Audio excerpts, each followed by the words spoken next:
Audio check, 1, 2, 3. Audio check, 1, 2, 3.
Hello everybody and welcome to the beautiful VRA cricket ground out here in Amstelveen. It is a gorgeous day here in the Netherlands. A bit of a cricket fiesta today. Cricket all over the country. There's top class going on. The men are playing in VCC Voorburg against Canada in a 50-over game. But we're here in Amsterdam, or Amstelveen, just down the road from Amsterdam, for the 50-over match between PNG and Scotland. Scotland winning the toss, electing to have a bowl first.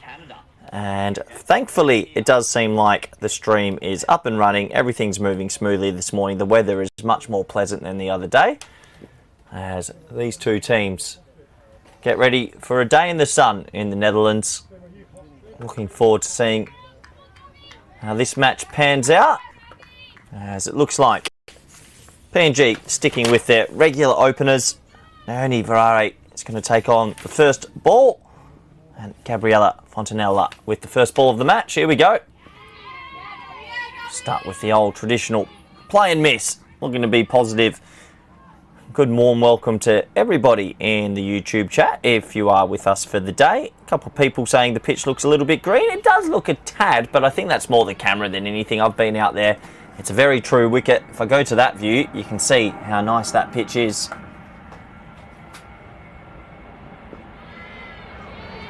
There's just a little bit of lift on the second ball of the day.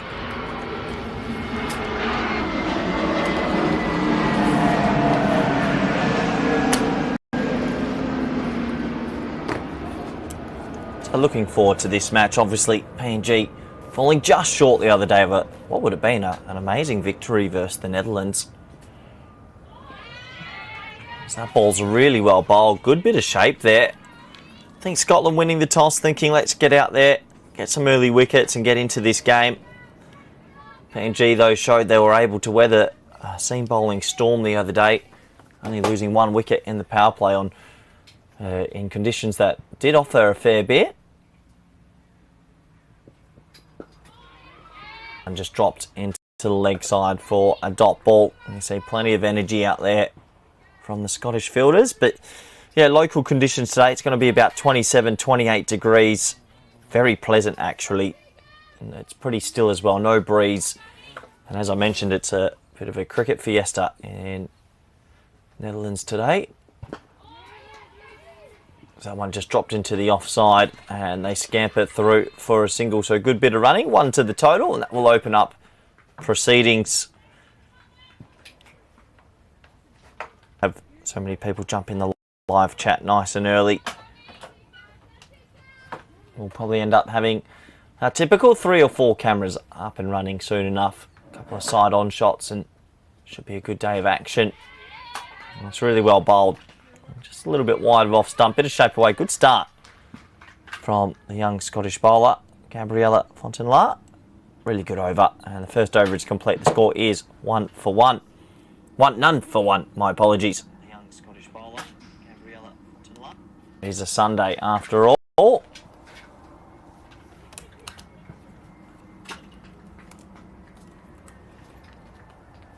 So we are on a new strip today. We've moved over a couple of wickets. As you can see, that pitch on the right was what PNG and Netherlands just played on the other day, and a few of the first games of this ODI series. Now moved over onto a new wicket. So we'll see how this plays.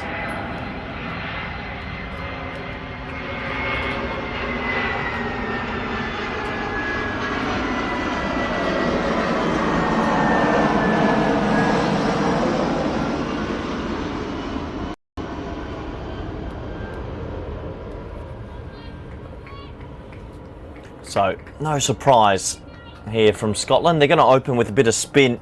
It seems to be a bit of a theme in this series so far. A lot of the teams being very spin orientated. Olivia Bell's a very talented right arm off spinner.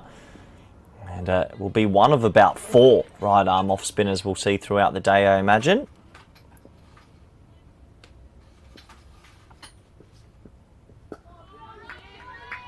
So it's definitely not something the batters haven't seen. Each team possessing a lot of spin.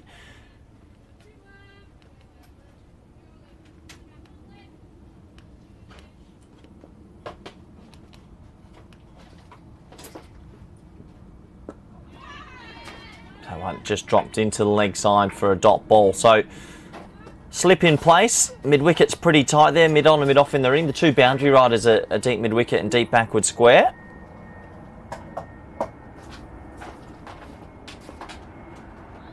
That one is clipped quite nicely behind the corner just for 1 run.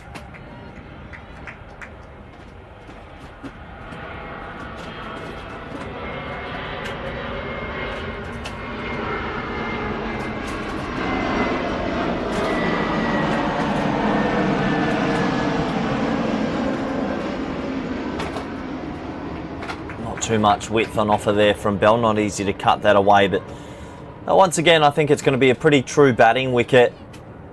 It's another nice pitch out here. All the pitches so far have been quite nice for batting. I think it's been very disciplined bowling from the teams that has been able to restrict the scores to around that 180 to 200 mark, it feels. There was a 258 earlier in the week between these two teams when Scotland happened to bat first. Well, that's really well bowled from Bell. Full straight. Just asking the right questions as the over is complete. And the score at the end of 2 overs is none for 2.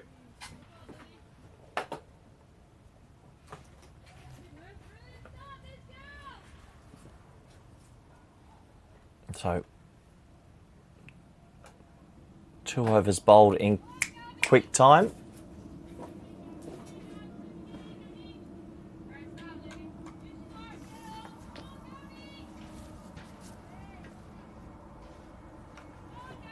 A lot of these teams obviously also going with some pace and spin as a combination to open the bowling. Don't mind that.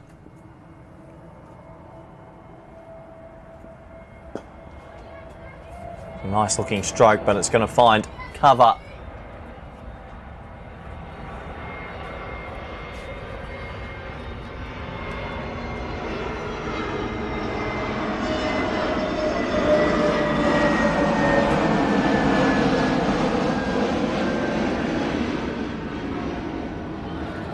Oh, that's really well bowled. Looks like seems a little bit maybe less nervous from the other day. Does young Fontainelard. It's a good start to her spell. Just getting a little bit of swing and getting it full. Enticing the drives, which is always a good sign.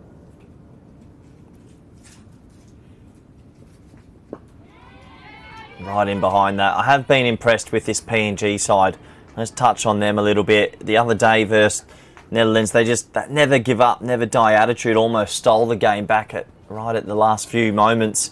I think they've batted well in patches, but very good between the wickets, a very good fielding side and a disciplined bowling attack. If one player can go big with the bat today, that slips down the leg side. There's no reason why they can't leave here with the victory.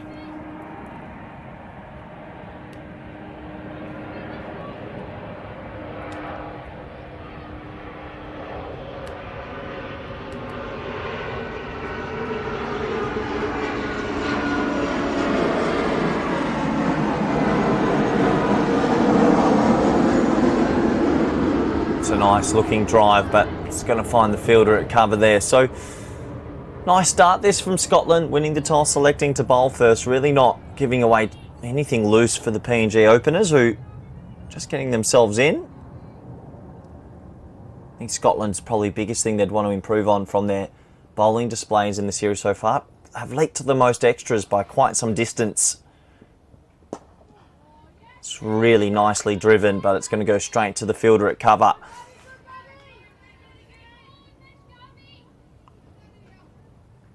Yeah, I think if Scotland tidy up the extras column, it'll go a long way to them winning another match, and then could be potentially tomorrow when they play Netherlands. Winner of that might win the series. It might come down to net run rate. That's a thick inside edge. It just trickles past the leg stump, and they'll scamper through for a single.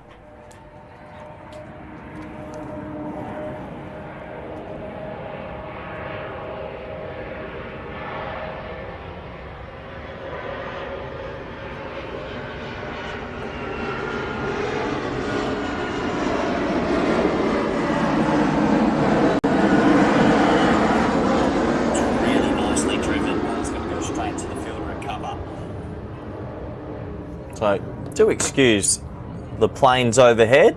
It is a beautiful ground. It is situated not too far from Schiphol Airport, one of the major airports in the world. I think I heard that it was in the top sort of 7, one of the main hubs. But yeah, obviously, busy time of day. It's sort of the holiday period in Europe as well, so I imagine a lot of people are getting their flights and sort of on the road a bit. Looks like they're changing the field here. They've dropped slip into a sort of square leg just to stop that little one around the corner. And then the very next ball, beats the bat. Easily could have been edged to slip. So interesting tactics here for Scotland. Obviously don't want to give PNG that easy single off the hip.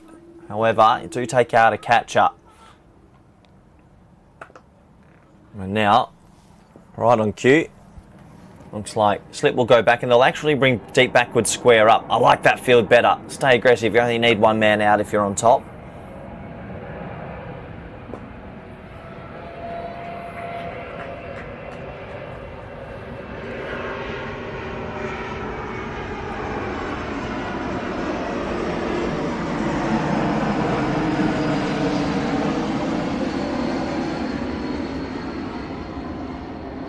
Well bowled and just tucked around that corner. Maybe bring that square leg a tad tighter. A good bit of running. So just a lot of singles to start this one. It won't be long before PNG sort of, I think, open up shoulders a little bit and try attack this power play. Bell's not an easy bowler to get away, however. You can see there just on the money, not much spin on offer. The pitch is pretty evenly paced, but if it's a good line and a good length, not easy to get the ball away.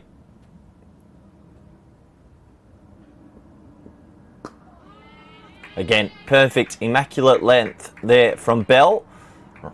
That's one thing I've noticed from all these teams. Due to the array of spinners, they get through the overs ridiculously quickly. Already bowled almost 4 overs here, and we're only 11 minutes into this ODI. Sort of shoveled out this time. Over complete, 4 overs down. It is, none for 5.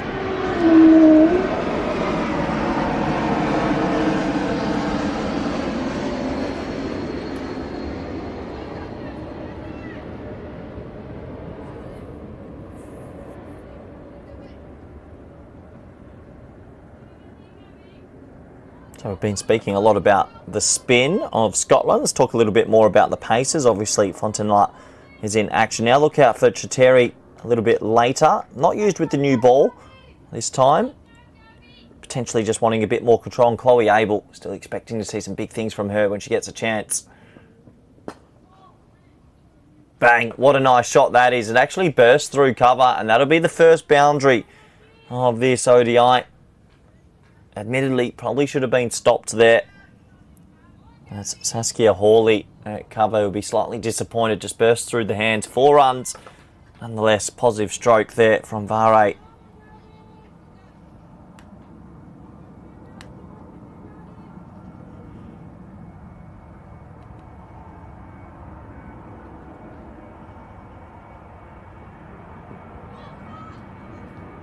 Slide appeal for LBW. Don't think so. Throw comes fizzed in. Just be the one.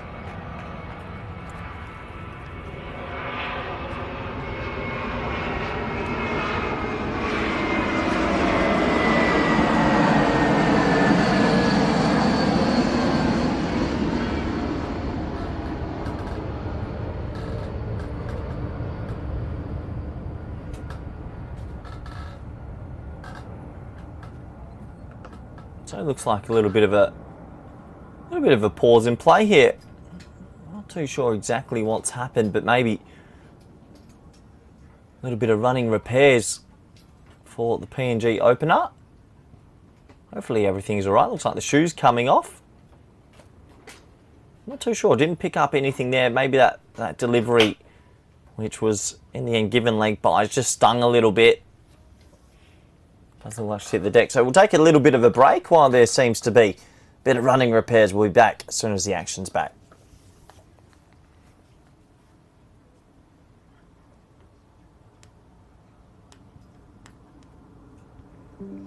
He's added real quality. And you look at his fitness, his condition.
So, good news. Looks like we're getting back to the action. Just a little bit of a delay there. It's trying to have a look out the corner of my... No injury, thankfully. Nothing serious, but maybe just a bit of the shoe had blown off, I think, and a bit of new shoes had to be run on, hence the little bit of an extended delay.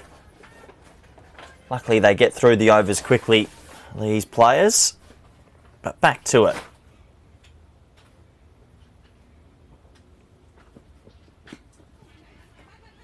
So one, I dare say, will be another leg bye to the total. Just getting a little bit straight this time. But yeah, if you are enjoying all the cricketing action, I hope you've got the multi-screen activated if you're a Dutch cricket fan today. Plenty of cricket all over the country.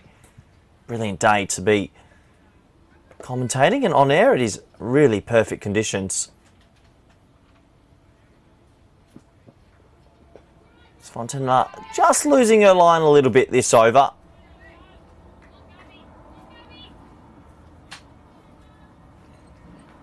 Generally a right arm outswing bowler.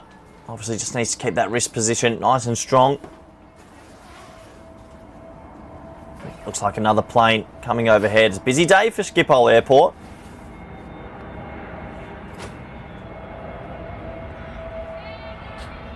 It's better. Well bowled. Good area.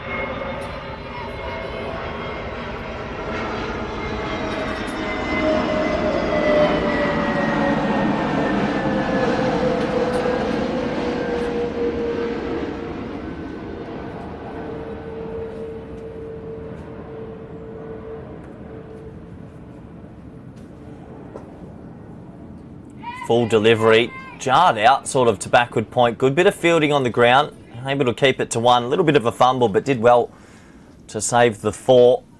Once again, nice little start this from PNG. Pretty steady, not needing to take any undue risks. Vicky Araya would love to get off the mark, however. Only takes 1.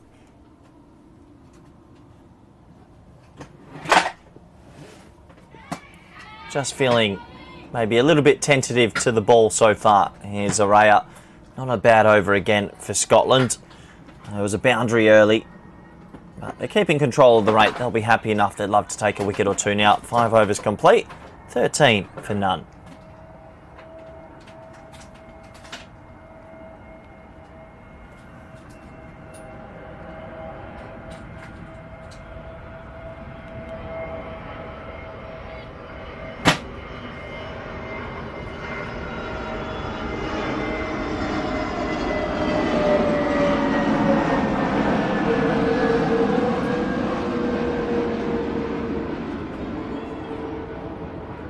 Probably play a little game with the viewers. If you can guess the next plane that flies over, probably be coming in about 2-3 minutes time, you might win a prize today. So we're back to the spin.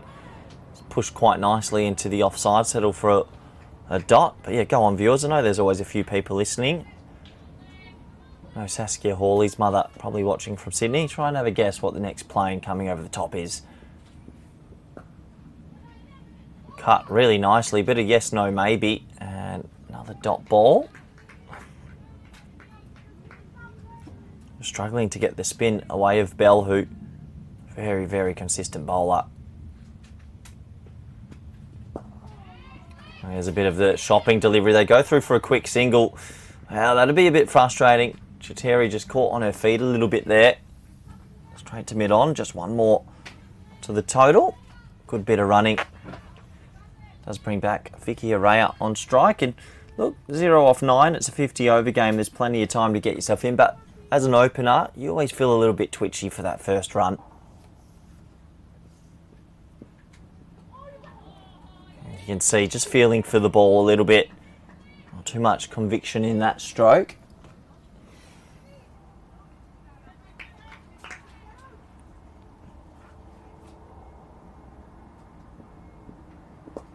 That's better. That's a really nice shot. Really nice shot in the gap. The outfield's quicker today with the sun out. Don't think it'll go for 4, but it'll be 2 to the total. Nice shot. Helen Hawley has locked in probably the standard guess, KLM. Let's have a look as it comes over the top.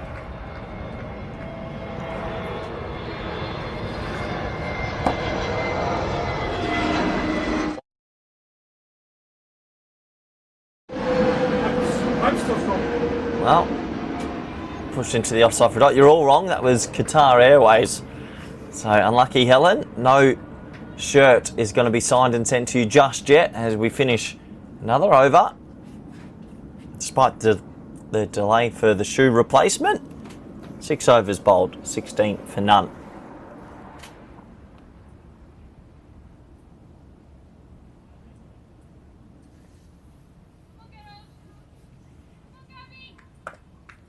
Yeah, I see a few people talking about the pitch and sort of thoughts on it. Yeah, it is a beautiful batting day again. You see the wickets quite there on your screen. Nice sort of colour. Barren. It's been warm the last sort of week or so. Usually when it's warm in Holland, the wickets get pretty firm and play quite true. I'll let you have another guess, Helen, for the next one. See if you can win that shirt. Back to the action.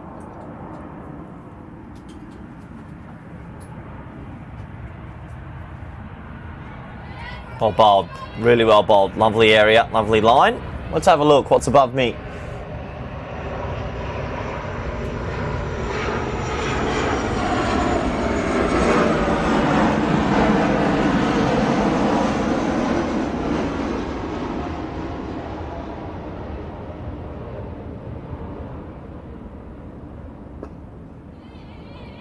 Just dropped into the offside. Tight single, good bit of running. 1 to the total.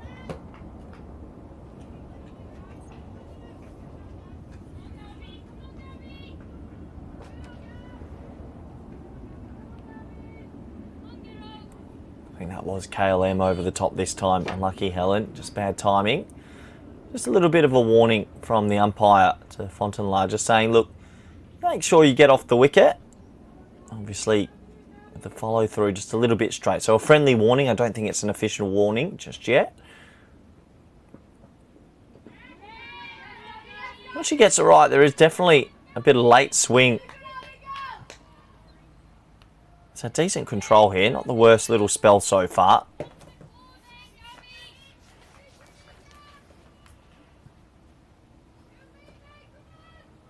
Chloe Abel. Just there at slip, sort of foxing, wanting that little edge.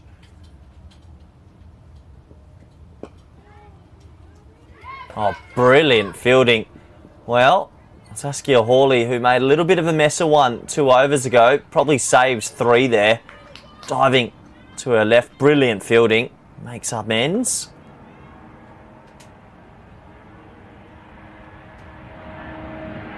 Nice positive shot from Vicky Araya.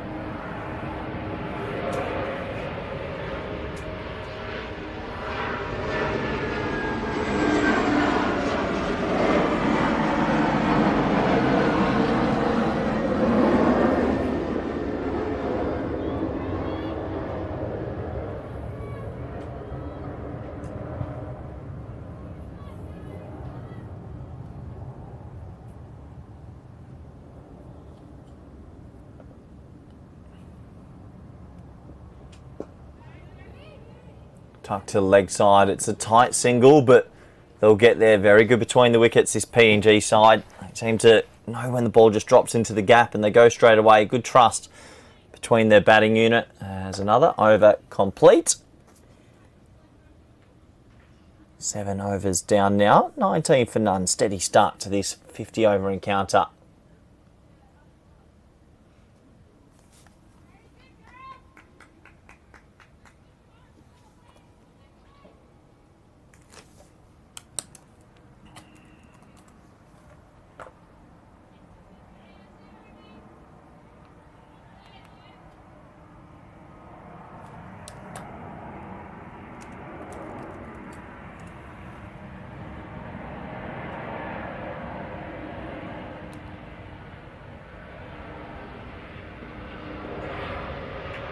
So back to the action. That one just guided down the third for a single.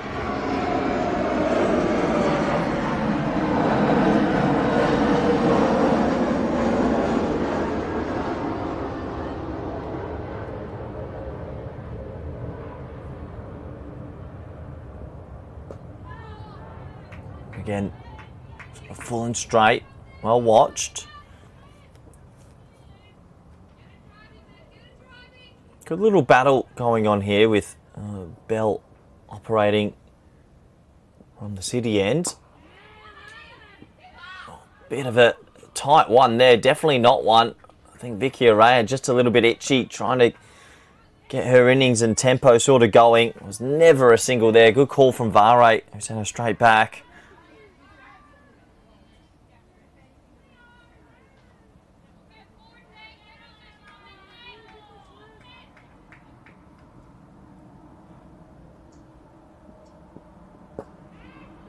Some more positive stroke, but not timed too perfectly. Another dot ball. Bell bowling a very economical spell.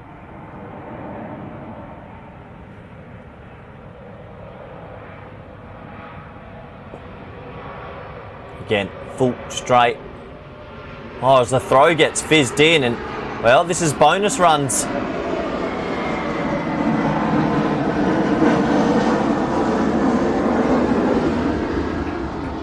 I think Vicky Araya was just having a little bit of self-preservation as the ball was thrown in, and well, keeper Watson didn't see it. 2 more to the total.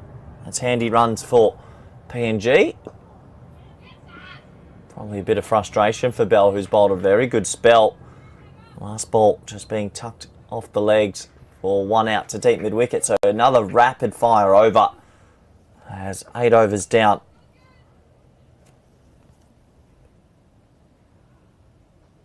PNG just easing their way to 23 for none.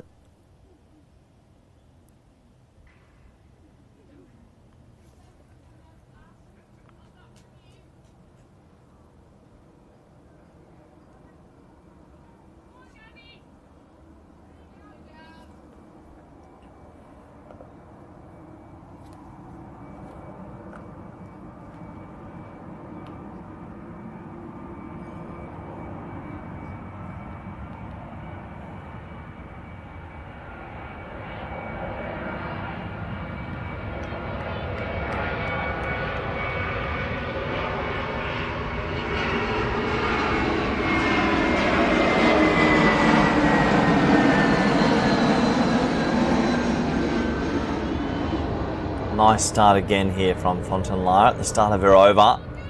Getting that nice shape away. Has beat the bat on a few occasions here. Just hasn't been able to pick up the edge.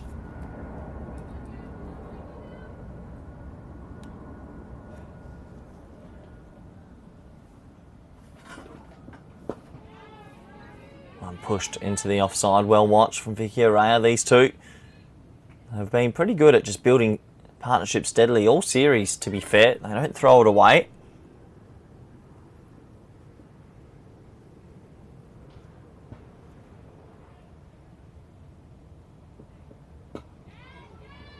This time sort of chopped down into the pad. Dot ball again.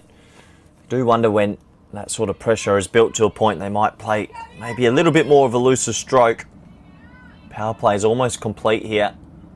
Not too sure the field will spread too much, and I imagine it will still be a bit of pace and spin from both ends.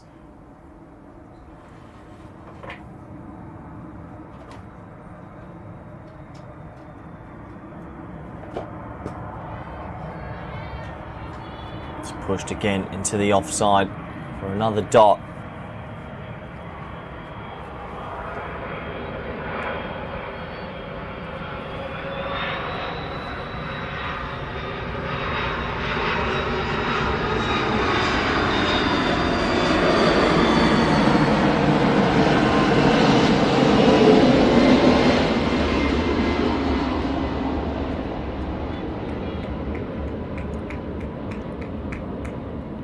Top work from the Scottish seamer here. Pretty good figures from Fontainebleau. 1 for 12 or 4.5, and the one boundary that she did concede probably should have been stopped. So impressive signs for the young Scottish quick.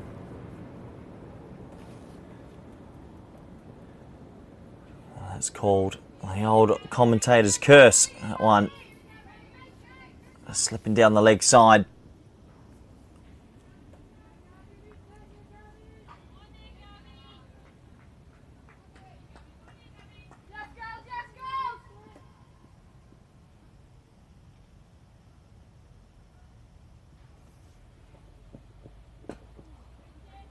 It's a nice looking stroke, but once again, it'll find the fielder. So, well, not the worst over.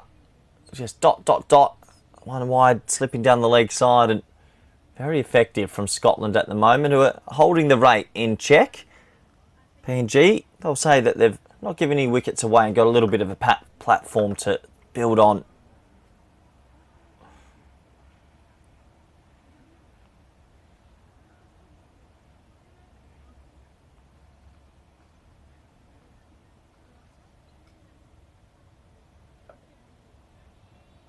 Looks like we are going to get our first bowling change. It will be a bit more pace. Chloe Abel's been thrown the ball now and gets an opportunity.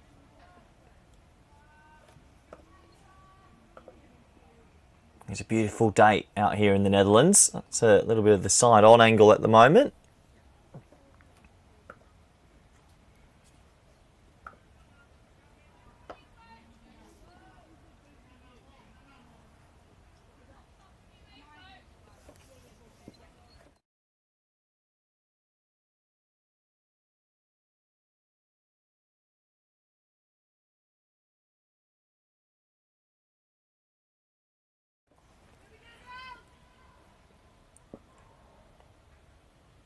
So, first ball for Abel. Nice little area, well pushed into the offside. You can see Scotland still hunting, got the slip in place for the tall Scottish quick, who probably hasn't had the rhythm she would have liked so far in this series. Bowling from the city end now.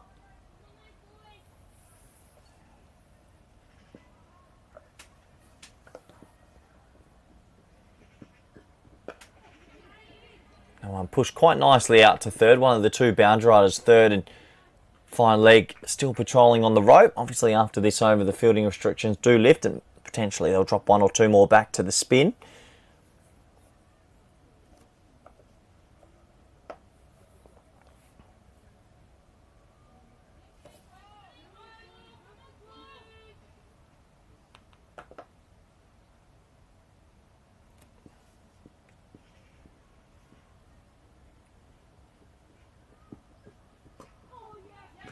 Thick inside edge, sort of just trickles in no man's land. Vicky Araya today just hasn't been able to sort of find that natural flow into her innings yet. 6 off 26 now. So very good players to come as well for this PNG side. Looking forward to seeing Tanya Ruma once again, listed at number 3, made a marvellous half century versus the Dutch only 2 days ago.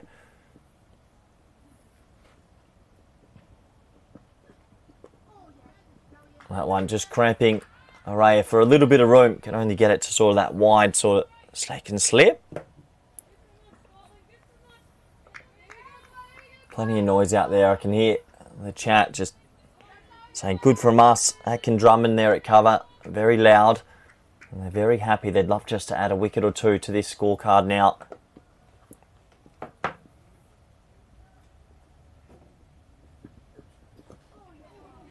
Oh, a little bit of an inside edge as it tickles around the corner. I'll get through for just the single. So last ball of the power play. Interesting power play it's been. Pretty sedate, but no wickets on the board. So I wonder if do you split that as on as even, considering the scores have been around that 180 to 210 mark mostly.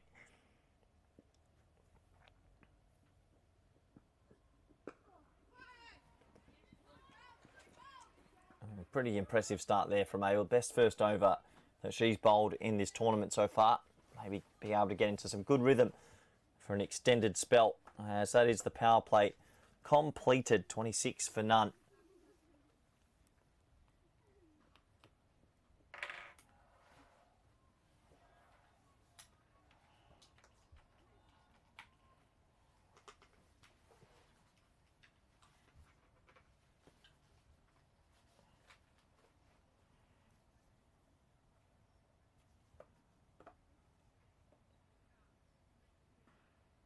So, conclusion of the power play usually means that sometimes you'll see a couple of bowling changes. We already just saw one, Chloe Abel into the attack, and it looks like Maxud, the captain of Scotland, is going to ring the second change of the day. Darcy Carter looks like she's at the top of her mark. Maxud did have a plethora of options. Could have gone to herself with the leg spin. Darcy Carter, maybe even Catherine Fraser, who I think's an extremely talented right arm off spinner as well. Obviously, Saskia Hawley took 4 wickets and hit a century in the first match of Scotland in this tournament. So definitely options, but Darcy Carter is chosen here. Made a marvellous 50 the other day. Maybe missed out on a century and also picked up a couple of wickets.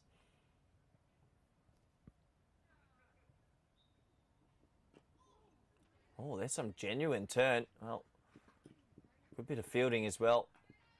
Stumps get whipped off from Watson, but yeah, maybe that's the first ball today. We've seen some genuine swing. Darcy Carter is a little bit of a more old school traditional spinner, side on, quite tall, gets a bit of dip, gives the ball a fair bit of air as well.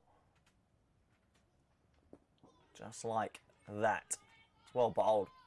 So all these off spinners from all these teams do offer sort of different equations, and it always comes out a little bit different.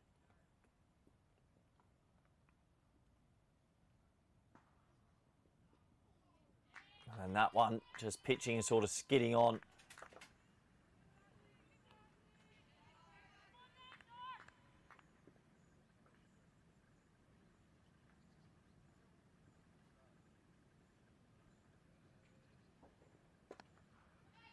It's a nice looking shot, but it'll find backward point. Another dot ball. I think these two are now in. They'll look to obviously rotate the strike a little bit, but balls like that, they'd love to be able to hit the gap. I don't think there's a sweeper on the offside yet, so they've kept only just the 2 fielders out, despite the power play being concluded. There's another sort of wideish delivery that's missed out on from Vare. Still no sweeper on the offside. That's an opportunity missed once again.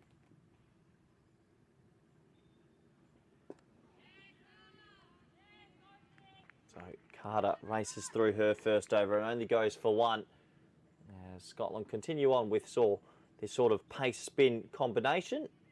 11 overs are complete, 27 for none.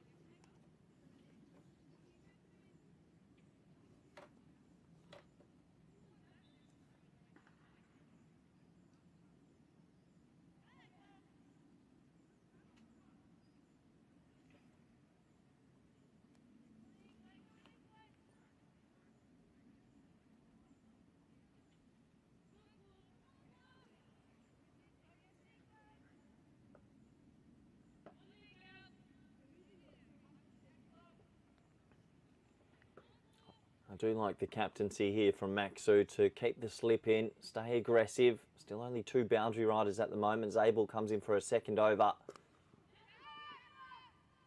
Good heavy length from the tall Scottish quick. Easily the tallest bowler in the competition. Rivaling maybe Ira Swilling, quite tall herself.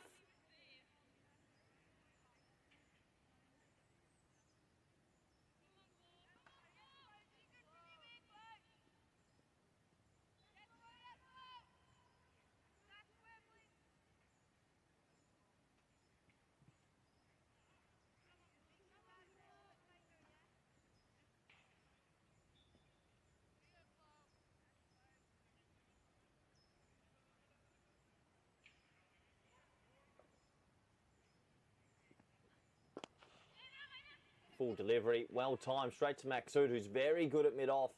But if you go straight away, usually you'll be able to get there. One more run to the total. Good aggressive running from PNG.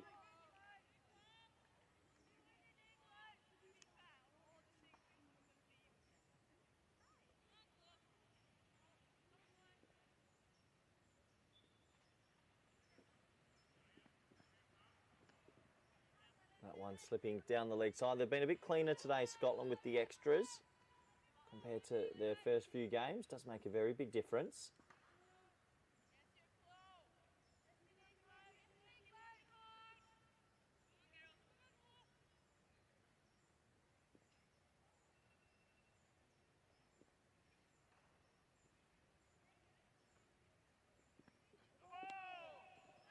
Well, that's the commentator's curse striking again. Just said they've been good with the extras. No ball called. And, well, free hit time. Looks like it's going to be the immunity cloak. Just overstriding there a little bit. Chloe Abel. So an opportunity here for PNG to cash in what's been a difficult morning for scoring. These opportunities don't come very often. Be interesting to see if Vare takes a high risk shot, maybe a scoop or a ramp, or just tries to stand still and get it over mid off and mid on. The field is in.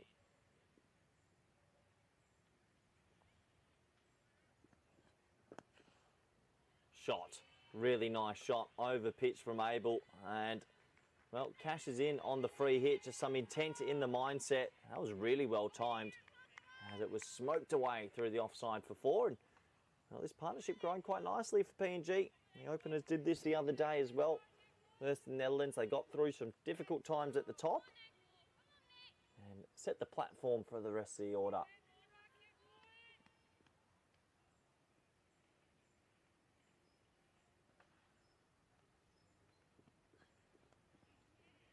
That one down the leg side, tickled away quite nicely. They're good between the wickets and they'll come back for a 2. Just watching the umpire here if it's leg buys or a little bit of glove. Looks like a bit of glove, so 2 more runs to the batter. Bahrain.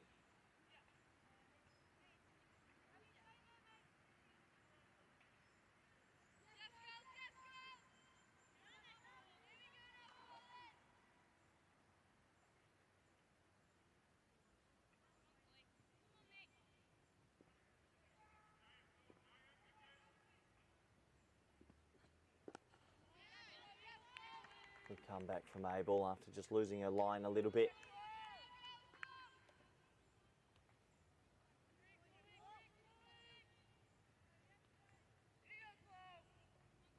So Scotland still operating with 6 in the ring. They have dropped the cover point back, so 3 on the rope now.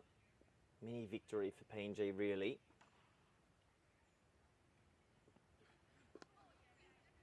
That one's pushed straight to point. They go quickly. I think direct hit could be in trouble. Just misses.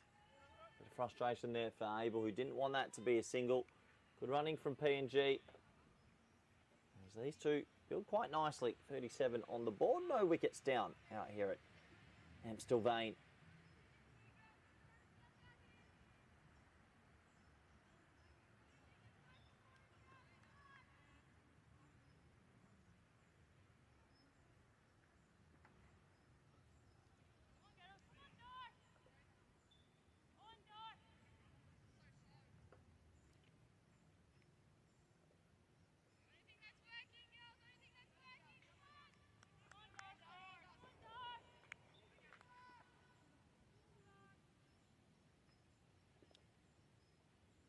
So Carter to continue.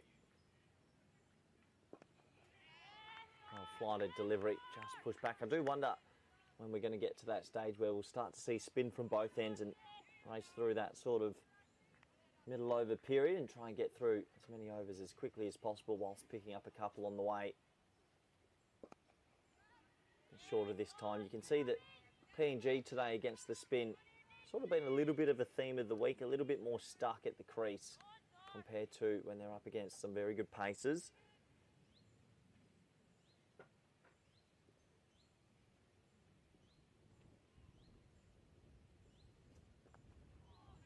There's a slightly loose delivery. That was a low full toss and missed out this time from bar 8.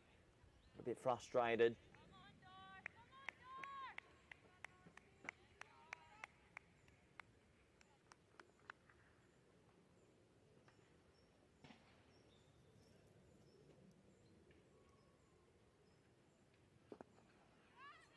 It's a nice positive stroke, but they'll go straight to the fielder. Yet another dot ball, so the pressure just building a little bit. 9th over went for 19. The pressure just building a little bit. You know, they needed 12 and over. 12 and over, 12 over.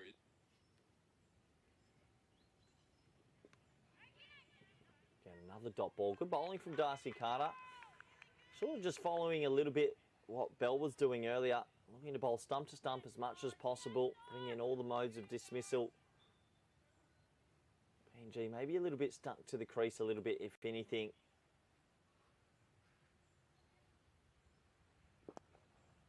Another full delivery. They've just moved the sweeper back there. I think they'll be able to get 2. Terry will do the mopping up and they'll come back for 2. That's a nice shot. Good positive intent from Vare. Has another over complete. Credit to them. They are still there, just grinding away.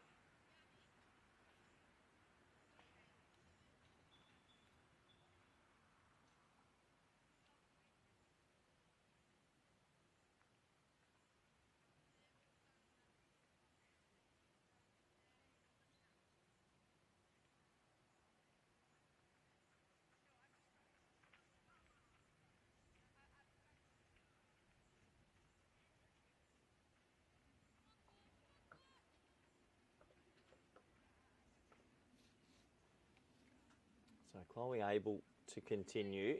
It's bowled a pretty decent spell so far. The figures don't really reflect the sort of line and length she's been bowling. Able to continue. So having a look at the field, has changed a little bit. There is a deep sweeper on the offside now for that flash outside the off stump. Leg side's all in the ring, interestingly enough. Right on cue, that is clipped straight to mid-wicket. Yeah, it's an interesting field. They've actually got mid-on, mid-wicket and square leg all in the ring. You've got one sweeper on the offside. Basically televising a little bit that we want you to bowl stump to stump here.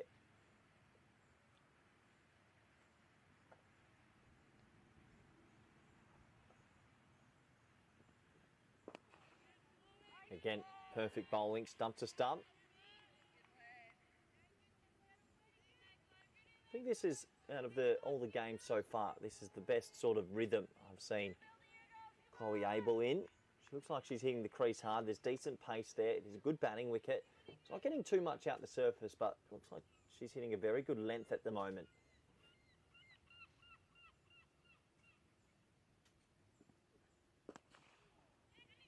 That one's not really there to pull away. Just another dot ball. Good bowling again from the Scottish Quick. Good to see.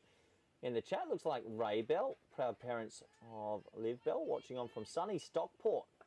I've been to Stockport, actually. Beautiful part of the world. Love to come back one day. Good to see that so many people tuned in and following their team or family members. It's a lovely on drive, but a yes, no, maybe. The throw gets fizzed in. Deflects off the stumps. That was some very good fielding. That was Olivia Bell at mid-on, right on cue. Yeah, Olivia Bell, very tiny bowler with the new ball. Someone that you'd love to have in your lineup. Doesn't give too much width. Doesn't give the free runs away. Makes you work for it.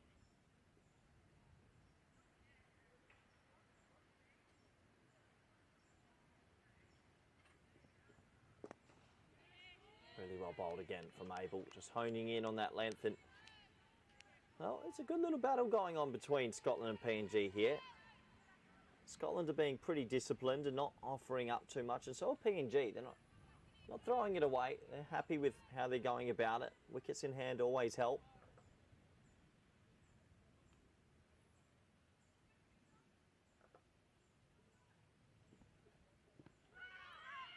There's a half appeal, if so. Just the hand goes up, but obviously that one going down the leg side. So we have another over complete. Scotland have already bowled 14 overs in quick time. 14 overs in 50 minutes. Very good going. 29 for none on the board.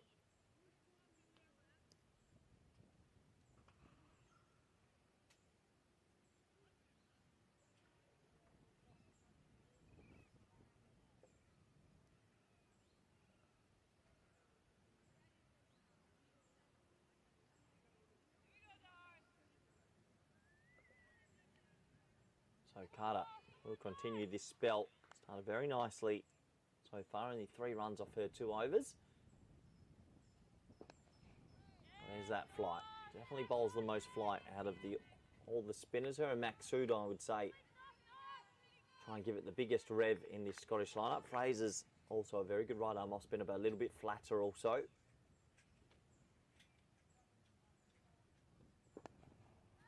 There's some width, and Vare will be disappointed, misses out on that. That cover sweeper up in the ring. That was an opportunity gone begging.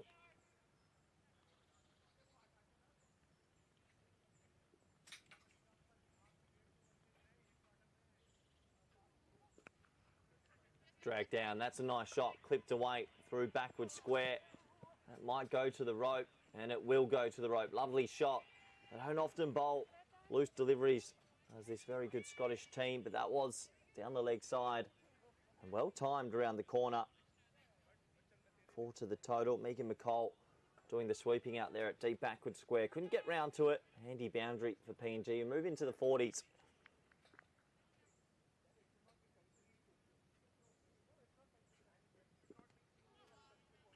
Play miss this time.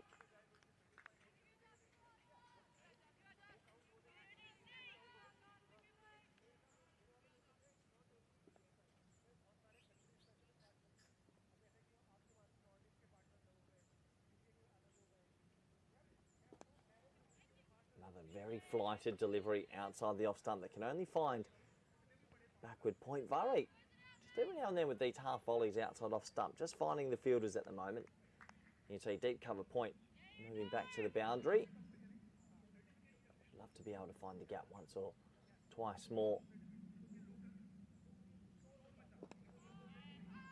This one is pushed straight to mid-off. Big shout it, no. And that is another over. That is complete. So not a bad over for PNG finding the boundary in that one. 15 overs complete. The score 43 for none.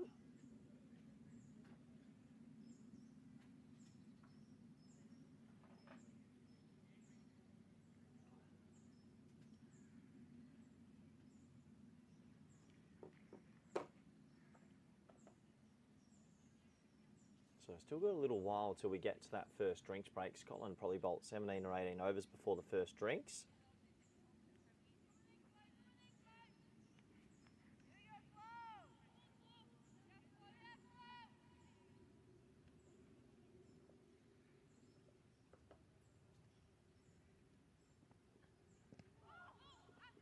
That one just a polite inquiry once again. Slipping down the leg side. Another dot ball.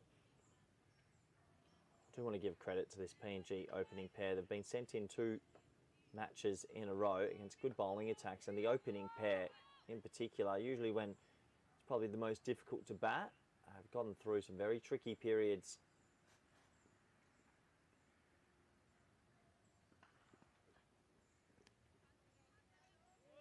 Good movement there from the keeper Watson down the leg side. One more to the total. But yeah, it seems like it's a little bit of a slow day in the chat. If you do want to get any questions in throughout, do feel free to ask anything you like. It is a bit of a cricket fiesta in the Netherlands today. The men are playing Canada at Voorburg, and there's lots of domestic cricket going on in the country today as well. So that's pushed in the air and well caught by Abel. Well, finally, some reward for the quick Scottish bowler. It was full, a little bit fuller this time. It's been hammering a good length. And look, that's probably one of the easy ones off your own bowling. But I tell you what, it's never that easy off your own bowling. Always in your follow through, you get a little bit stuck. And the first wicket will go down. And here's 44 for 1. A nice caught and bowled. And just reward for Abel, who's probably bowled the best she has in this series so far.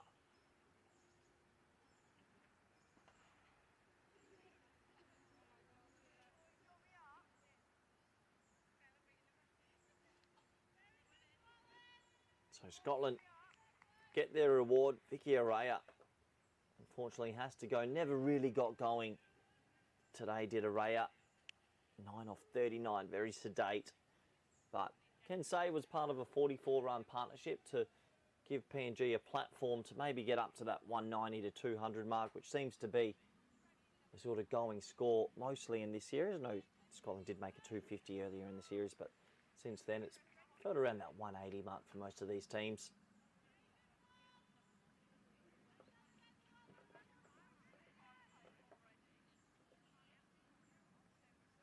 So coming out at number 3, it must be Tanya Ruma, who made her 8th 50 for for the country the other day. Batted absolutely beautifully versus the Netherlands. Well, it's quite unlucky also not to go on and get near the 3-figure mark.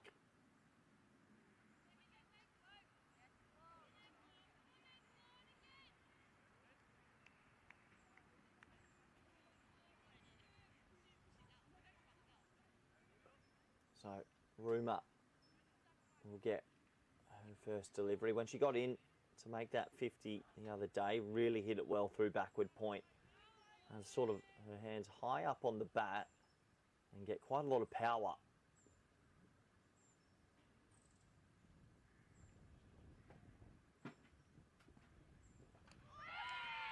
Oh, what a delivery from Abel. Well, that is easily ball of the series. That was angled in, jagged away. I tell you what, if you're Tanya Rumer on the back of a half century, you just got to tip your hat to the bowler. That is a seed. What a delivery, and you can understand why they're very, very happy. That makes the first sort of drinks all Scotland's as the players will go to drinks. I might even look at that one back on the YouTube replay. Ball of the series for me, and all of a sudden that score is now 44 for 2. She'll be on a hat trick. We're off to drinks, and that is a delivery. We'll be back right after the drinks break for a hat trick ball, and do join us back then for what is proving to be an interesting game of 50 over cricket. Bye for now.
So, welcome back everybody to Amstelveen on a very beautiful day here in the Netherlands. It is probably 27, 28 degrees today. There isn't any wind at all. Gorgeous day for cricket.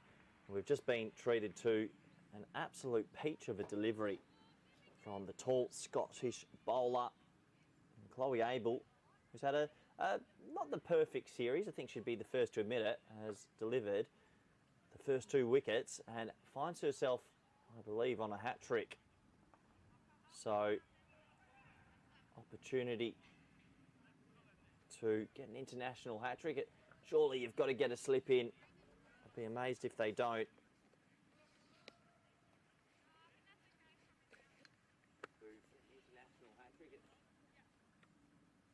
Really good delivery to Tanya Ruma. Can't do anything about that. Oh, it was a perfect delivery, just decking away late. So they have brought in a couple of catches. It looks like they're going to bring in 2 covers for the hat-trick ball. Still love to see a slip, but that's up to Maksud. Here we go. Hat-trick ball. Can the Scottish fast bowler deliver the perfect delivery? Oh, I'll tell you what, it's not far away. Full and straight, and you can see the tail's up now. Some very good rhythm, and yeah, PNG, who had done so well, sort of fighting through with a 44-run opening stand, just losing 2 in 2 really hurts. Credit where credit's due, though. Sometimes the bowlers can just produce a delivery that you've got to nod your head to. This time a thickish inside edge as Sabona Jimmy gets underway. Very talented left-handed batter and clever right arm off spinner. Looking forward to watching her have a bowl a little bit later once again.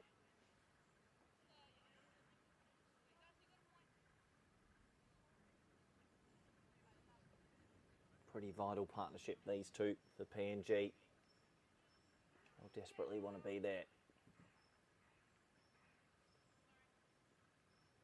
For the long haul, long time to go in this match.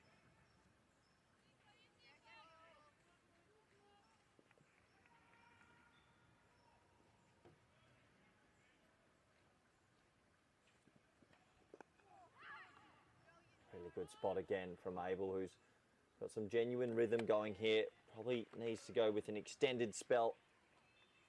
And see if she can burst through this middle order a little bit. That's another over complete. The finish of the previous over. I obviously went to drinks halfway through. And that is 16 overs complete, 45 for 2.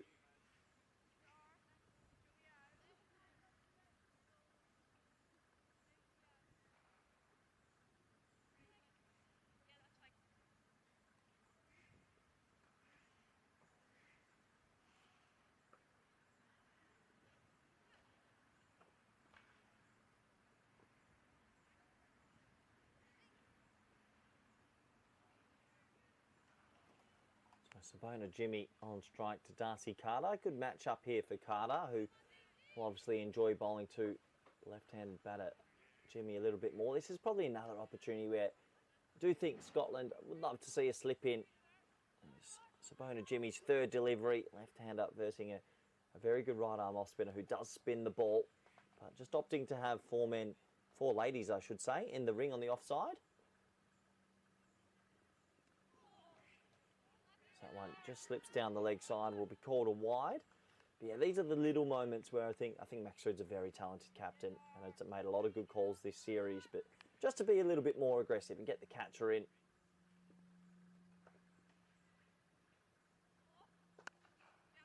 Nice looking shot. That's a bit of a drag down and a bit of hand on that ball, but there is a sweeper out there. It'll just be 1 to the total. Good fielding there at point.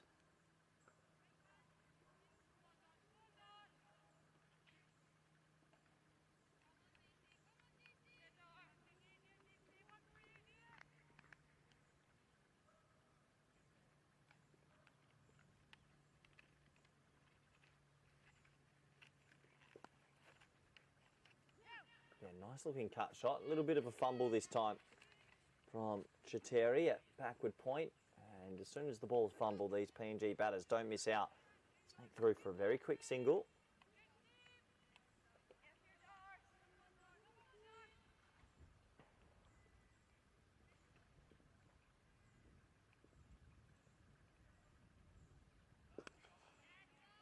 confident looking shot there from Jimmy. Well timed.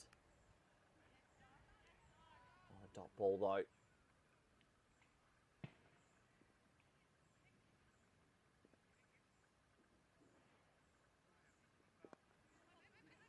Clipped around the corner, very quick again.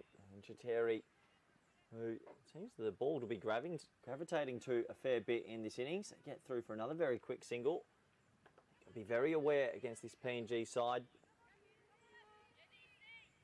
Takes the score on a 49, one away from getting the team 50. That's timed quite nicely, but it's gone straight into the hands of cover. So dot ball.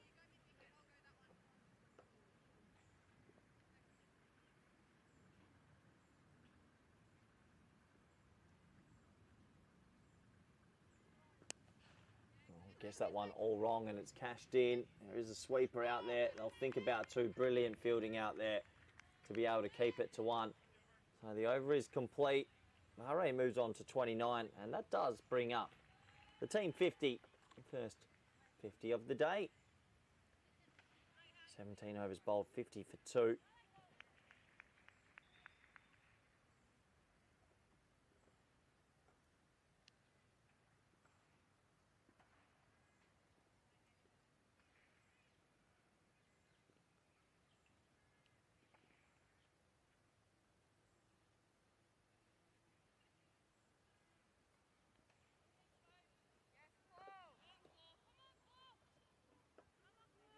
So no surprises here. Chloe Abel will continue in the middle of a very nice spell.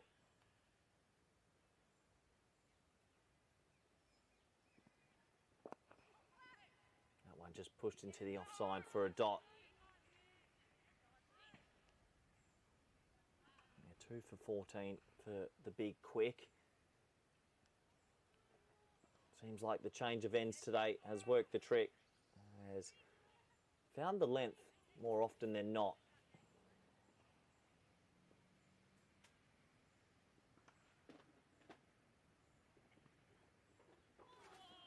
Yeah, again, really good length. It's not there to drive, probably not there to cut either. Yes, there's a bit of width, but a very good length from Abel.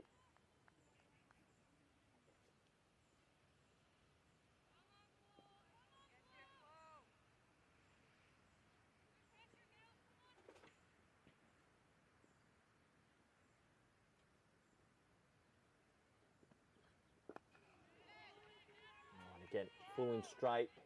Respected from Vare. Vare's been there for quite some time. So obviously has the pace of the wicket. Only 29 runs of 61.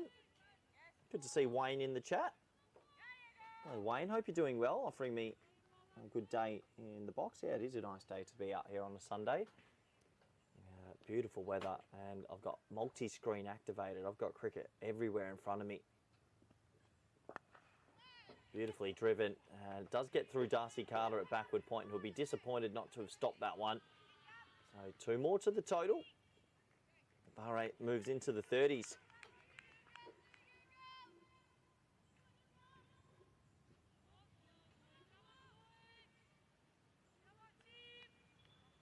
Plenty of noise out there from Scotland who probably recognise this as a good opportunity to go bang bang.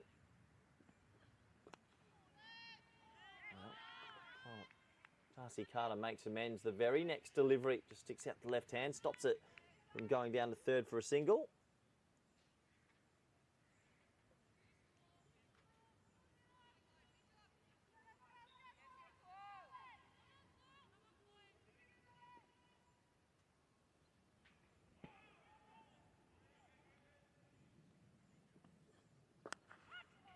Shot, lovely shot through backward point. That's probably going to go for 4.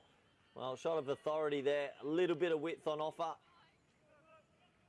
Slightly over pitched and a little bit of width. And crunched away for 4. PNG have been sweating on a sort of loose delivery and Vare gets that one away. Lovely shot as we have another over complete. 56 for 2.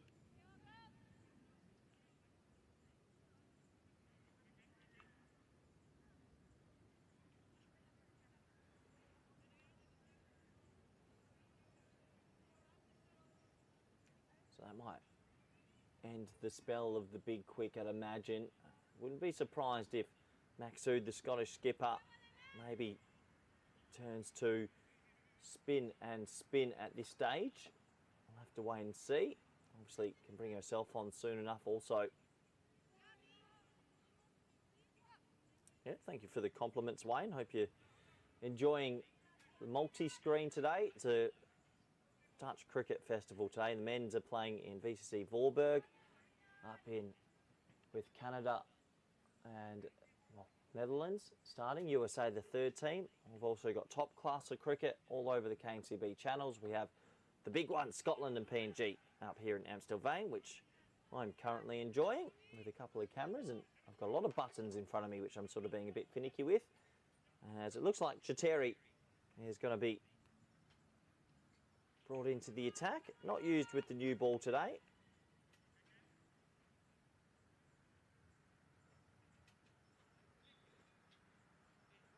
Gets an opportunity here in the middle, maybe looking for a bit more control. Her first delivery. It's a lovely start. Good line, good length, top ball.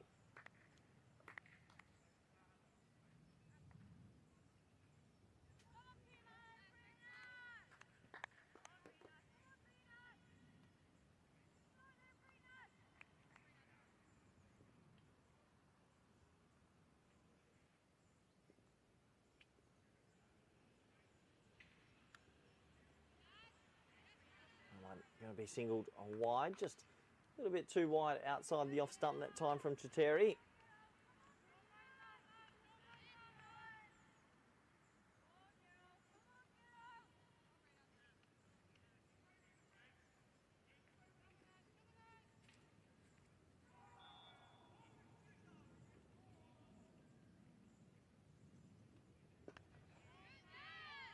Pushed into the offside, well watched from Jimmy. Jimmy is a pretty important cog in this PNG side, really, being the left-handed batter in the middle. Obviously, you still have Brenda Teo as well.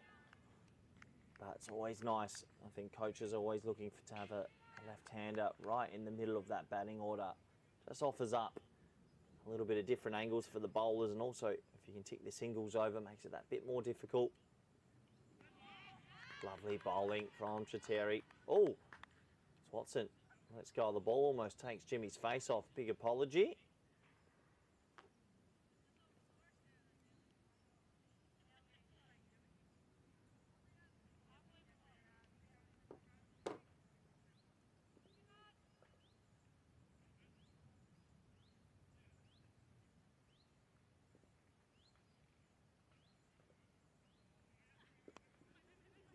Clipped nicely. Shouts to two straight away. I'm not too sure it's on. Carter's got a good arm. That has fizzed into the gloves. One more run.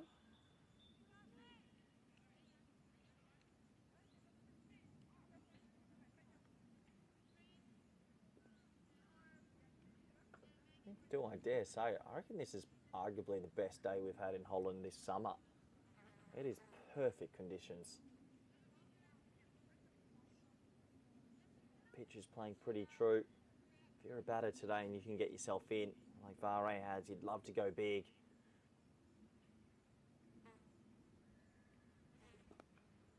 It's a nice looking stroke. Just run down to third. And Carter will do the mopping up once again. Good arm once again. Another run to the total as Vare starts to find a little bit more flow in this innings.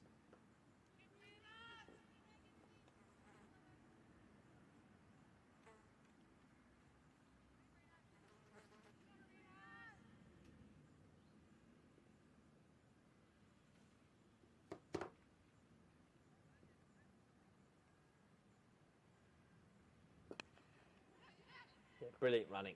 Tight single. They'll get there as the ball. Little deflection off the PNG batter. And they do get through for a single. So, good aggressive running from PNG. A little bit of an apology because that ball did deflect off the hand of Vare, but all's good as the over is complete. PNG 60 for 2.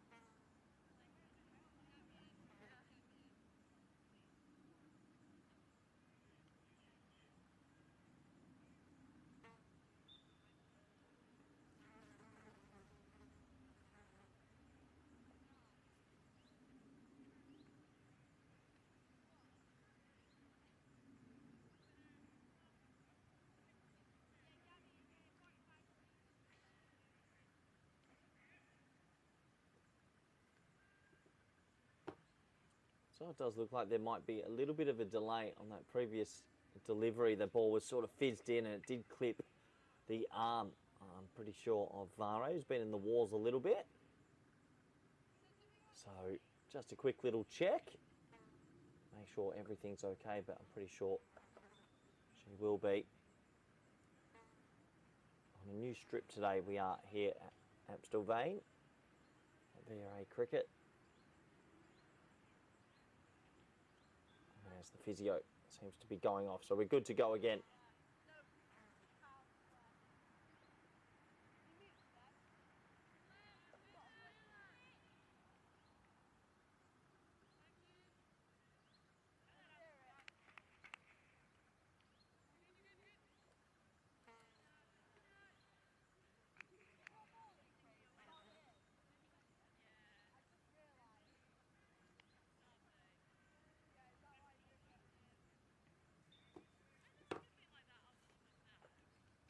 And it does look like we're going to have a bowling change. So a good little spell has been ended from Chloe Amble. Looks like the captain's seen enough. Aptahar Maksud says time for a bit of right arm leg spin. Has bowled pretty well in this series so far.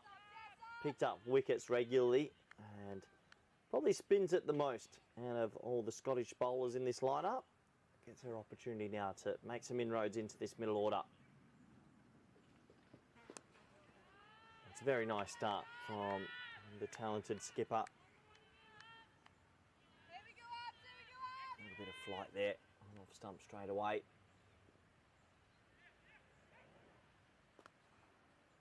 Oh, lovely stroke. Bit of Brian Lara flair about that one. Slightly short, slightly wide. Not the worst ball you'll ever see, but cashed in. And Sabona Jimmy, beautiful shot. Bit of flair about that. 4 runs to her total.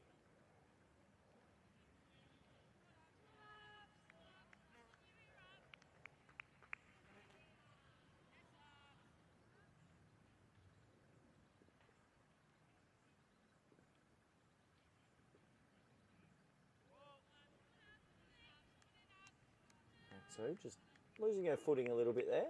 Does sort of have that stutter step sometimes and pulls out the action if it happens. Lovely looking stroke for none. Yes, Abs, yes,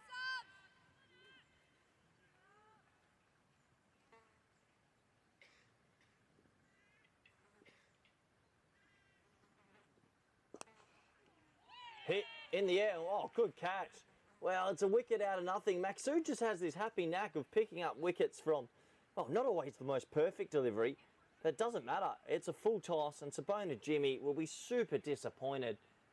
Tried to hit it hard, but didn't think about the placement, and that's the second caught and bowled. As Scotland pick up their third, and it's a bonus wicket, really. A low full toss. Hit straight to Maksud. And Scotland, well, they're in the huddle and they can't believe their luck. Jimmy was actually looking quite good, only on 9, but very solid little 9. As the players in the huddle, you see it's a beautiful backdrop where everyone's sort of situated. That's VRA Amsterdam's home club, one of the main clubs here in the Netherlands, hosting this international. But yeah, massive wicket, it really is.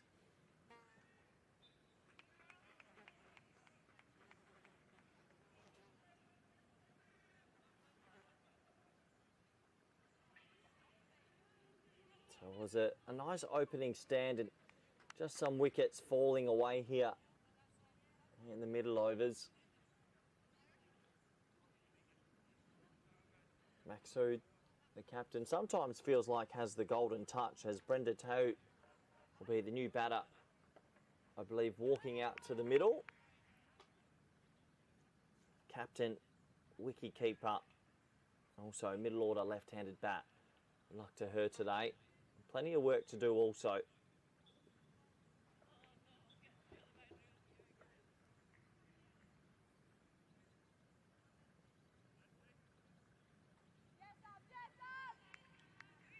So the field has really come in here. So thinking opportunity to attack. I can see 7 fielders in the ring, only 2 boundary rides. So effectively, it's almost like a power play. bowling right now.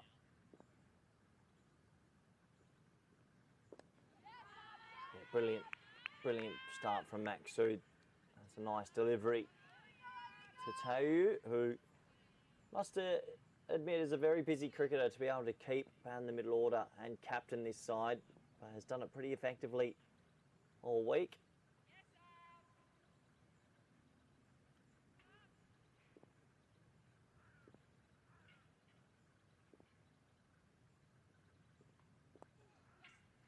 Maybe tries her luck again with that low full toss. Tickled around the corner. That'll be the first run for Renditau.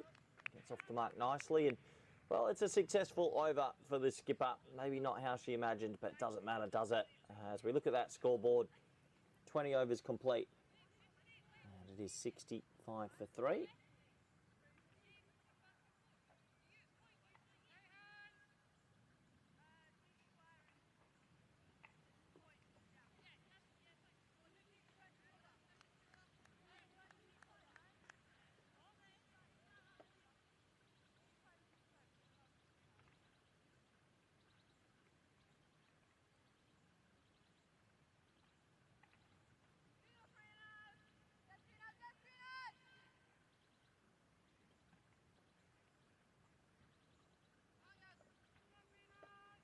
So back to the action. Chateri to continue. Still no Fraser. Good to have a bowler of that quality in the locker still. I really rate Catherine Fraser.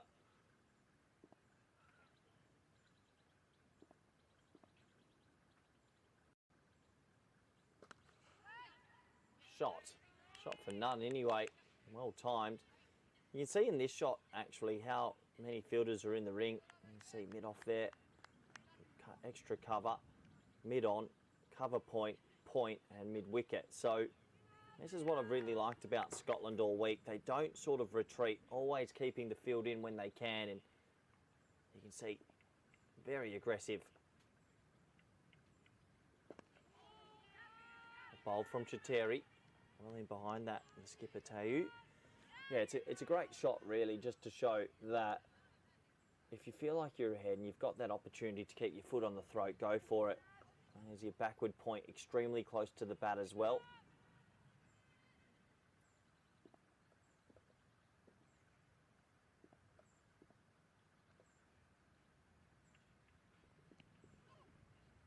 That one just rolls off the thigh pad into the sort of armpit area and rolls down for a dot. Yeah, important times here for PNG now. At 65 for 3. They don't want to be sort of playing catch up later. They need a partnership here, a steadying partnership. They're very good at usually doing that as well. Don't often throw it away. It's pushed into the offside.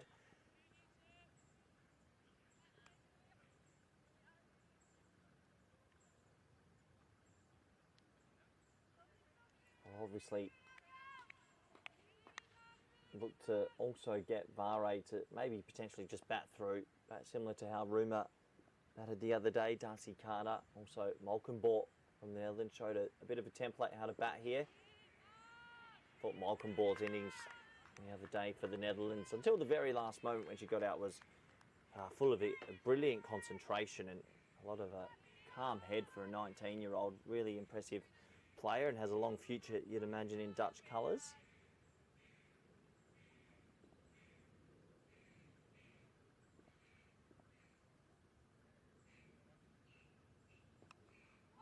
That one just takes a little bit of a rear up. Maybe the first ball throughout the day that we've seen sort of rear up a little bit. Well played in the end. Another over is complete. 21 down, 65 for 3.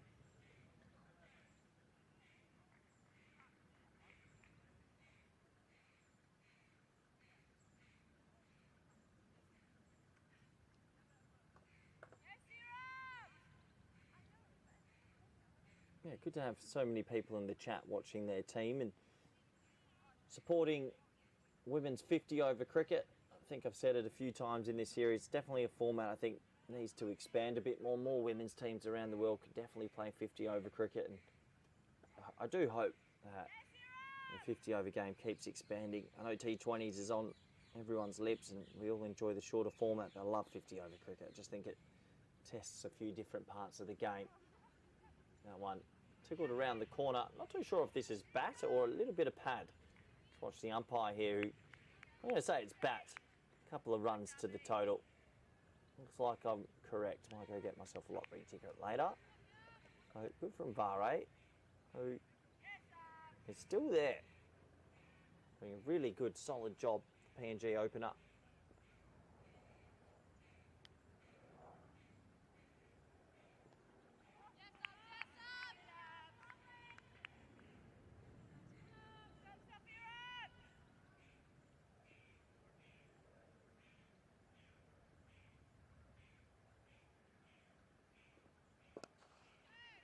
Oh, full toss.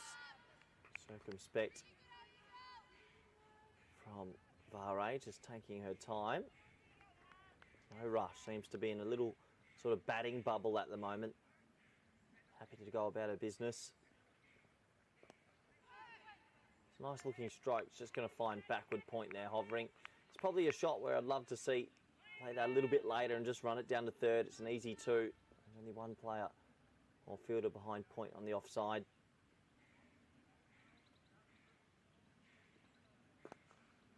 That one's timed quite nicely through the offside. Good shot on our camera there. Easy two for Vare.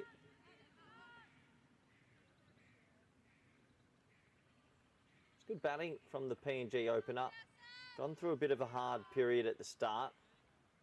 Has been very solid. Hasn't really offered much of an opportunity. Looks like a bit of a helmet readjustment at the moment. But it's still there, looking good. Moves on to 38 or 36, I believe.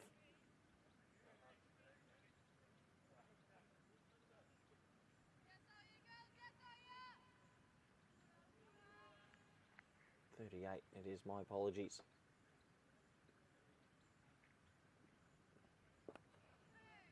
That's probably one I'd love Vare to be a little bit more positive. Gets down the pitch, it's a low full toss, hit that hard through mid-wicket. They've already done the hard work with the feet. Just pats it to mid-wicket in the end. Another dot ball. Another over complete. There's a very warm day for all involved around the ground. But I'll tell you what, I think I prefer the heat than the cold, that's for sure.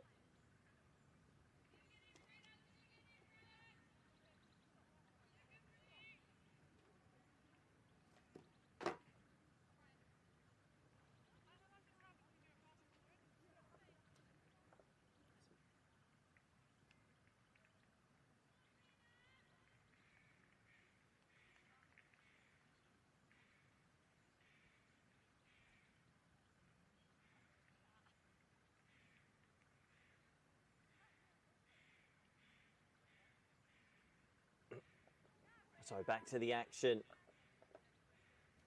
Chateri, a nice little spell so far. 2 overs, none for 4.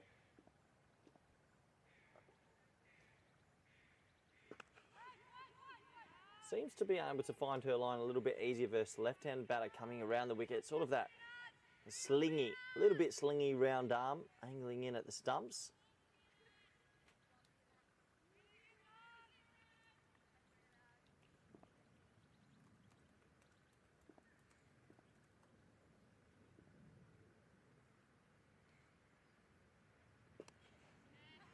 Again, pushed into the offside. Bit of yes, no. We'll settle for a dot. Good bit of fielding there. Cover.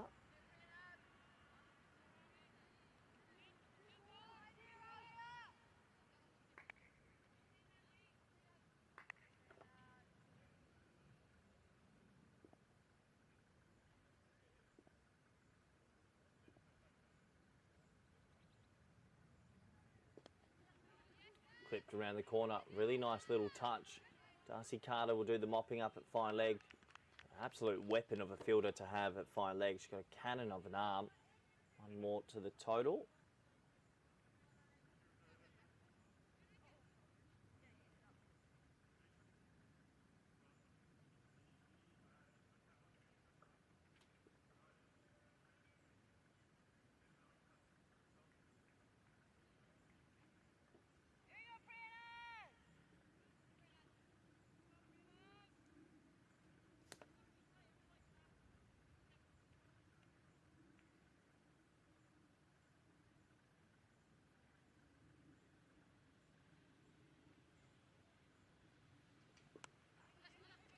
time just tucked around the corner. They go for a quick single, good aggressive running.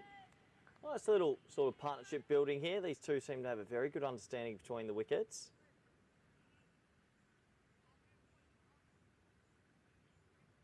A couple of people in the chat saying Fraser still not used. I reckon might be pretty soon before we see a bit of Catherine Fraser with the ball listed in the 11.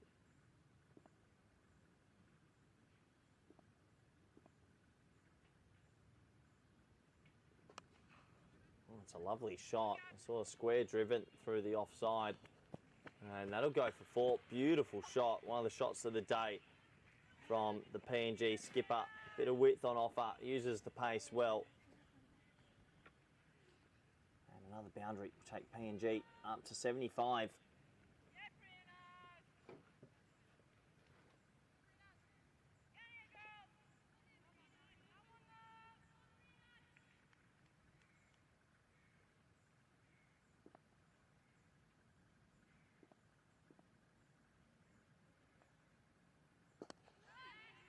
Well played, well watched. Good little start to this innings from Tau. Bahrain still there in the 40s now. And it's another over. It's completed by Chiteri. 23 overs complete at VRA Cricket Club out in Amstelveen, about 15 minutes from Amsterdam, next to Schiphol Airport, and one of the main clubs here in the Netherlands. Big day for Dutch cricket. The men playing it concurrently in Voorburg.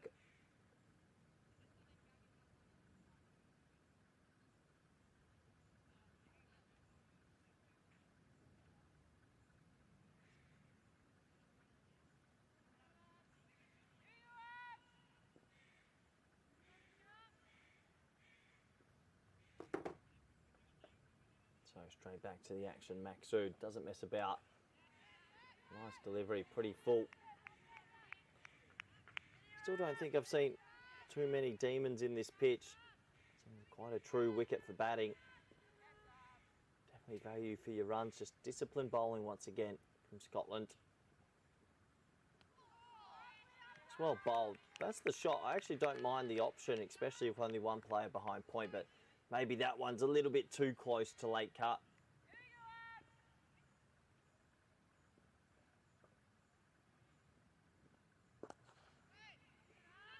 Full toss. Missed out on Maksud, just apologising to her opposing captain. A little bit of a collision, just a tad.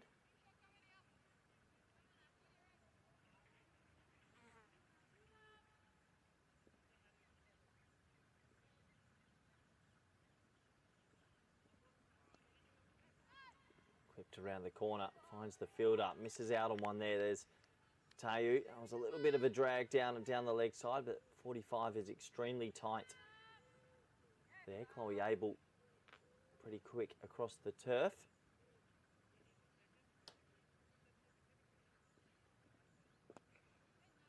Chopped down into the offside. Another dot ball. Good over this from Maksud, racing through it as well, not messing about. I haven't had the stopwatch on, but this has to be a sub 2-minute over. Get this in the Olympic Games, if you ask me. I reckon a little bit of an inside edge might have saved Tau there. Very good over from Maksud as they do race through the 24th over. Another over complete. 75 for 3.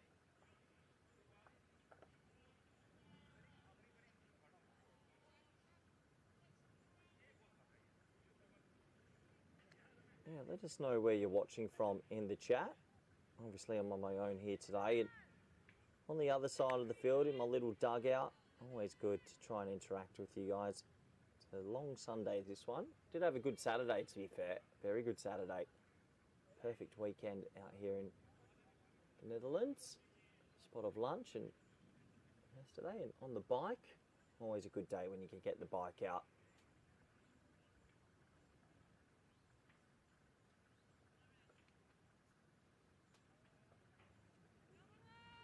You can see that field still in, still aggressive from Scotland.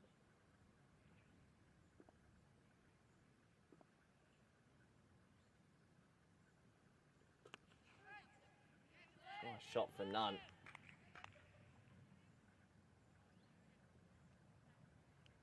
short and wide. Maybe feels like missed out on that one, did Tayu. An extended spell for Chiteri here as well. Might have been tempted to bring a right arm off spinner in, as Tayu is a left-handed batter, but wanting to give the pacer a bit of a bigger run. Fair enough. Oh, big appeal.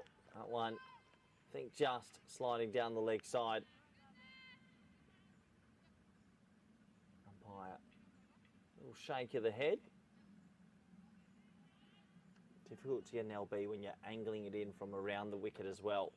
Really need that ball sort of Freddie Flintoff to Adam Gilchrist back in the day, slightly go away, or a Stuart Broad to a David Warner from around the wicket. Not easy.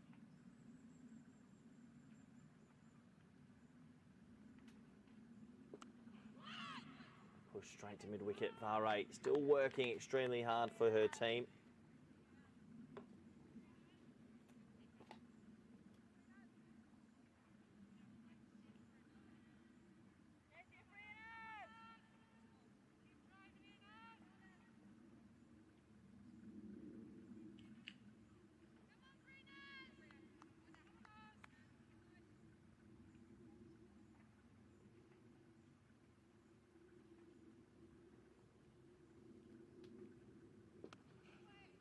Again, Vare circumspect.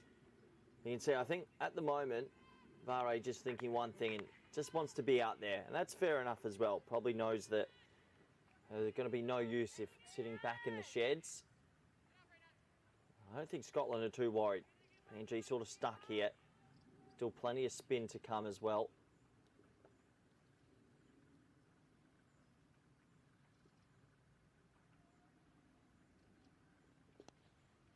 There's a nice stroke as that one's worked through backward point. Darcy Carter, once again, cannon of an arm, hitting the gloves. One more to the total.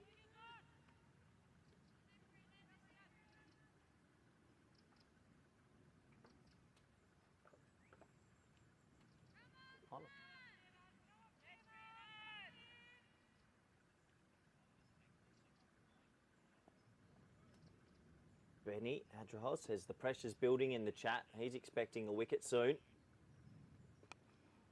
Pushed into the offside. Dot ball, good bit of fielding. Yeah, it is. Let us know in the chat, what do you think? Has this pressure built to a point where you expect PNG to play a big shot, or are they going to bat like this for the next sort of 6-7 overs? We'll have to wait and see. Obviously, long day to go still. We're only about a quarter of the way through. 77 for 3 after 25. I'm sure the Dutch ladies who are 3-0 in the series will be sitting from home and watching in.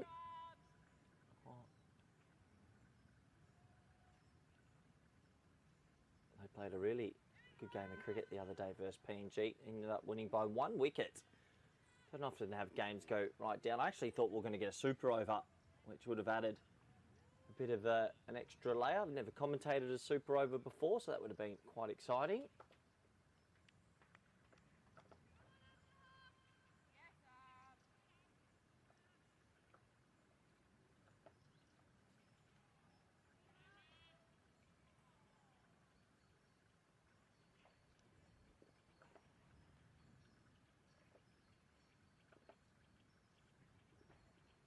There's that sort of accidental stutter step from Maxud.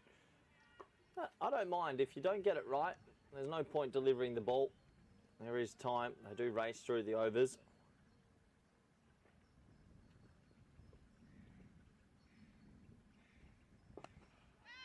And right back on it from the skipper. And I think if we were to pause this sort of competition right now, she could be putting her hand up for player of the series at the moment, Maxud. Oh, that's a nice shot. A little bit of bottom hand. That's what we want to see. I think Vare, if it's a half volley or that sort of low full toss, definitely has the ability to hit the sweepers.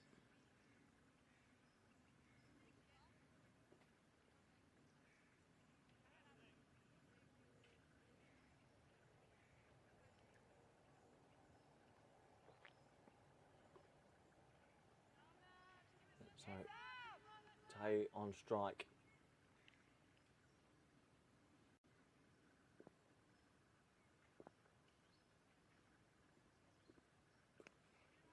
It's a nice looking stroke, isn't it? Just punched out to the sweeper at deep cover. One more to the total.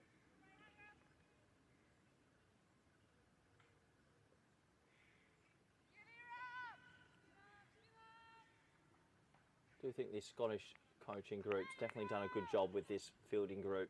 Very smooth in the field, very quick to move around between the lefty and the righty. That's going to be one more run. Better signs here from PNG, a bit more proactive this over.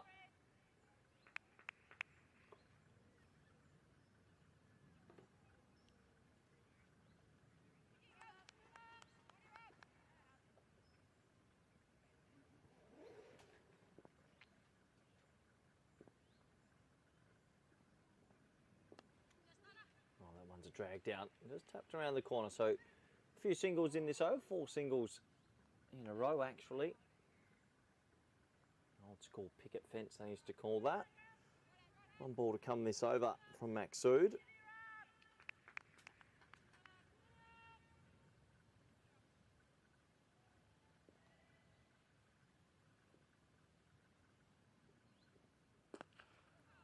Gets that all wrong and actually almost turns into a wicket. Well, if that had been a wicket, I dare say Maxood would have been smiling all the way back to the dressing room. That one should have been hit over the rope, but in the end, it's a dot ball as another over is complete.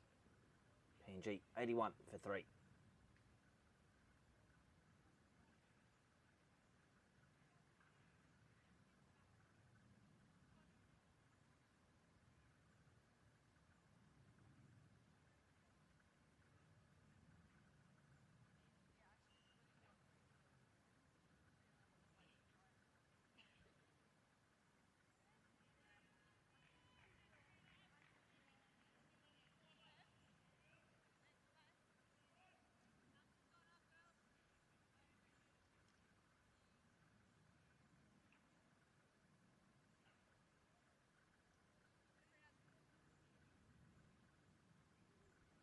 So Chiteri to continue.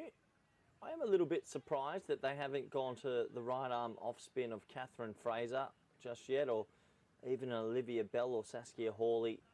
Olivia Bell could come back for a second spell, only because I just think that Tayu is the last left-handed batter in this lineup, and you can ask any lefty around the world, starting against a right arm offie as a left-handed batter always asks a couple of questions, but Chiteri has won the faith of the skipper and will bowl her 5th over.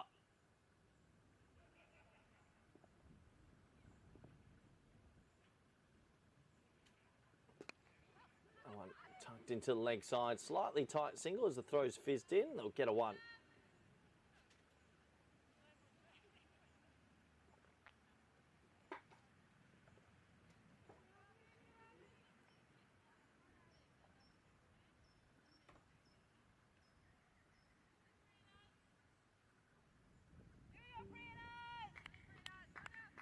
So Chiteri's actually got quite decent figures right now. Would love to add one to the wickets column.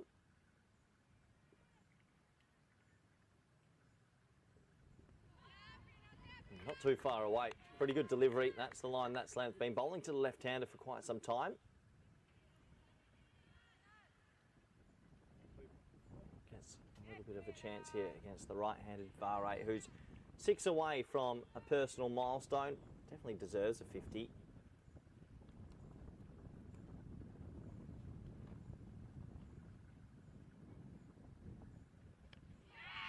Bowled.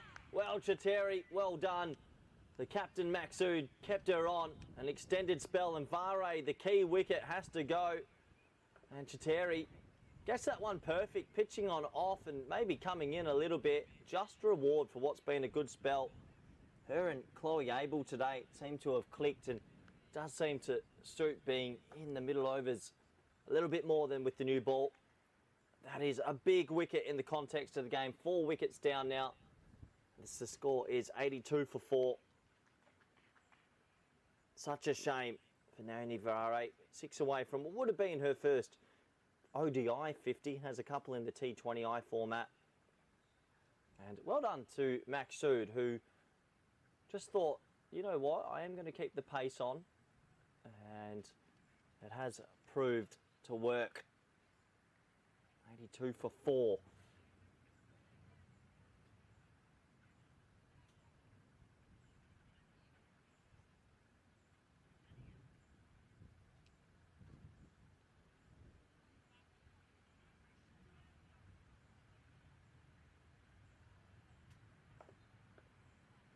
So players grab a very quick drink, obviously.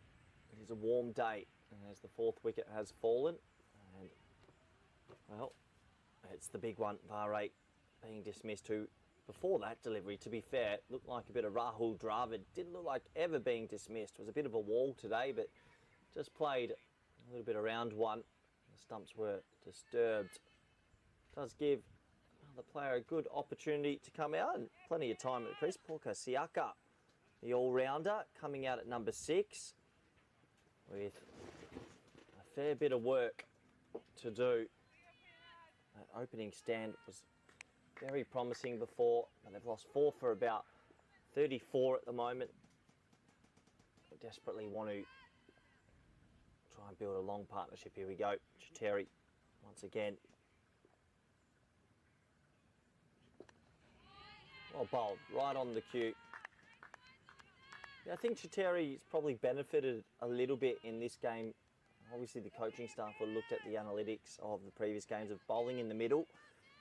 Obviously, the new ball has swung this series and didn't get it right, but today seems to be honed in. 4.5 overs, 1 for 12. I think before that delivery I said a wicket would just make those figures look that much better, and it did. There it is. Is the commentary curse a real thing? I don't know. I'm not usually superstitious, but maybe it is, that one going down the leg side for a wide. Nathan Hawley in the chat, pretty happy with that wicket.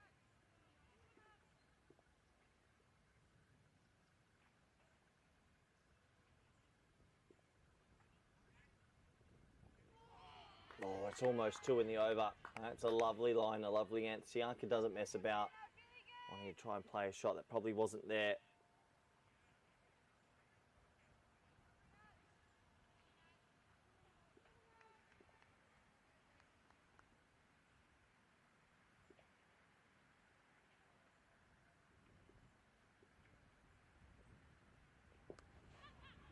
Shot, really nice shot actually, to the right of mid-on, and they'll get through for a single, so Siaka will get off the mark, and from the few deliveries she's faced, looks like she's out there to try and hit it, which is good to see as another over is complete.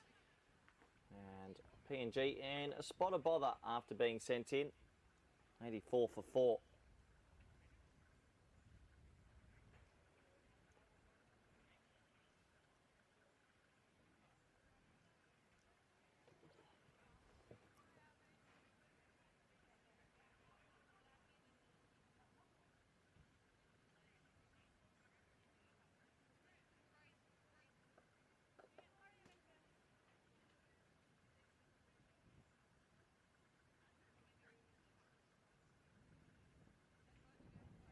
So it does look like we've got a little bit of a bowling change, and it's not going to be maybe what a few of the viewers in the chat were hoping for or expecting. A couple of people have been shouting out they'd like to see Fraser have a bowl. I'm just looking at this. Fraser is listed in the squad, but we're going to go back to Bell, who bowled a very economical spell of 4 overs, none for 9. Very tidy bowler, Olivia Bell. Doesn't seem to ever, well, I might curse her now, but ever drag it down or bowl a loose delivery, to be fair. Has fit in pretty well into this lineup. I think the family's watching from Stockport currently. Second spell for Bell. So has clipped straight to square leg, dot ball.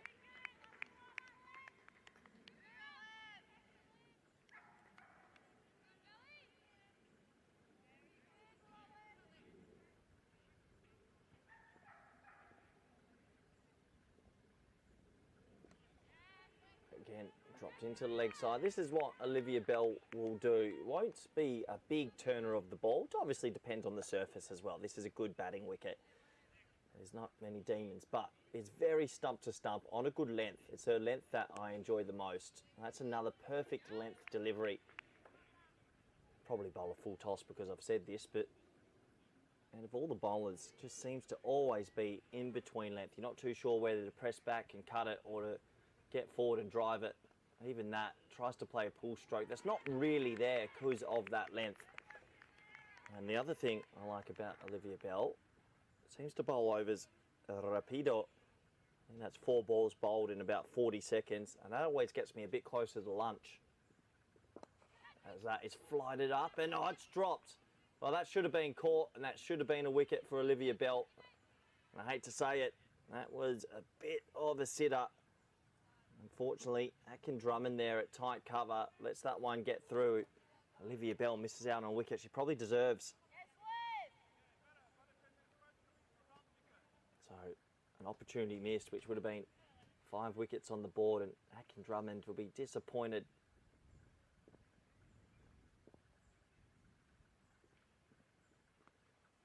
That's a nice looking shot. That's a really nice shot. As it's cut away, and it'll go for 4. There's in cricket a cruel mistress.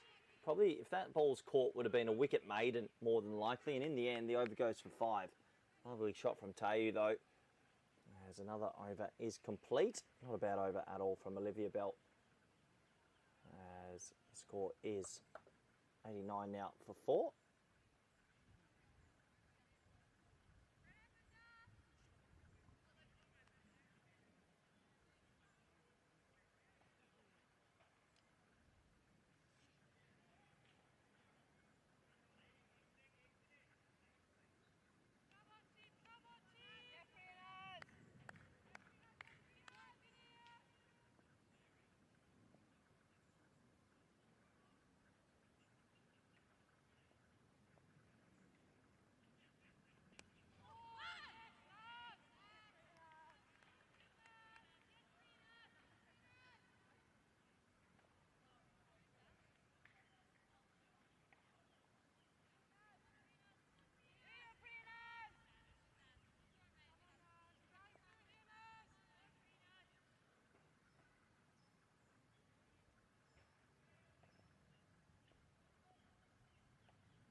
hello and welcome back.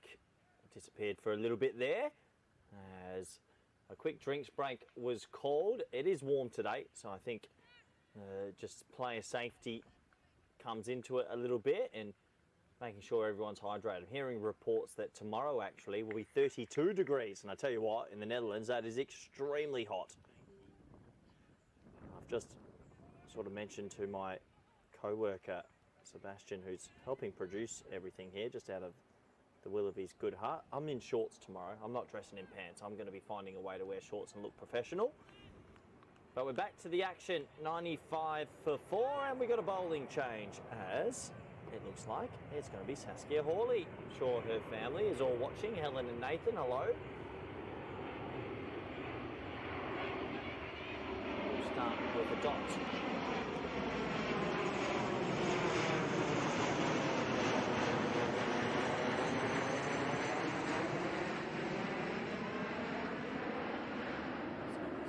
Hawley, another right arm off spinner who has this happy knack of always being involved in the game. Something I've noticed, and good fielder, good all-round cricketer. Australian heritage and a fairly good cricketing pedigree. Hit the first ever 100 in ODI cricket for Scotland, which is a pretty amazing thing to have on your resume. Also picked up 4 wickets in the match and then sort of had to feel the levels of cricket a bit. Ended up getting out for a duck a few days later, and isn't that just what cricket is? It sort of brings you back down to earth very quickly. Gets an opportunity with the ball today. That's a lovely shot. Well, the first shot of anger all sort of day. And it's the skipper, Tayu, who sees a flighted ball and instead of just nudging it to the offside says, that's in my zone, I'm going to hit it for 4. Lovely cricket stroke. So I'm sure Hawley might respond here with a little bit flatter. It has a very good arm ball. Sort of has surprised a few of the players on the Dutch and PNG side so far. Sort of skids on as it pitches. Goes the other way and just slows it down like that. Clever bowling from Hawley. Cat and mouse going on between the PNG skipper and the star player from Scotland as the 100 was brought up with that boundary. Chopped away, top ball.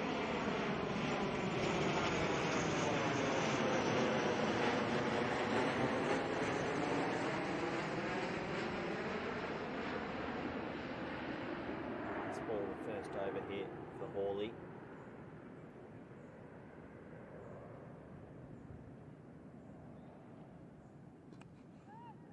One just pushed through a little bit. It's hit pretty firmly to cover. I've got that. I thought that was over actually. Not too sure if I'm losing my marbles slowly or I've miscounted, but I had that as over. One to go though.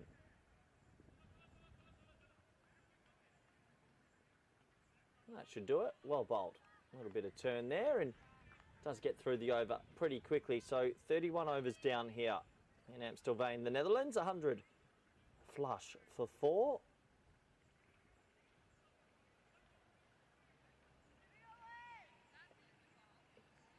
$19 overs to go. PNG. They'll have a fair bit of work to do. So Scotland ahead in this one at the moment, but the game can change very quickly.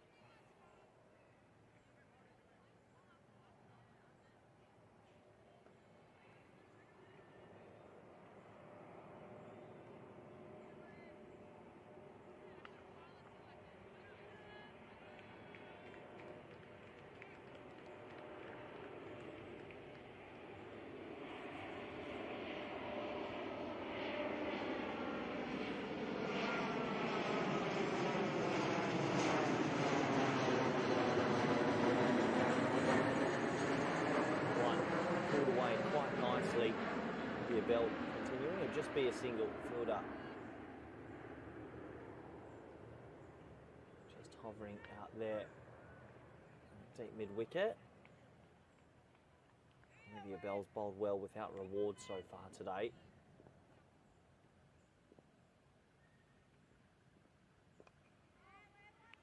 flatter this time, push through, dot ball.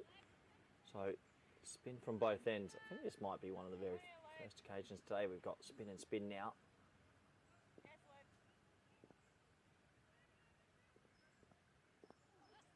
Lovely batting, just dropped around the corner. Big shouts at 2. They'll have to settle for 1 as Chloe Abel does extremely well. Running around to keep that just to the 1. Tayo's looked really good. Moves into the 20s. Siaka's come out, dropped, was given a life early, but still there. Oh, that's a shot. That's a lovely shot. A little bit wide this time from Bell. Siaka pumps that through the offside for 4. Just offering a little bit of width. And PNG might have had a little bit of a word from the coaching staff at the drinks break, because just showing some intent since that interval.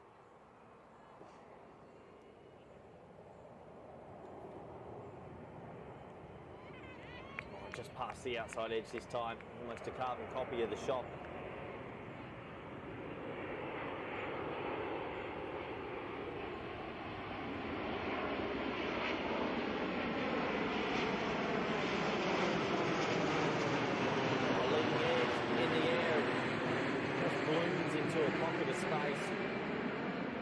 Complete, decent over for PNG that time, 6 runs come off it. Yes, a couple of boundaries in successive overs. PNG up to 106 for 4.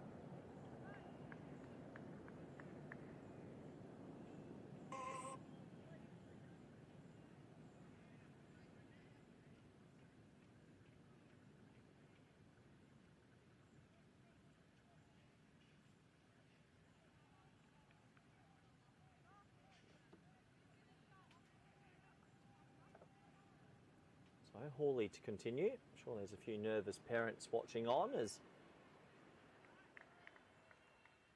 I'm getting to a second over here.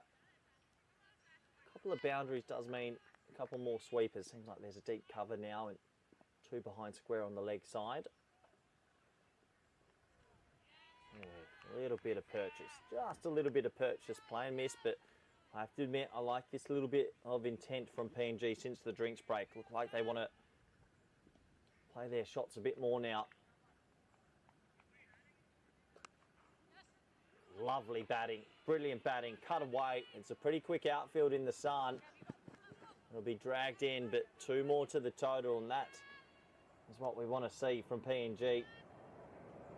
Definitely a change in tempo since the drinks break.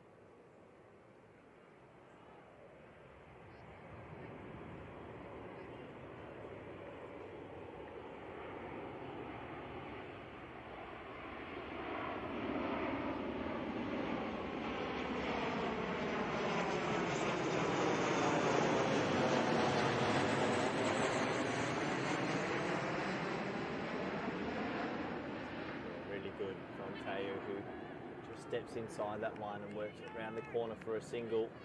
So, I wouldn't say runs are flowing, but I would say it's picking up.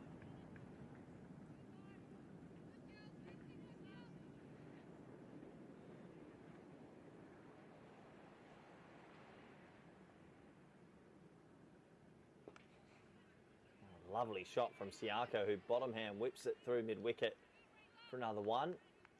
I think Siaka's just come out with the right sort of mojo from the start of her innings. Look to hit anything full hard, and usually good things will happen if you do. Hawley just needs to get a little bit more stump to stump, you'd imagine here. There's the left-handed Tayu. Tayu very good at this sort of cut shot through the offside. That's another one. So another good over so far here for PNG.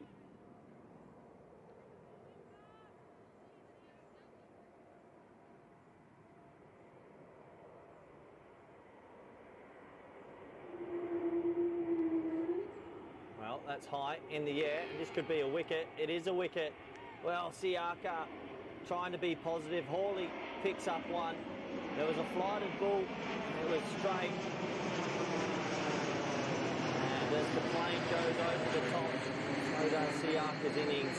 be disappointed to get out. They were just starting to build nicely, PNG. Credit to Hawley, who was pretty brave there to fly that one up and outfox the batter. Takes it to 5 for 1-1-1. And, well, if you're superstitious and you believe in that sort of thing, maybe the 1-1-1 on the board played a bit of a part there.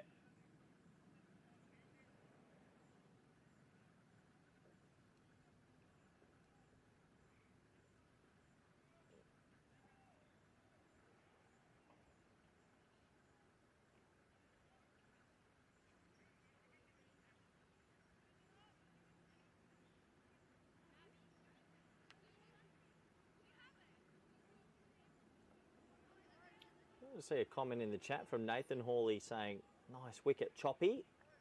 Choppy obviously must be a nickname. What's the background, Nathan? Would love to know. There's a little bit of a background why the nickname is Choppy.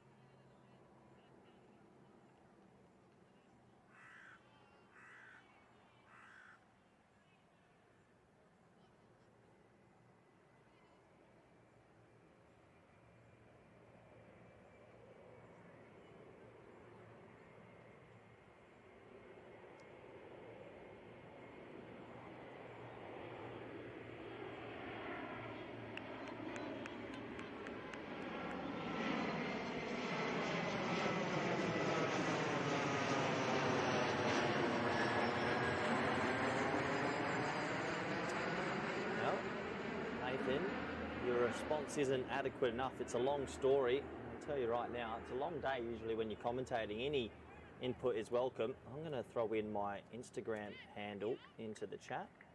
Probably frowned upon, but it doesn't matter. I'd like you to message me privately what the story is. And if it's kosher, maybe I'll mention it. So, Darcy Carter looks like going to come into the attack. Still very surprising not to see Catherine Fraser, but not too sure the reasoning. Obviously, the think tank maybe giving her a bit of a rest today. There is still plenty of options available to Maksud, the skipper. And there's Carter getting ready to come in.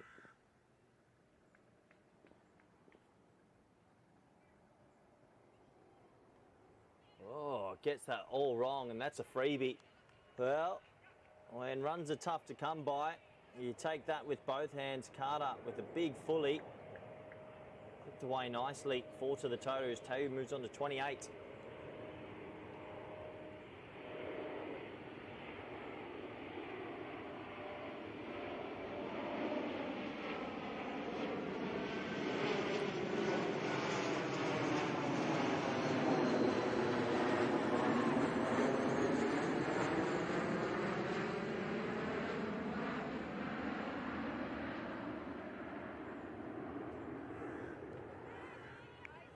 Better. Maybe it was just a glitch in the matrix. Carter right back onto that immaculate line and length. I would have continued with Bell, I think. Olivia Bell's a bit hard done by today. I do like how quickly she gets through the overs as well. There's another bit of a drag down, and Tau's seeing them quite well. Running, I'll get through for a single.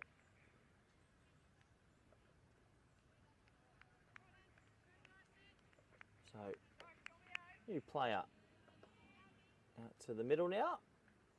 Rajadare gets an opportunity here with a fair bit of time to bat. So, doesn't need to take any undue risk, just facilitate the strike over to Tau if possible.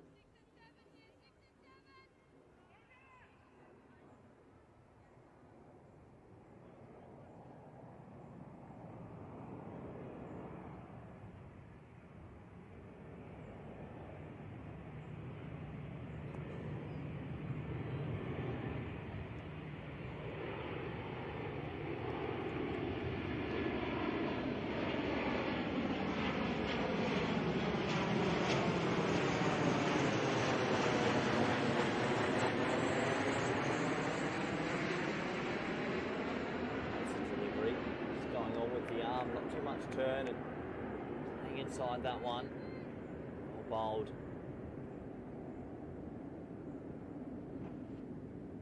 Last ball of the over here for Carter. in the first run of the innings. Jadure. Good batting, good over there for PNG. They're over complete. 34 overs down, 117 for 5.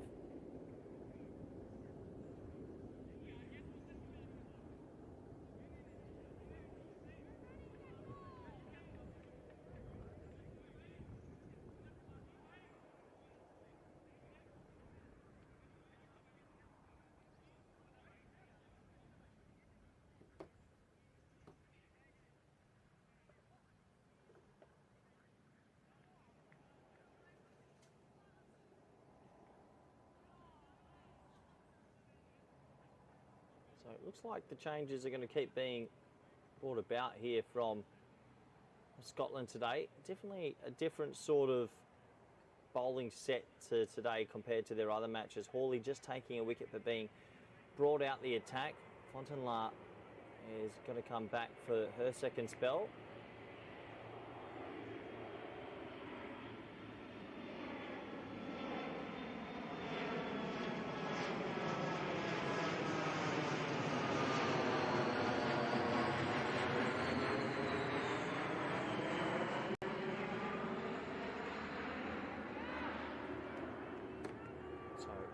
Hawley comes in, does a job, gets the wicket and then gets removed. Back to pace.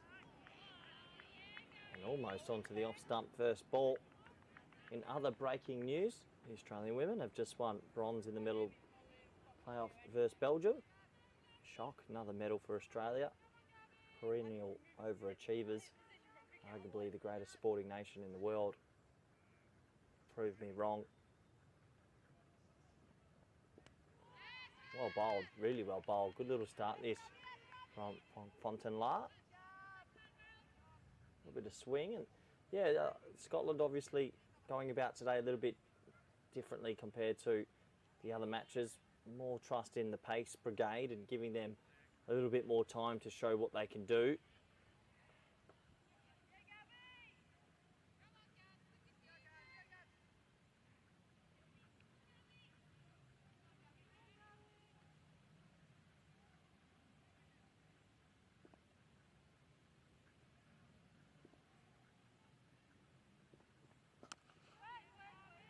Pretty forceful looking drive for a dot.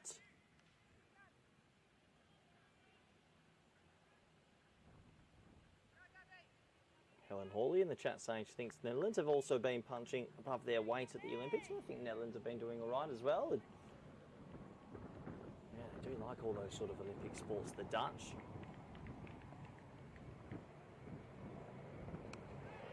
That's well bowled from Fontainebleau's come into some good rhythm to start her second spell.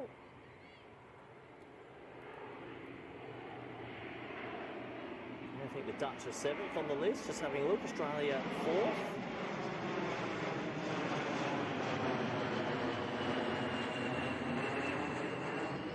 Lovely shot, beautiful cut shot. I only get one for it. Toes played some lovely strokes through the offside so far in this innings. Yeah, it's been good, the Olympics. I've enjoyed it. It's on usually in the TV in the background most nights. I have to admit, I really enjoyed the archery. What would be my top 3? Archery was up there. I'm a big fan of the high jump. Watched the final last night where the Kiwi got up. Technically Australian, really. That one a little bit shorter and, well, a bit of glove around the corner as Bell will do the mopping up for a single. And I've actually enjoyed probably the long distance running a little bit this time.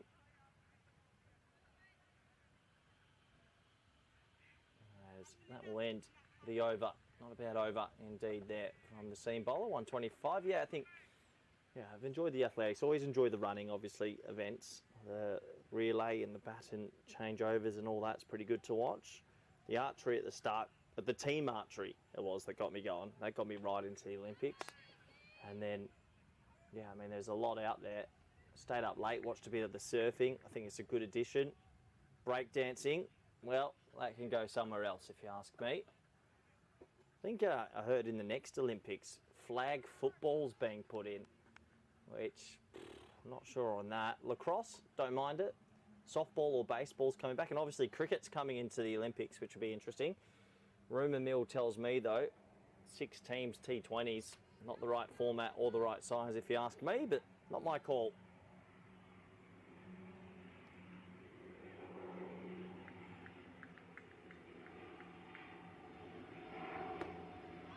As we get back to the action, and Darcy Carter with a very good delivery, dismissing the outside edge. Yeah, let us know in the chat, what sport would you remove and what sport would you add to the Olympics? That's a good little topic. Darcy Carter just has it on a bit of a dime at the moment, well bowled. Yeah, if you ask me, I'd remove breakdancing in a heartbeat, snap my fingers, and then I would add, I'll get maybe squash. Squash, good sport. It's really well bowled again. Actually, I'd add padel. Now, this isn't as big in the southern hemisphere just yet, but padel up here in the northern hemisphere is one brilliant sport. Quick, bit of a hybrid of squash, tennis. I'd add padel, that'd be a great Olympic sport. Let's play and miss outside the off stump. Good over this from Darcy Carter. And to wrap it over, let me look at my watch. It's been about 35 seconds. She's already bowled 3 deliveries.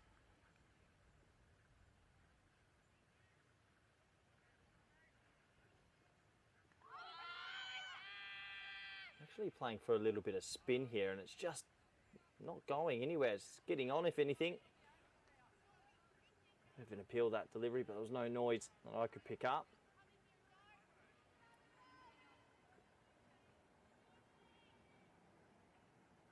So could this be a cheeky little maiden here to Carter? And it will be a bit of a carve-and copy that over. So very quick over from the Scottish bowler. 36 bowled, 120 for 5.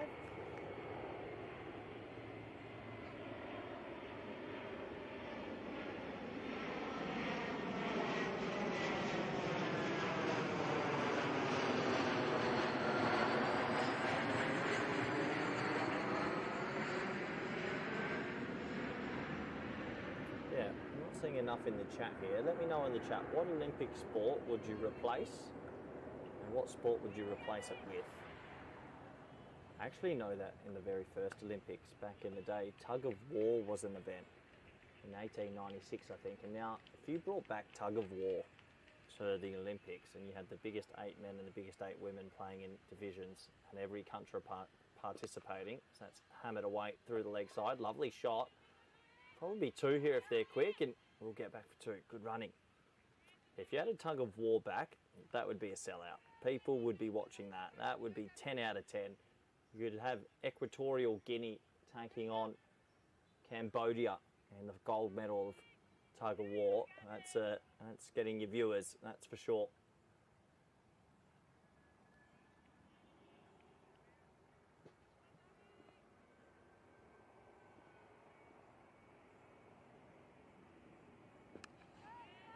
Nice full face in the bat. Thompson has looked good today.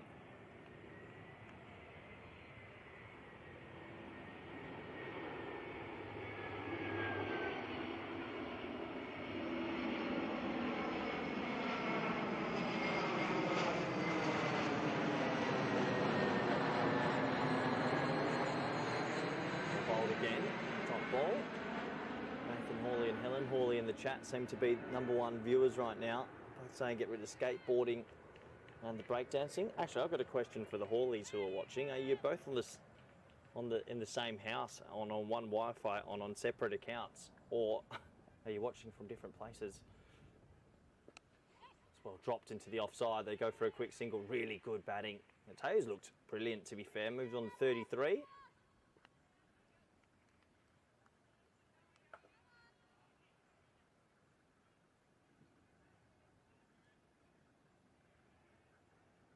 Yeah, I do think I heard softball and baseball making a comeback as well, and I don't mind the baseball or the softball, pretty popular sport around the world. Yeah, next Olympics is in LA, and then the one after that, Brisbane.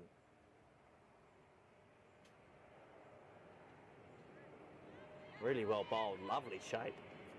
Really lovely shape. Just getting that one to go away a little bit. On the same couch. Okay. Pretty good credit to have the double YouTube chat open. Give that a lot of time.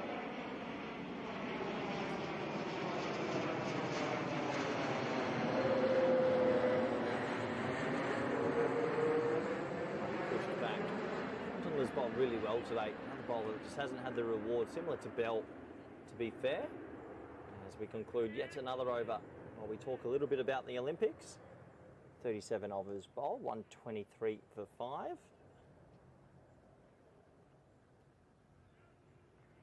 Actually, I heard a story the other day. I don't know if it's true, but apparently ballooning used to be an Olympic sport.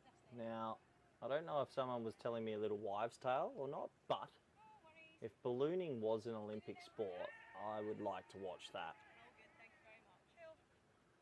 That and tug of war. That would get me buying some tickets.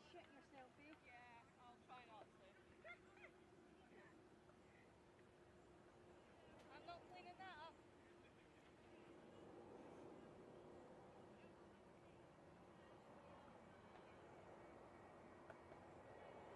Not sure what the delay is. It was just getting into position.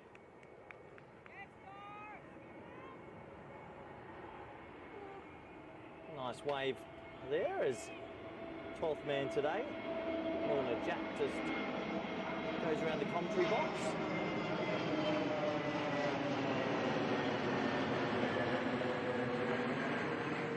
One run to the total. Helen Warmley reckons a bit of orienteering into the Olympics. What's orienteering again? It rings a bell actually from back in the day. I think you're out in the woods, aren't you, looking for things? I can't remember. Orienteering, why not? Well watched, well played.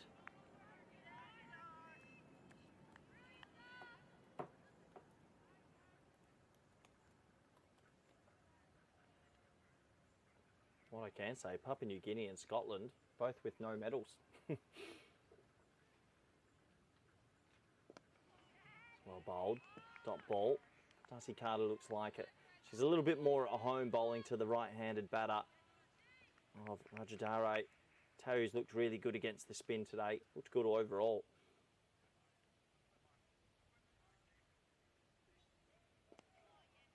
Well bowled again. Really, really good. That in-between sort of length.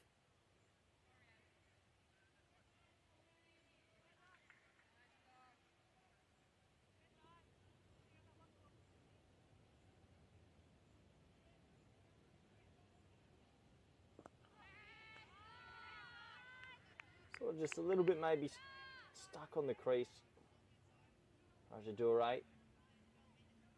Been there for a while now.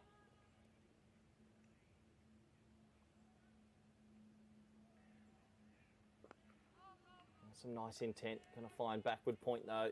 Another over is raced through. Scotland getting through pretty quickly. Let's get to sort of the back end of this first innings. 38 overs bowled, 124 for 5. Nathan Hawley obviously not understanding the banter there. Obviously I know Scotland are under Great Britain. Come on. I just think it's a bit funny. I don't think you should be allowed just to incorporate other countries and say you're playing under one ballot. Well, I'm sure if you ask Scotland, they'd love to just represent as Scotland. Probably shouldn't be bringing that up. Well, I don't know. Let me know if you're Scottish and you're listening. Would Scotland prefer to represent as Scotland at the Olympics? Can't imagine why they would want to be under Great Britain. Go as Scotland, win your own medals. Fontenla continues. Oh, there's a shot. Well, that's a shot of authority. Smacked through the leg side. And goes all the way for 4. Tau's playing a bit of a doozy of a knock here. Has been smacking it through the offside. This time through the leg side. 4 runs.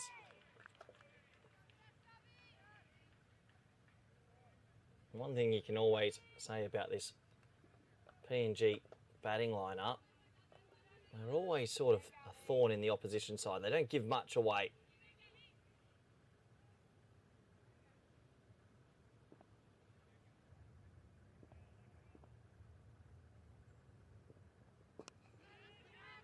Good comeback ball. Really nice delivery. Full straight, little bit of swing.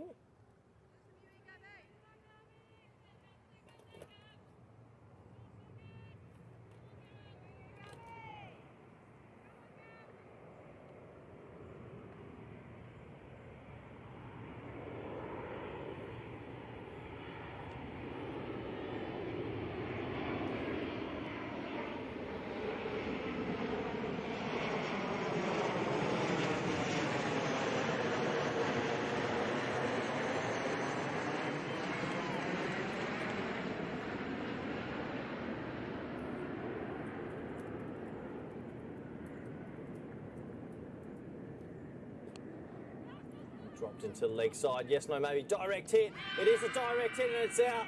Well, making amends from before. Dropped a catch earlier today. Abby Atkin-Drummond. Not this time with the run out. It was a clean pickup. Stumps disturbed. And it's a big wicket because it's Tayu who was batting so well. And Scotland get a bonus one. Great bit of fielding. It's never easy when you drop a catch earlier, but Atkin-Drummond, that was really good fielding. Picked it up, couple of stumps to aim at. Everyone loves a run out. Gets the team right together. And a big wicket goes. Well batted, Tayu, though. I think the skipper from PNG can hold her head up high. Looked really good in that innings. 128 now on the board for 6.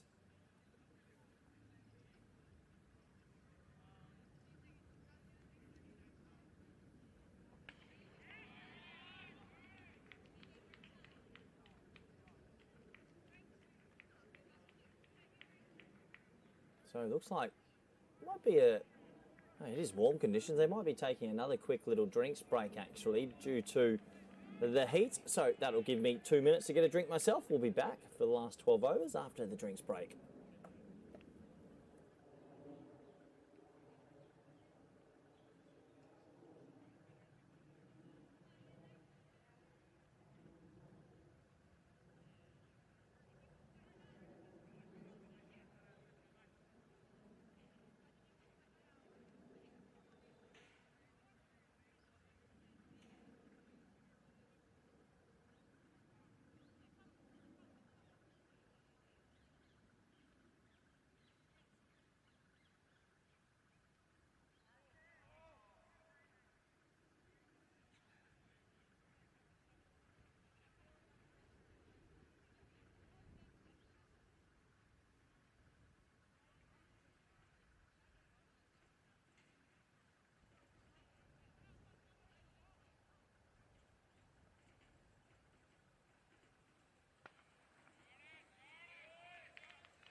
So, welcome back.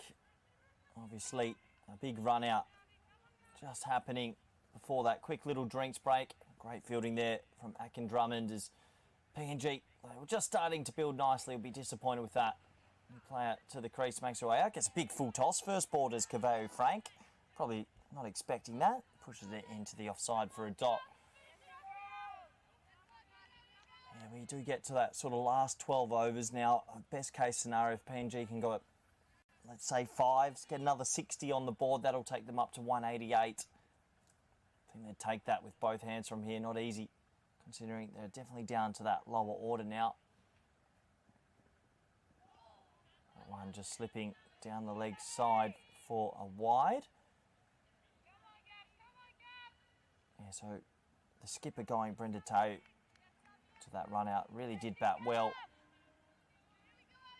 This lower order's definitely shown throughout this competition, though. They've got, well, good enough sort of cricket sense to make sure they don't throw it away, but do need to be looking to score.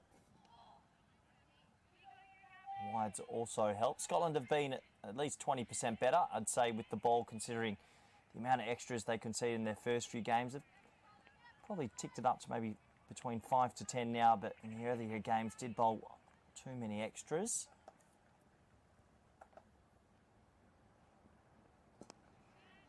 That one just pushed into the offside. So, call of over from the umpire. As the helmet gets run on for the keeper, another over complete. We've got 11 overs to go, 130 for 6.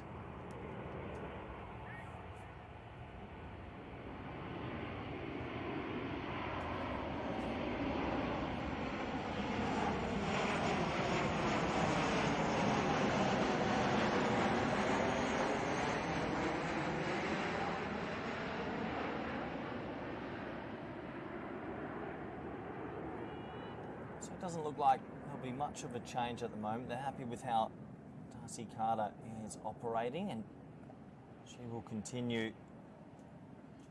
Still got plenty of options up their sleeve. Saskia Hawley actually only bowled 2 overs, took a wicket, did the job, and then was taken off, so potentially could bring her back. Olivia Bell's got a few to come. No Fraser used today.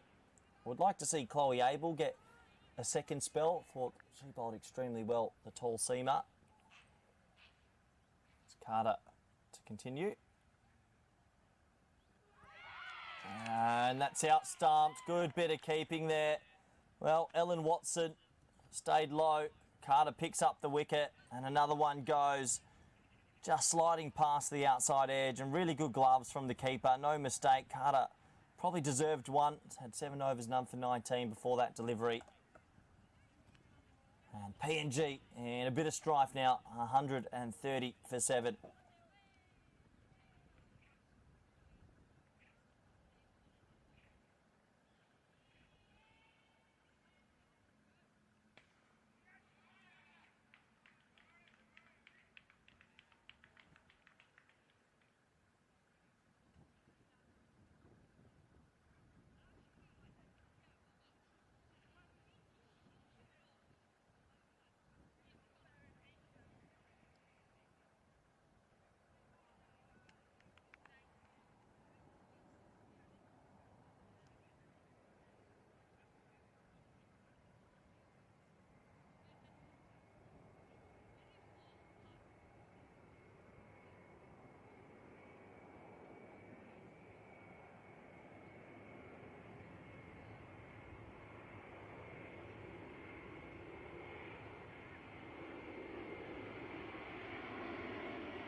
One just trickling down the leg side will be called a wide.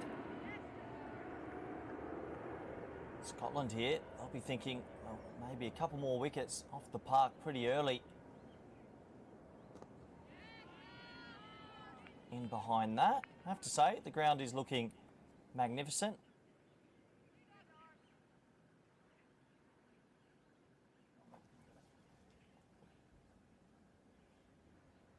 Oh, bowled. Well bowled. Darcy Carter flights that one up, and, well, Scotland really are hammering it home now. That one flighted up, actually spun a little bit. Obviously, Thomas played a bit around it, will be disappointed with the stroke. And that is 8 down. Look, there's no demons in this pitch. I think it's a true batting wicket. But Scotland just so clean with the ball. And PNG finding the going pretty tough here.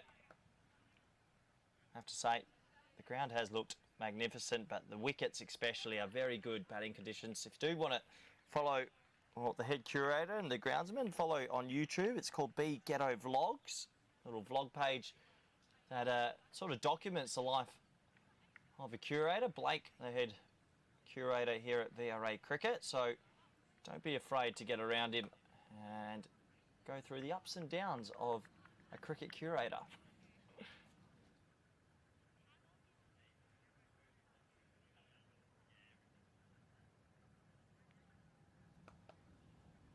So I know Blake's put a lot of time into the wickets here, and you can see there the square's actually looking beautiful. It's a nice sunny day.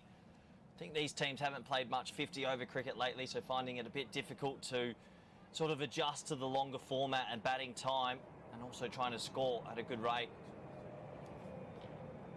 So Carter, 2 wickets in the over. Teo is out there with Frank.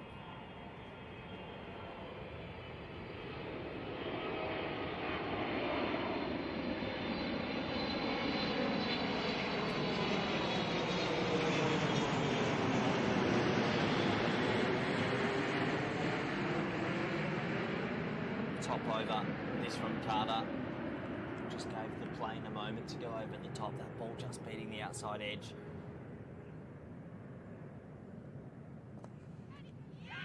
In the air, caught, 3 in the over. And Darcy Carter has gone bang, bang, bang. And all of a sudden, 130 for 6. Changes to 130 odd for 9. And Scotland are miles ahead now. It's amazing how quickly a game of cricket can change. I don't think any of us saw that over coming. Still a ball left, I believe. So, brilliant bowling from Carter. And PNG, we probably for the first time in the whole series have lost wickets in a cluster. They've been very, very good at sort of, if they lose one, getting through the next period and whatnot. But 9 down now, 1 wicket away. As the wheels have just fallen off a little bit here, unfortunately for PNG, but credit where credit's due to this very good Scottish side, who, if they get a win today, will play the Netherlands again once more, and that could come down to a net run rate showdown to see who wins the ODI series. If Scotland were to beat the Netherlands, that would mean both teams end up on 3-1, and then we would get into the old net run rate conversations, which are always a little bit boring for myself, but people do enjoy them. So 3 wickets in the over for Darcy Carter. Can she make it 4?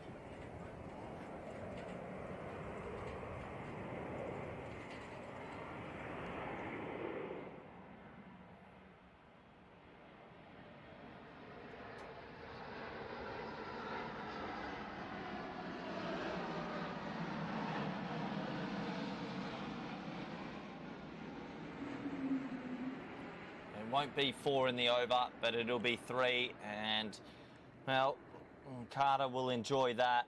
So will the Scottish faithful. 40 overs complete here at VRA in Amstelveen. 131 for 9.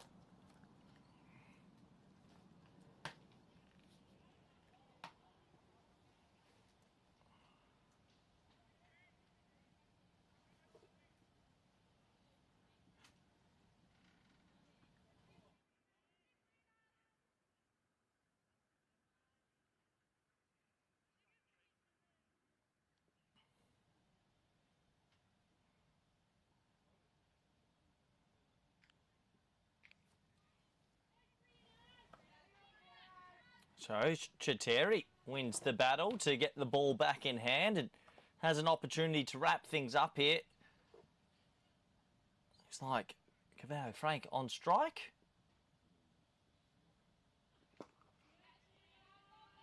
Just pushed to mid-on for a dot ball.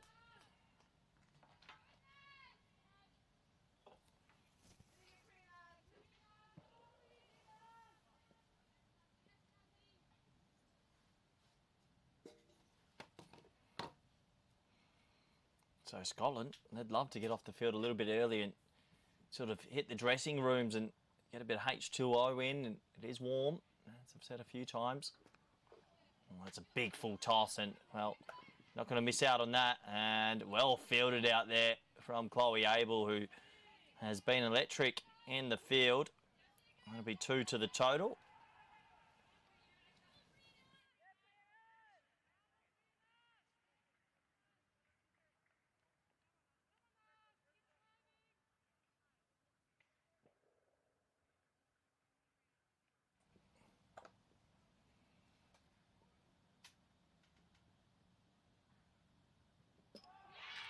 And that'll do it. Well, Chateri gets brought back to finish things up. Maxu, great captaincy, and Scotland, have to say, they've been 10 out of 10 in this first innings. PNG fought hard. It was Brenda Teu who was magnificent at the top of the order. He's making a score in the 40s. And a couple of attempts at cameos. I thought the keeper as well, Brenda Teu, I mentioned, sorry, Naomi Varare, the opener, batted well. But in the end, it's that lower order didn't really click today, and they've been bundled out for 133. Credit to the Scottish seamers today. Yes, Darcy Carter got that 3 and 3, but I actually think the seaming brigade, Chateri, Fontenla and Chloe Abel, were all exceptional. And PNG all out for 133, which you'd have to imagine is under par, as Scotland will walk off, the happier of the two teams.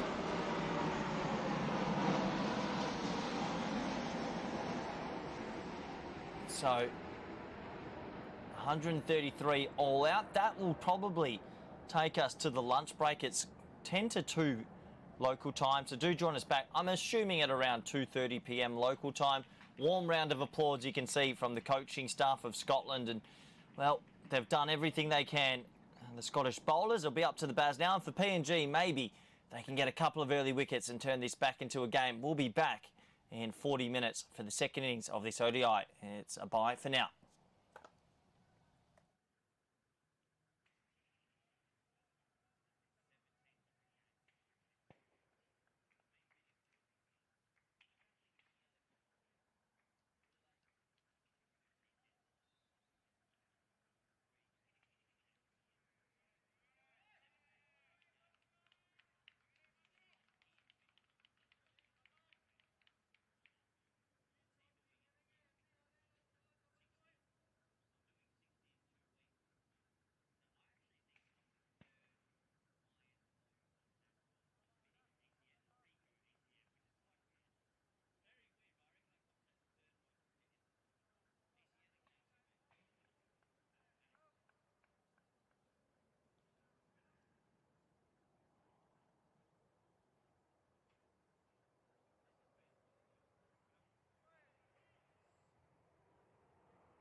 Audio check, 1, 2, 3.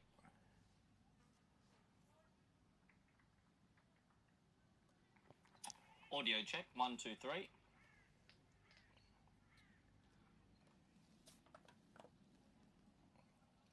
Hello and welcome back. We are seeing some live pictures. The players will be entering from the right of your screen any moment as we get into the second half of this 50 over encounter. As PNG have been bowled out pretty cheaply in the end. Scotland a really disciplined display. And the Scots will be looking to wrap this up and move into maybe a deciding game versus the Netherlands. Both teams potentially can end 3-1, and then it would come down to net run rate to who wins the ODI part of the series. It is a beautifully sunny day here in Netherlands. A bit of a cricket fiesta in the country. There's top classer, domestic cricket, Hoofde classer, second division. You've got this women's international encounter. And also, the men's are playing up the road in VCC Voorburg. They are playing a 50 over match versus Canada in World Cricket League 2. So, a very busy day in the Dutch calendar, and really nice to have both women's cricket in the country and men's cricket at the highest level being played. But we are here for PNG taking on Scotland in the first innings. PNG all out for 133. And Darcy Carter picked up 3 wickets very late in the piece to get herself a cheeky 3-wicket haul. As it looks like the opening pair is going to be Saskia Hawley. Her parents have been in the chat quite often. And Atkin Drummond out there in the middle. Jimmy going to open the bowling with some right arm off spin. The boundary ride is a deep mid wicket and deep backward square. We're good to go. Ball number 1 in the run chase. And respectfully played by Hawley, who has had an interesting series so far. Came out like a bullet from a gun with an amazing century. Really batted super well. And got a very good ball early in the previous game. Got a duck. So probably looking to get that first one out the screws again. As you can see, sort of just little right arm out swingers from Jimmy, who's opening the bowling. So PNG thinking best option to open with spin here. Ow! Ow, ow, ow. That is cannoned into the ankle of the fielder at cover. And that's Tanya Ruma, who's having it, has to be said, a shocking day. It got one of the balls of the series, and then that has crunched into the ankle and made a very big noise. And hopefully she's okay. It's a lovely shot. But hopefully nothing too sinister, as the physio will run on, and I reckon might have a little bit of a delay here. Good to see the spirit of cricket. Hawley going straight up to the fielder and just making sure she's okay. Cricket's a tough sport, and it really does sort of level you out. The other day, Ruba hits an international 50, takes 2 for. Today, golden duck and a ball in the ankle. Same with Saskia Hawley. The other day, international 104 wickets, and then a golden duck. Not a golden duck, a third ball duck. Cricket is just one of the great levelers. I don't know why. There's many other good sports out there, but this sport in particular just brings you back down to earth. Great to see those pictures, though, that Ruma is back on her feet. That's what everyone wants to see. No one wants an injury. And I should welcome back everyone in the chat. Hope you're doing well wherever you're watching from.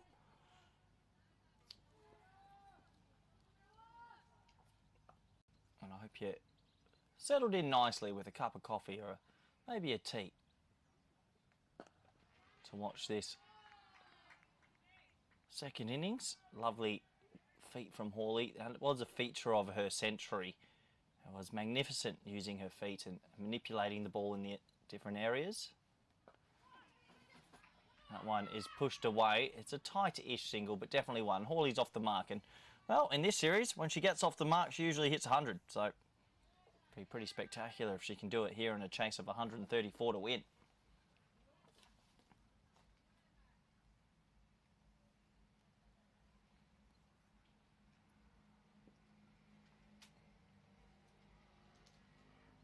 Atkin Drummond leaves her first ball, and that is the first over complete. The score is none for one.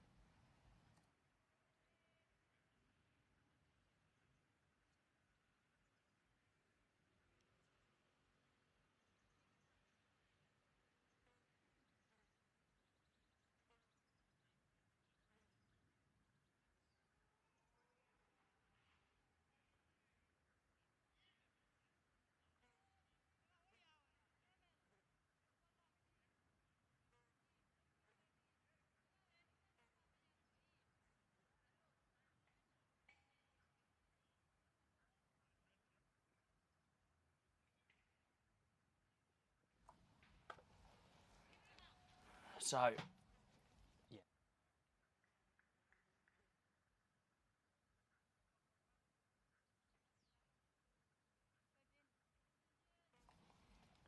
So, back to the action. Oh, it's been called a no ball, front foot, and it's cut away beautifully from Hawley. 4 runs, well, it's a 5, no ball 4, and you don't want to give a free hit to this player. Extremely destructive batter. And you'd imagine now, with the immunity cloak, might try something a bit funkalicious. 2 boundary riders, a deep backward square and 45 spin from both ends as well. That is something that I definitely haven't seen in a long time to start an innings. So, Hawley, free hit. Oh, yeah, shot. And they'll run pretty hard as it will be just reined in from deep mid-wicket and they'll get back for 2. So, nice start to this over for Scotland, and Hawley in particular is chasing 134. I wouldn't say it's a breeze in the park, but you do expect them to get there.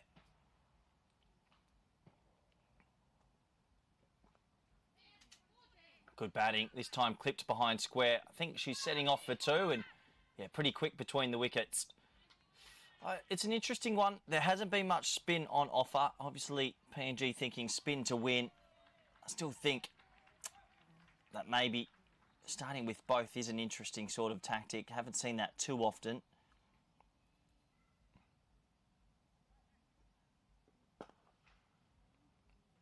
Low full toss this time, I think. That Hawley will feel a little bit aggrieved. Didn't hit the gap there. That was there to be put away. Lovely timing from the Australian-born Scottish player. Really talented pickup. Good comeback delivery that. Well bowled there from Thomas. You feel as a spinner when you have a player that can use their feet and come down the ground that you're in a bit more of a contest. You can't just settle on a line and length. You've got to keep changing it up and trying to outfox the batter. That's really nice batting. Good touch into the leg side. And we'll get away for a single. Akin Drummond is the opening partner. Only faced the 1 ball so far. Threw a really good run out earlier today. Always gives you a bit of confidence before you go on to bat.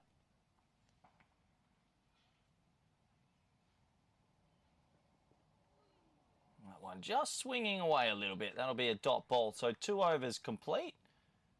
And a nice little start here for Scotland in the chase. As that bottom right of your screen should say 1-3-3. 2 overs bowled. Scores none for 11.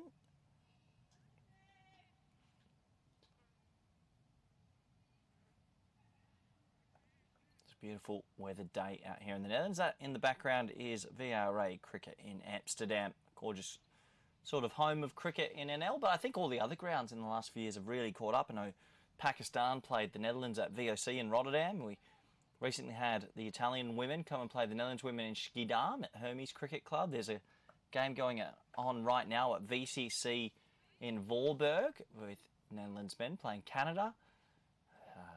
Kampong Cricket Club obviously hosted the first few games of this series. So it just goes to show that there's plenty of grounds around that are, well, at a high enough level to host good level international cricket, which is very good indeed. So, Jimmy to continue. Hawley on strike.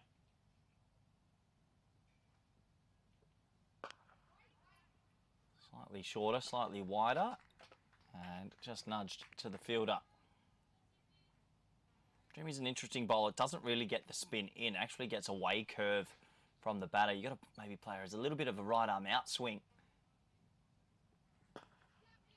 That's a shot. Good feet. Shouts a 2 straight away, but good bit of fielding out there to be able to cut that back just to 1.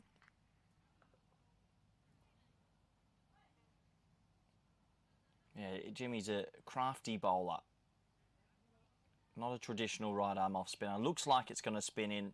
Looks like the action of a right arm off spinner, but the ball just keeps going away from you.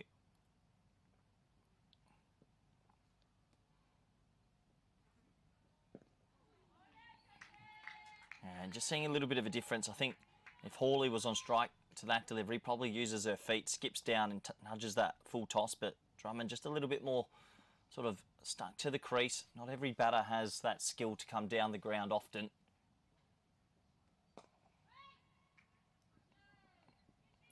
Top ball. There's a good opportunity for the batting group for Scotland as well. Obviously, we know the Bryce sisters aren't here and a few others. There's that away curve. That is just slow, tricky away swing.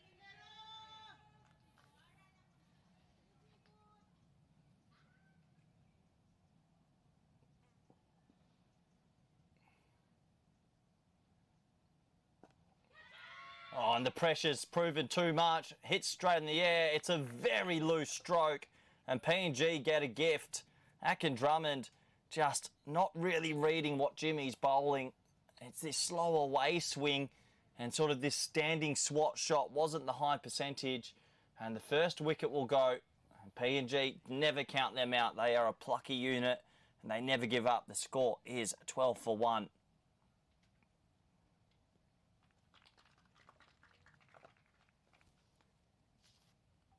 PNG will definitely, in that huddle, say a couple more wickets on the board here, especially if they can get Hawley early and maybe get rid of the number 3 incoming Darcy Carter. Maybe they can cause a few nerves in this run chase.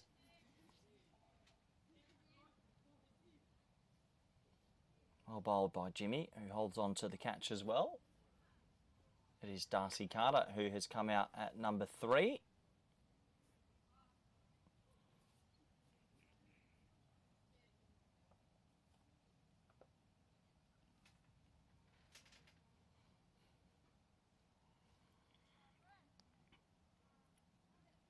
So, looks like they're going to stick with this spin from both ends to start. I still think I would have preferred to see a little bit of pace, but obviously the think tank believes this is their sort of way to get into the game. Fair enough.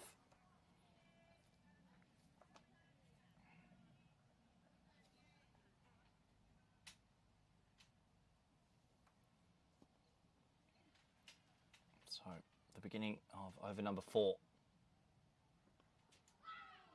Oh, that's a good ball. Again, it's another sort of bowler that shapes up to be a right arm off spinner and occasionally will spin one back in, but more often than not, the ball is actually leaving the right-handed batter. So you've got to have your wits about you, how you want to play it.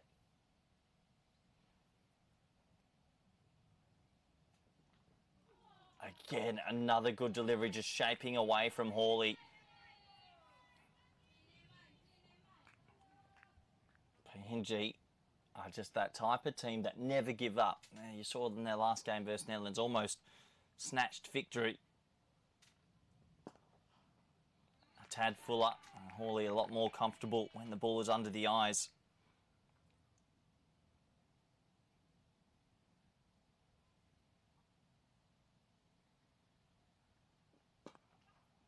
Slightly short, well cut away. They have put a sweeper down there at deep cover point. Good fielding position, to be fair to Hawley, who's good through the offside.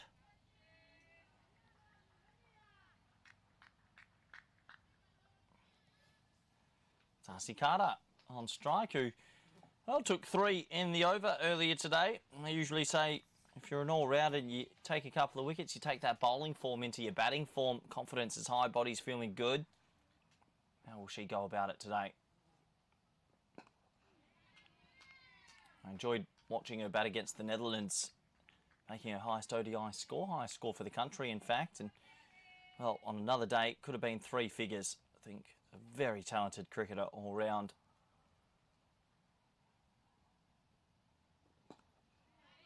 Right back, in behind it. Good over this from Thomas. Nice start from PNG. 4 overs have been bowled. The score is 13 for 1.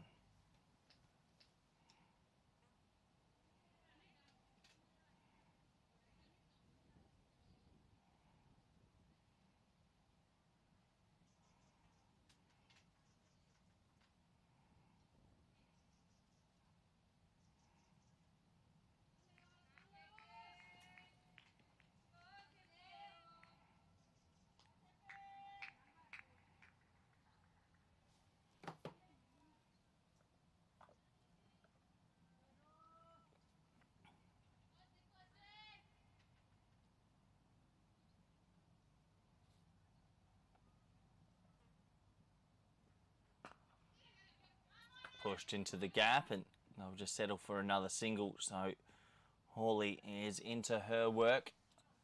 Darcy Carter isn't the type of player that, to me, looks like will hang around or go too slow. They'll give herself a couple of balls, but really does have very good attacking intent. Against the Netherlands, played some beautiful shots over the offside when given width. And there's a very good cricket shot, flighted slightly down the leg side. All she had to do was catch up with it, and that will open the account for Carter. And there's that intent. If you get a loose ball, you got to put it away, and that's 4 runs to the total.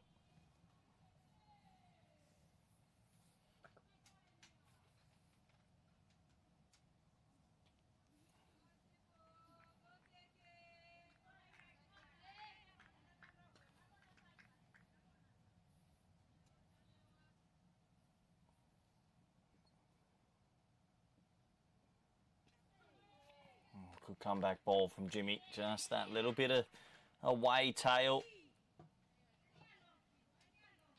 Just a tad, sort of fishing for that one, Carter.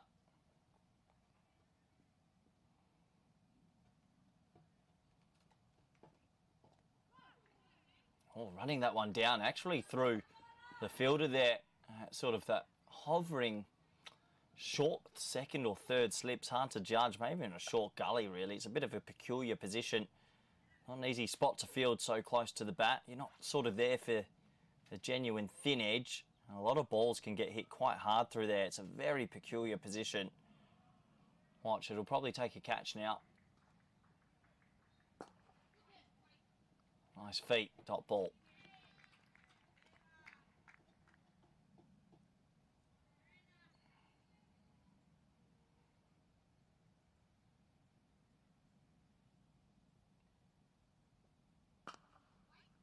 Not the worst ball you'll ever see. Just pushed into the offside. Good little bit of fielding there. And it'll still be the single though. As overcalled from the umpire. PNG with the spinners bowling in tandem. Getting through the overs very quickly. As 5 overs completed. 20 for 1.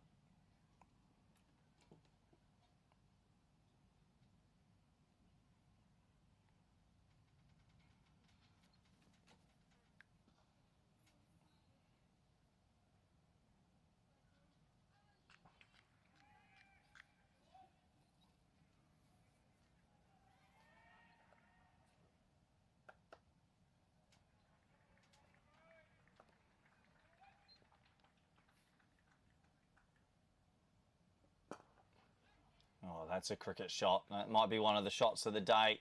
Uses the feet again. Hawley, and just showing a little bit of elegance there. Skips down the wicket, turns it into a half volley and pumps it through the offside.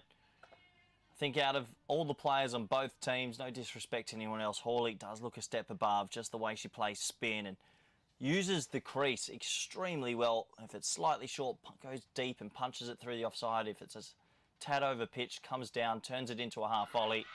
And this time a big appeal. Probably a little bit of bat on it. Must have been close. Maybe a little bit lucky to get a little bit of an underneath edge. Didn't look too deterred.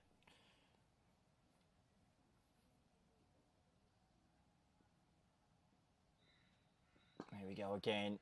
Those feet down the ground. Does really look comfortable when she shimmies down.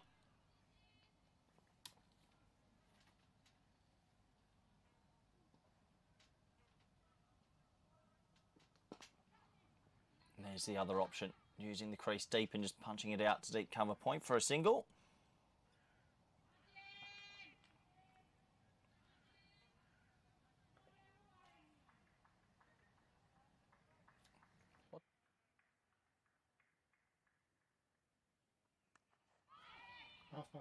Oh, high in the air, aggressive shot from Carter, who loves to hit the long ball, and that will go for 4 as well. So 4 more to the total, as PNG desperately searching for wicket number 2. Nice shot there from Carter. So the spinners, rapid fire, racing through the overs, but the runs pretty healthy for Scotland at the moment. Last ball's respectfully played, and the over is complete. 6 overs down, 29 for 1.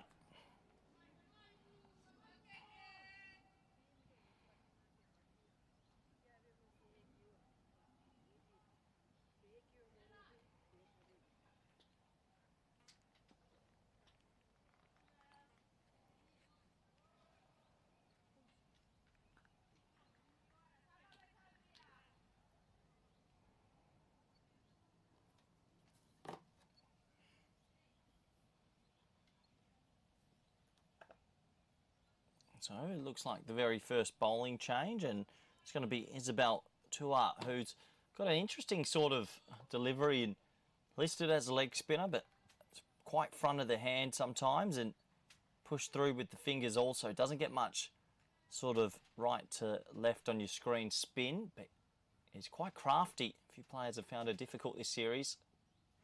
You can see there, that ball's, in all honesty, actually swinging in a little bit.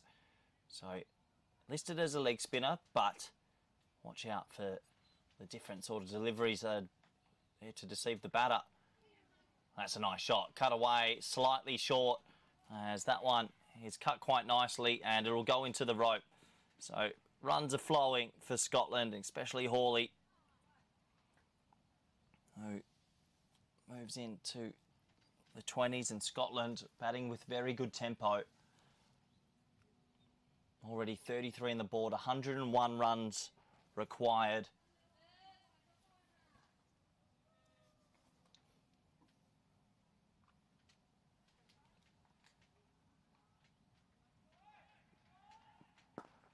Oh yeah, good bit of batting again. Uses the feet this time to jog down and punch it for one.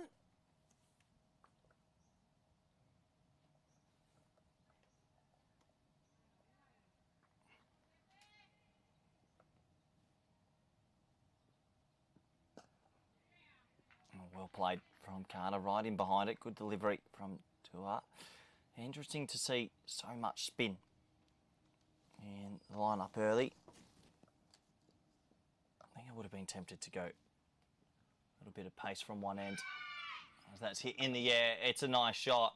That'll go for 4 as well. So runs flowing here for Scotland. I think they're enjoying the hard new ball early, and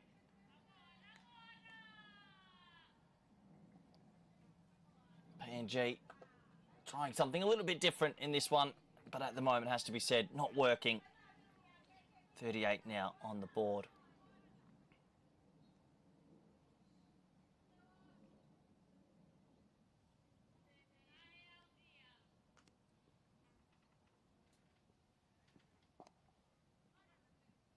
Sort of deceived with the length there a little bit. Carter got caught on the back foot, but played it pretty well in the end. So 9 will come off the over, and after 7 over, Scotland with a very healthy run rate. 38 for 1. Definitely making the use of this power play.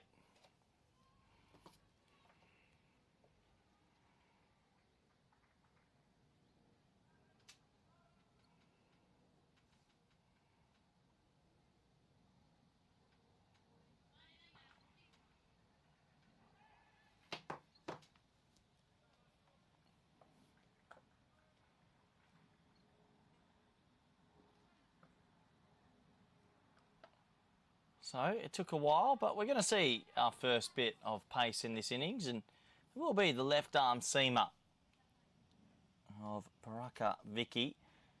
I think he's a very talented bowler. He gets the ball traditionally to swing back into the right-handers, as most left arm seamers do. I'll be looking to try and disturb the stumps a little bit here.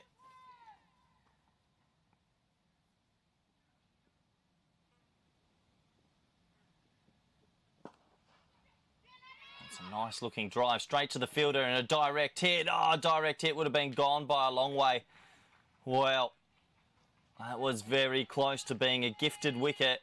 I think Hawley forgot for a brief moment how good PNG are in the field. They pick everything up cleanly. They've all got good arms. That should have been run out. Opportunity missed. Big opportunity missed.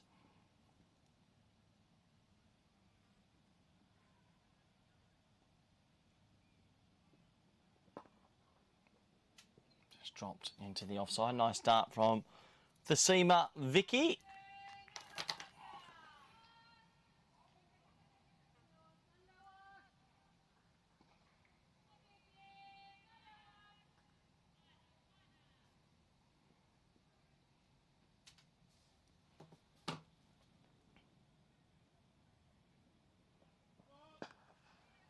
Oh, gets that one all wrong, and it's been called a no ball. So, no ball, and it's going to be a free hit. That's frustrating, especially when you're trying to build pressure. So Hawley gets the immunity cloak again. Well, I'm excited. The field will adjust. It looks like deep mid-on's going to, well, mid-on's going to go to deep mid-on. Third will be brought in. So they can change the field as they did run a single. What does Hawley attempt here?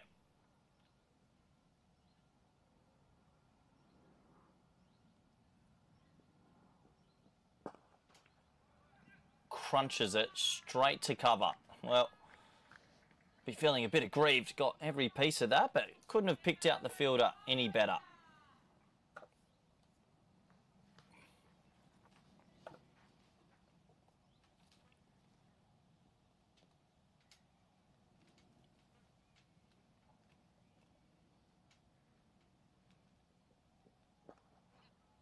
Clipped nicely. Shouts of 2. Won't be on with this PNG fielding unit. Just the 1. Good fielding again. Cuts the angle.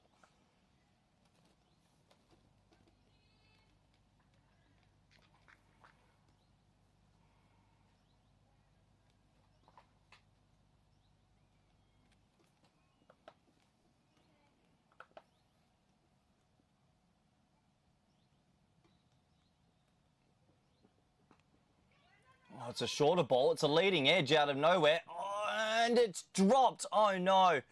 Well, Darcy Carter gets a bit of a shorter ball. Tried to turn it round the corner, and that really should have been caught. The keeper called for it, got there in the end, Tau. And that's an opportunity missed. And when you've only got 133 on the board, you need to take all 10 chances. Darcy Carter gets a gift, and you have to feel for Vicky, who's actually bowled a pretty nice little over here. Very uncharacteristic from PNG. No one means to drop them, but just not going the skipper's way there.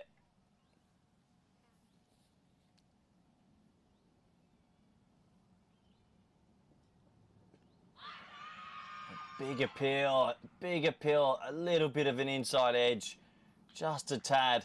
Probably saves Carter, got stuck to the crease. Top over from Vicky, deserved a wicket. PNG keep fighting, 42 for 1.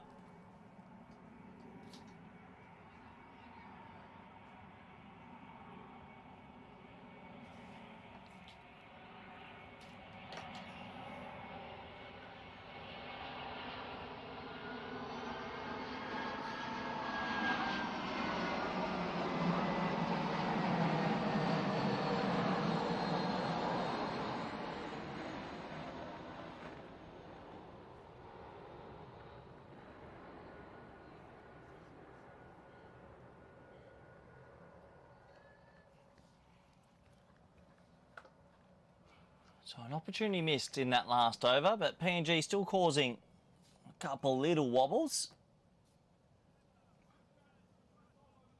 Looks like Vicky Araya is going to be given a chance here with some right arm off spin. Starts not bad. Vicky Araya, a bit more traditional right arm off spinner. Will get it to spin into the batter compared to some of the other right arm off spinners who sort of drifted away.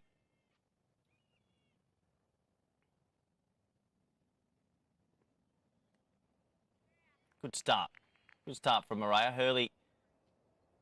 Hawley, I should say, not Hurley. Hawley. Trying to be busy.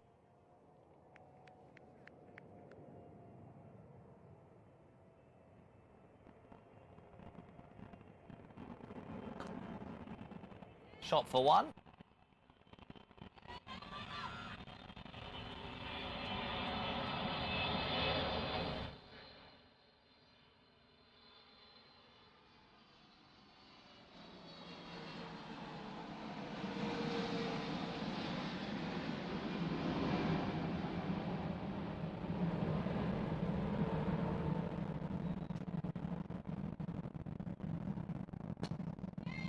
Flooded ball, and Darcy Carter says, thank you very much, Lee. That was pounded away. Lovely cricket stroke, really.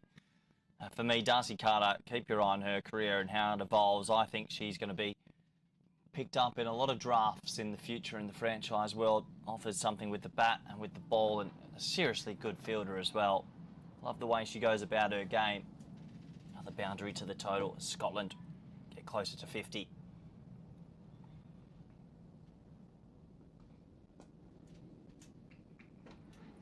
Played about 50% more carefully that time. So last ball of the 9th.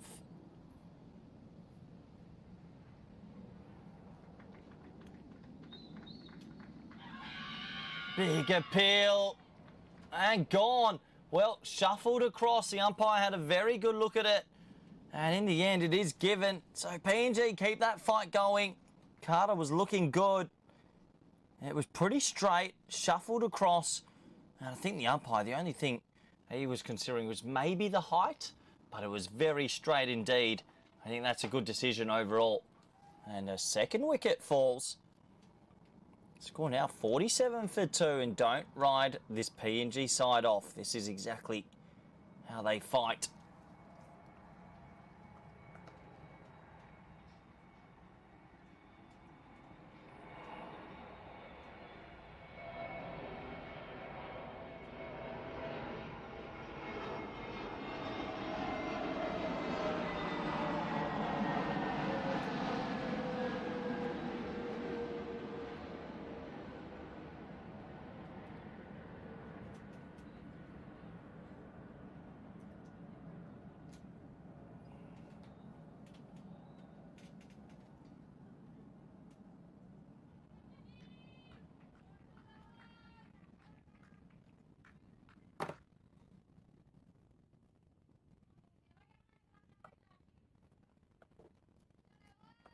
So, 2 wickets down, 47 on the board.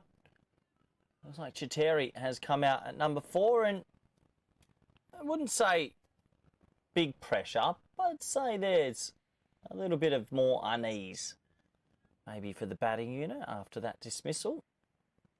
Well, Hawley's there. Scotland are always probably pretty calm. Another wicket here, though. You never know.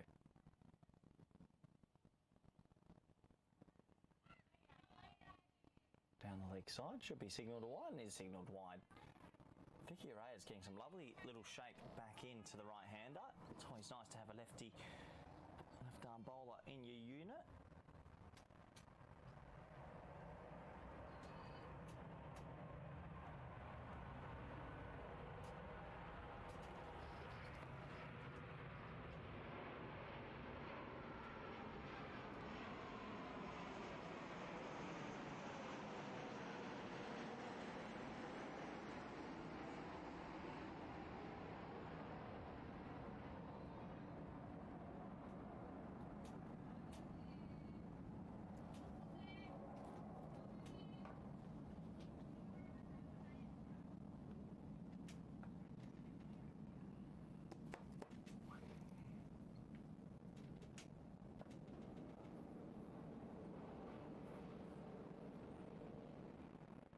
So Chiteri bowled really well today. Out there at number 4, gets a good opportunity here with the bat.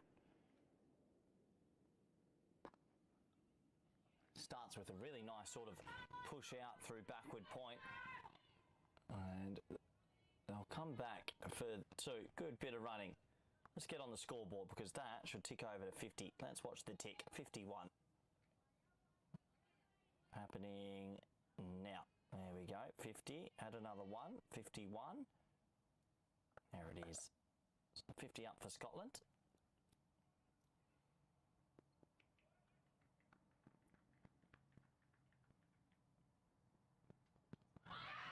Huge appeal. That looks straight. That looks really straight. Oh. Umpire says no.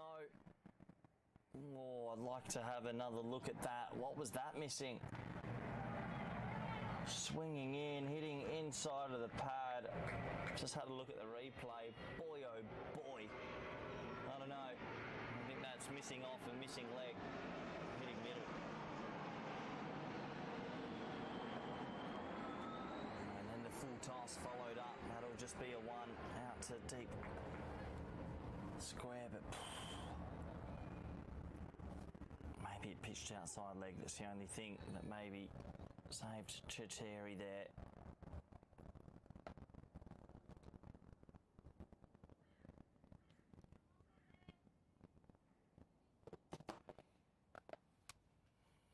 good fight from PNG. They haven't given up on this game just yet. They're really working hard.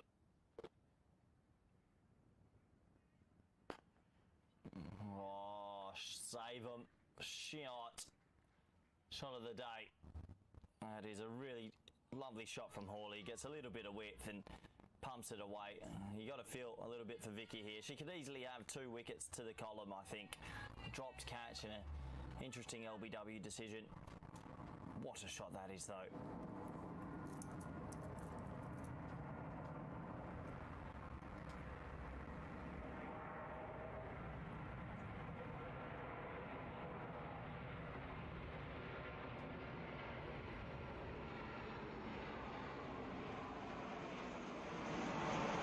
Gets it all wrong. That's going to be a no ball and 4.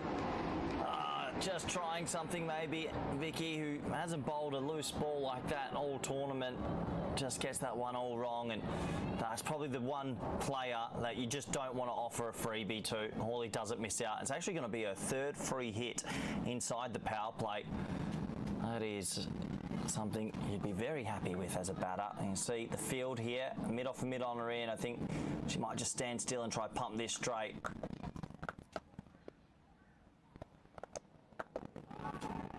So free hit time. Crushes it straight to cover. Oh, 2 free hits out of the 3. Hit straight to the fielder at cover. Over complete. And Scotland, despite the 2 wickets, in a commanding position at 61 for 2.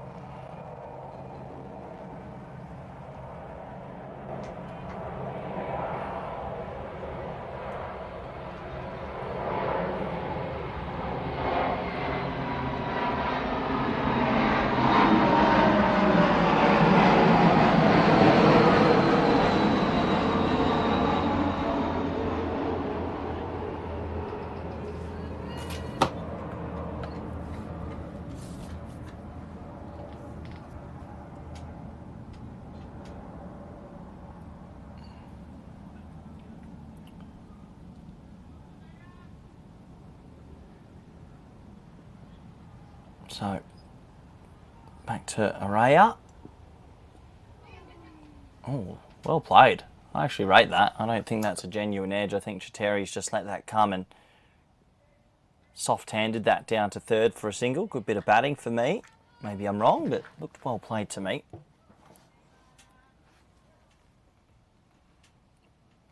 Hawley, 36 off 37. Batting quite beautifully, to be fair. Very smooth indeed.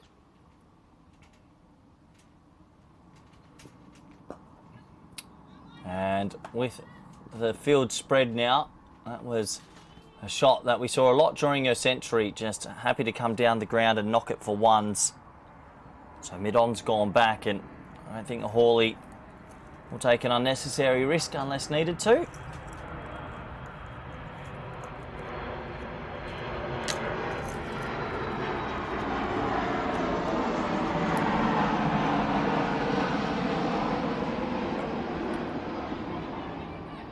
Bit of yes, no, maybe that delivery as Chatteri cut it straight to the fielder.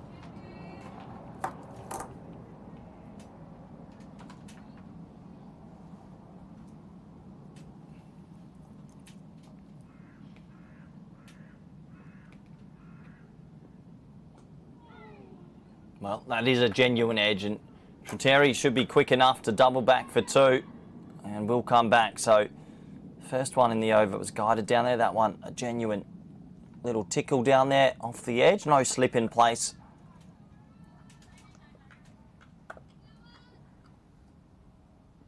Scotland almost halfway there already inside 11 overs.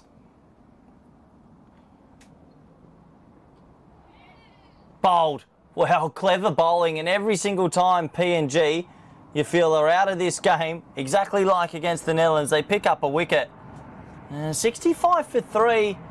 You just never know in this crazy world of international cricket. Good length, Good line, top of off stump to third.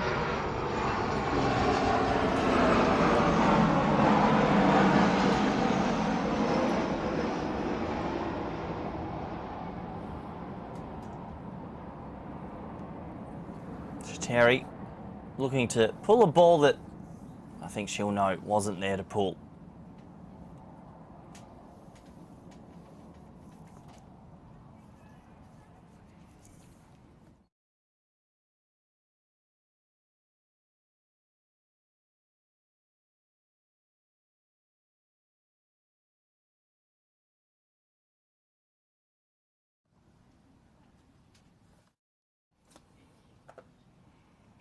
Credit where credit's due.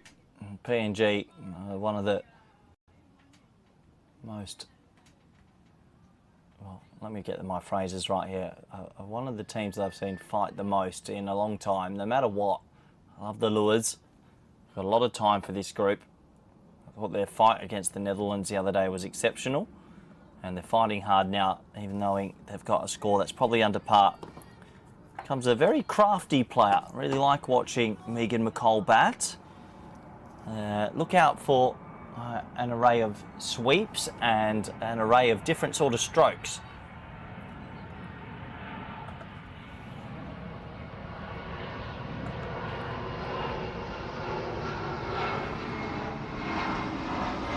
That's the first ball down the leg side.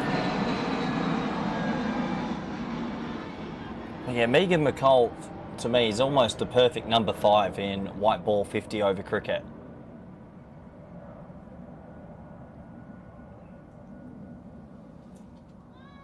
That one just curves away from the bat, top ball, as it's a successful over. So, 11 overs complete, 3 wickets, which PNG will be happy about. They won't be happy about the rate, 66 for 3.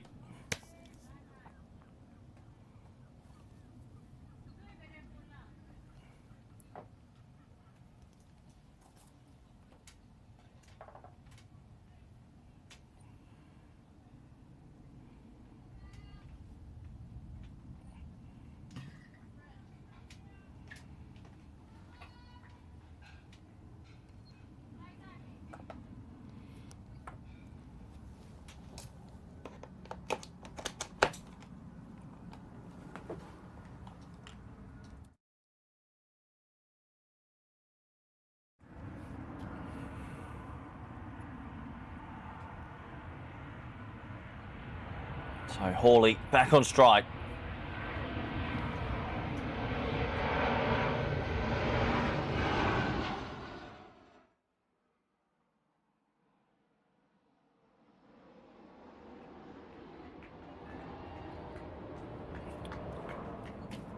Well, if PNG were to particularly get Hawley out here, let's say before the score's on 75, they might feel they're just starting to get themselves right back into this game.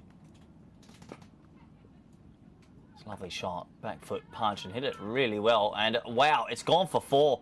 I have to admit, when Hawley first hit that, I thought it would just be 1 to deep cover, but just kept on racing away. Look, we all know if Hawley's there for another, I'll even say 20 minutes, this game will be done. They'll be on about 100, 110, the way she's going about it. 41 of 40 deliveries. But if they are to dismiss Hawley, then you never know.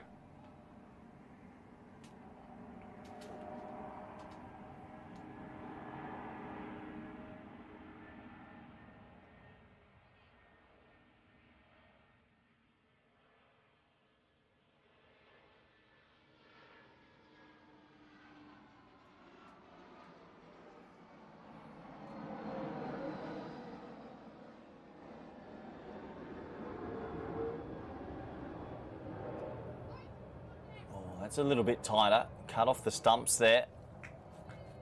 A little bit closer to that off stump.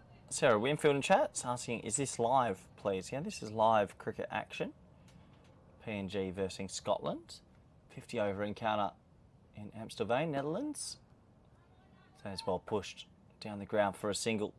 PNG batted first, made 133, all bowled out. Really good bowling display from Scotland. The quicks were exceptional today. And in the run chase so far, as you can see, I'd say Scotland's still well ahead, but a couple of wickets. PNG fighting hard.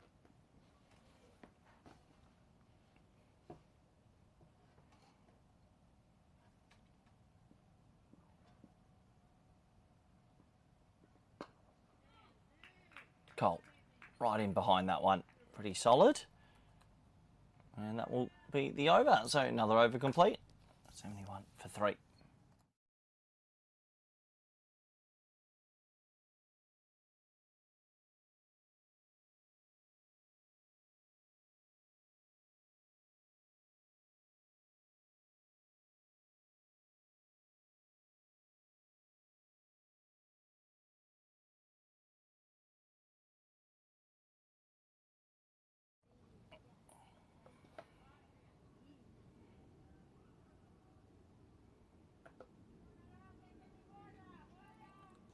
So Vicky Araya will continue after taking the wicket off to Terry. Nice little spell so far here. Lovely batsmanship there, just jumping down the crease and punching it for one. I think PNG won't be too deterred by that though. They'll be happy to give a one at the moment to Hawley and see if they can focus in on an end. As the field definitely comes in now, and you see that sort of catching gully. Really tricky sort of spot to a spinner. I'm not seeing that often. Flighted ball, and McColl's seen enough. Pumps that down the ground. Nice shot. And it'll just be reined in. It'll go for 2. McColl's a busy cricketer. Won't be messing about. If it's in the zone, it'll go. It's definitely one thing about this Scottish batting lineup. They don't mess about, which I do enjoy watching.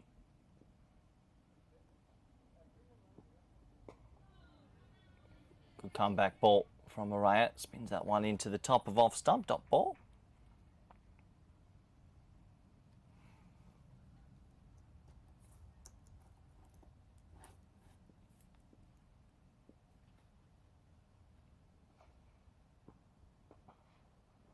Slightly shorter. It's actually off the toe end of the bat. Bit of confusion between the two batters at the crease, but it'll be a dot ball. Good bit of fielding there.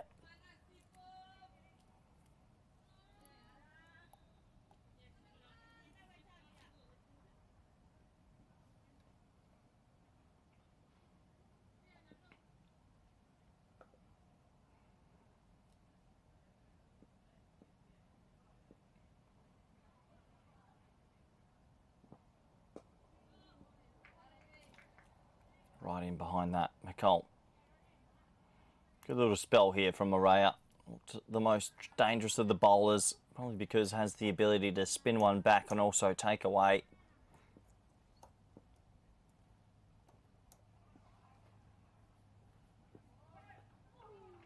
Oh, and there's a little guided sort of open face shot. That weird sort of gully position. I'm not the biggest fan of it. I think Hawley wants 3 here. Won't be able to get it as the throw is, well, uncharacteristically fizzed into square leg. And that'll go for 2. As the over is complete. 13 overs down. 76 for 3. As the umpire calls for a drink. It is hot today, so be a couple of extended breaks as we go to the drinks.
So, welcome back. That might be the last drinks we see in this game. You sort of feel that Scotland, well, they'll either get these 60-odd runs in the next 10 to 12 or 13 overs, or can PNG get on a bit of a run and take a lot of wickets. 74 for 3. Been action-packed, this run chase. 3 wickets, going at just about 6 and over. Hawley, obviously, the difference at the moment with about 43 or 44. Darcy Carter made a very good 18.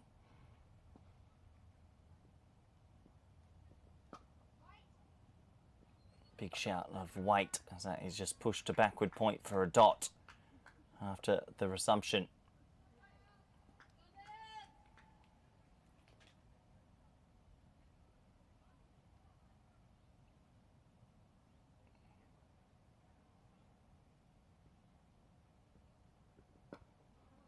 It's well bowled, really well bowled. Just caught Hawley on the crease a bit there. Sort of two minds whether to go about it on the back foot or the front foot. It's clever bowling from Tua.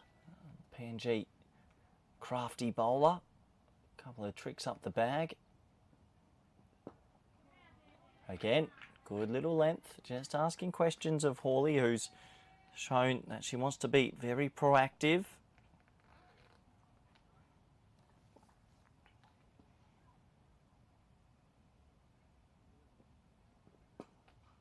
Again, really well bowled, just a little bit of a misfield. Well, it was really well bowled and just released the pressure a little bit. Clever running from Hawley, who saw the bowler just sort of let the ball trickle past and poached a single. Good batting.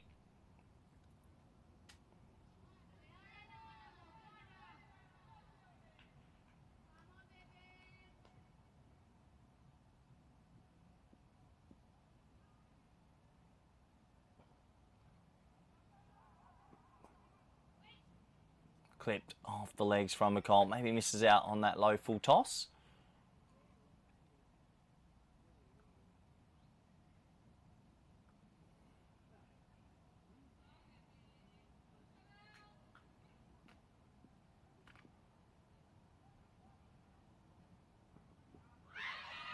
Big appeal.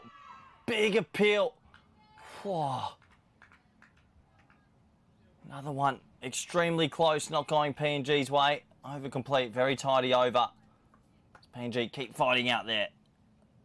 That one probably maybe just sliding down the leg side. Difficult decision. As PNG, just don't give up. They're thinking one or two more here. You just never ever know. Got a very interesting sort of bowling group. Not easy to face. Rested in this game, unfortunately, is Gua Tom. I like watching the fast bowler, but not picked in this one.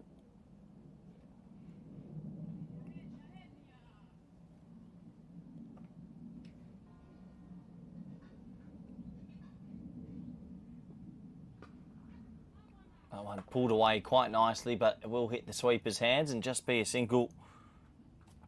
So Hawley looks like she's set to sort of bat through a little bit now. The field is spread, happy to take the singles and maybe the odd boundary if it does present itself. Here comes that sort of gully fieldsman.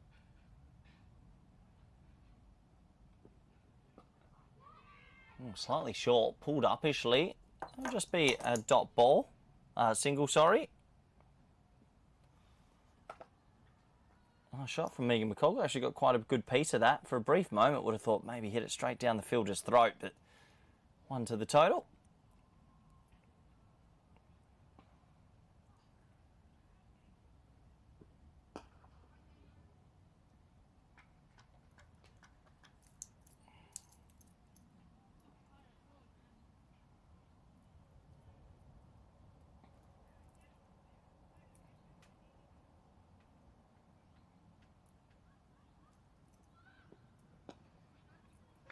Really good bowling from Araya. 2 for 17 at the moment.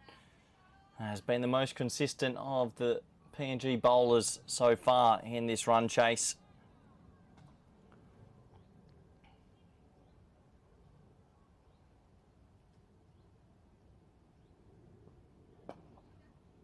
Just slows that one up. Foxing bowling.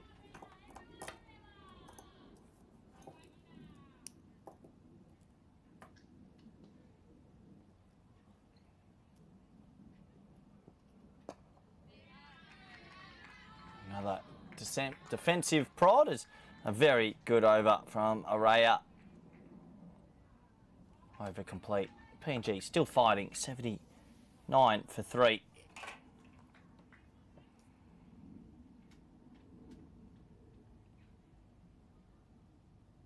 So I'm sure the Hawleys who have been in the chat are still awake. I think their daughter obviously batting the long game here and keeping the family up and watching, I'm sure.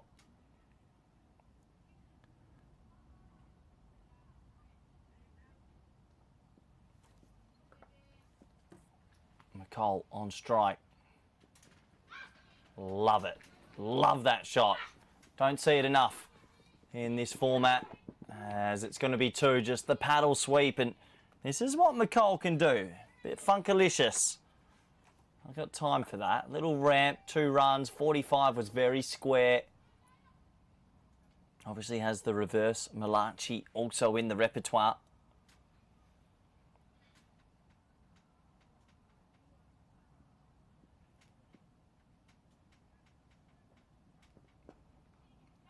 Good batting now. Clips it nicely. He set off for a quick single and they'll get there. PNG keeping them honest between the wickets, but definitely a single on offer.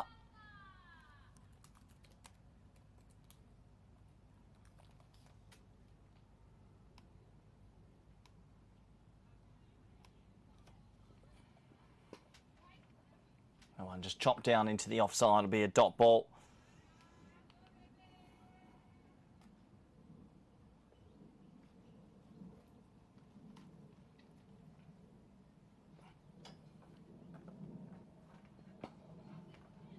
Good feet this time. Mid-on is in the ring, so they'll set off pretty quickly and they'll get the single.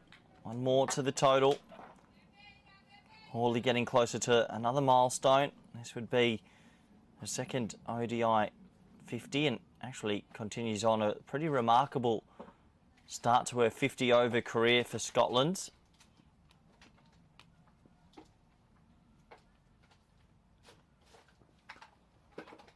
Nice shot, pulled nicely. There is a fielder out there. Just one more run.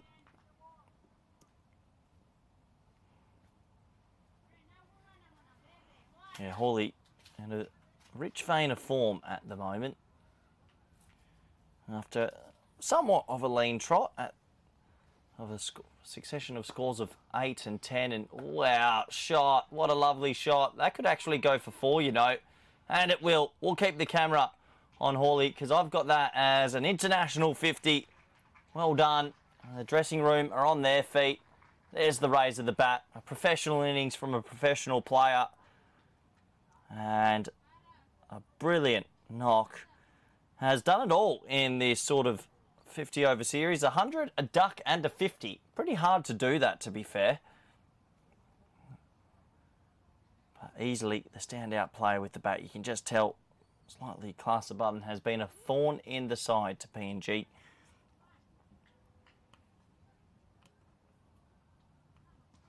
Still only 24 years old, long way to go in her career.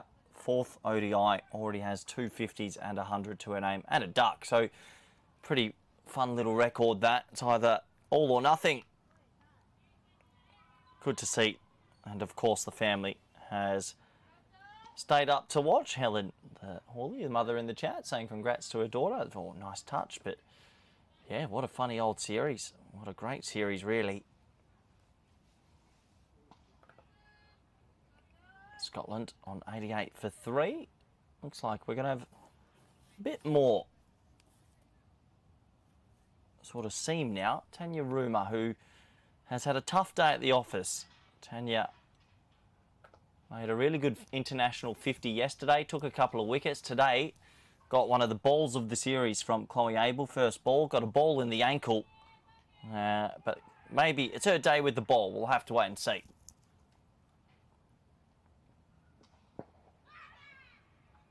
Sort of an inquisitive appeal from deep backward point. Umpire says politely, nope, not out. What are we looking at now? Scotland 46 away, 7 wickets in hand. You'd think they'd have to fall over their own feet to lose this one, but you never know in sport.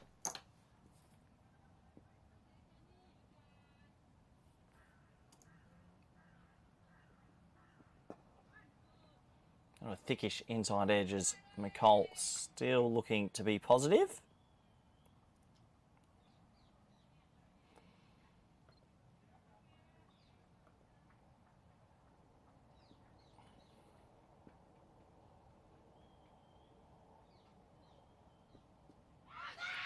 There's a big appeal. Maybe actually striking her outside the line of off stump. McCall, I think, actually got pretty far outside off stump there, and that in the end was a blessing in disguise because that was close. They're still fighting, PNG. They've had a couple of pretty big appeals. Maybe on another day could have gone their way.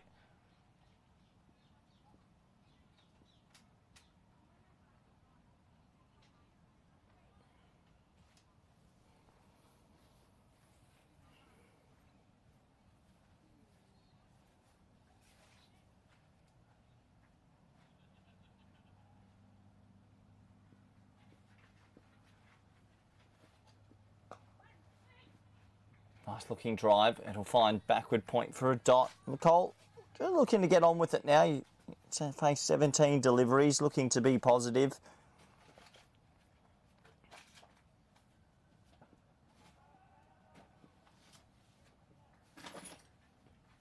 Well, I think that's going to be called a wide. Just gets away with that. Great keeping from Brenda Tau. It's the last thing you expect. Actually must have been close to a no ball. Given a wide, I guess it doesn't matter, just means maybe misses out on a free hit. Hawley's had 3 free hits already. Only scored the 1 boundary from them. Maybe that's her kryptonite. Oh yeah, shot. She shouts 2-2-2-2, but that's 4-4-4-4. Lovely shot from McCall. I think it's a very good player. That is smoke straight. And you just feel it's a matter of time now before Scotland get themselves to these runs.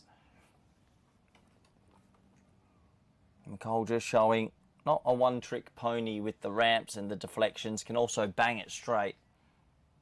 93 on the board.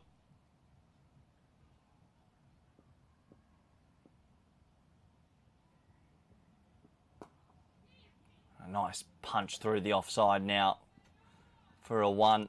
Oh, this is looking like Scotland's day. 17 overs are down. 94 on the board, I believe, after 17.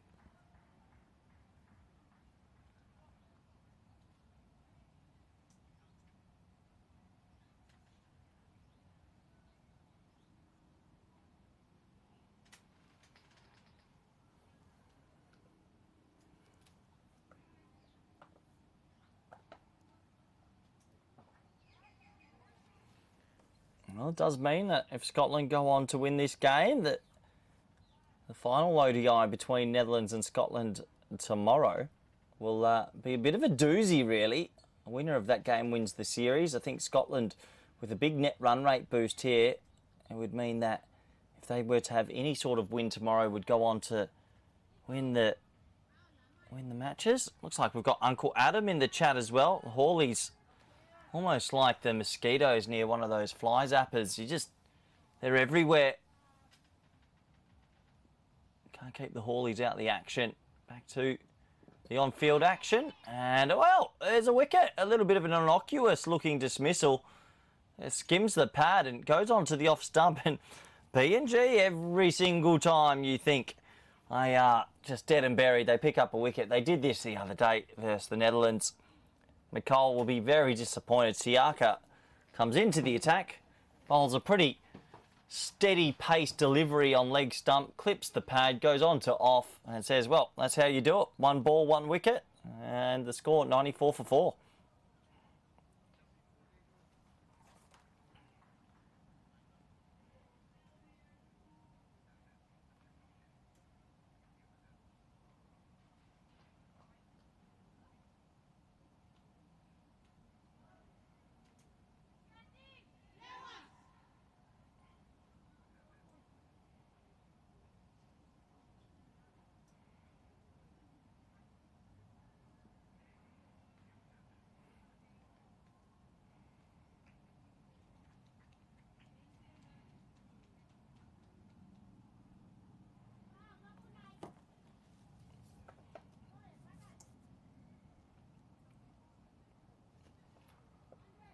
So new player makes their way out to the middle for a bit of time at the crease. Exactly 40 runs required, and probably wasn't thinking they'd get a little bit of a bat, but in the end, Catherine Fraser, first look of Fraser today, wasn't used with the ball, and she's an exceptional off spinner. So used just as a batter. I don't know if she has a slight niggle, meaning couldn't bowl today. We'll have to find that out a bit later. Her first delivery right in behind that,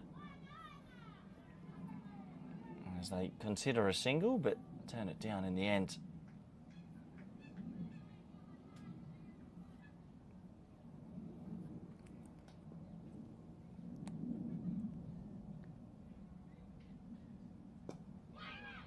Well, it's the old sucker ball. That was slow and loopy from Siaka, trying to draw a first false stroke, I should say, and Fraser just punts it down the ground for one to the left of mid-wicket. Hawley back on strike, 50 off 56. Made a flat 100 the other day, made a duck. Will it be a flat 50? That would be the Holy Trinity.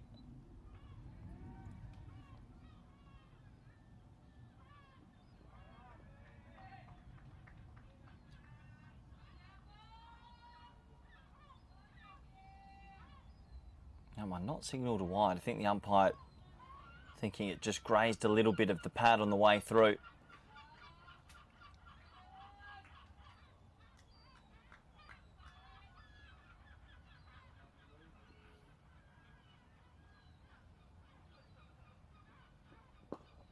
Well, it won't be the Holy Trinity. Lovely shot down the ground for one. Moves on to 51. Yeah, it looks like so. We've got Helen in the chat, Adam in the chat. Got a couple of others as well, I believe. It's a bit of an infestation at the moment. The whole family tuning up. Fair enough as well. Why not? Won't be so lucky this time. That will be signalled wide down the leg side.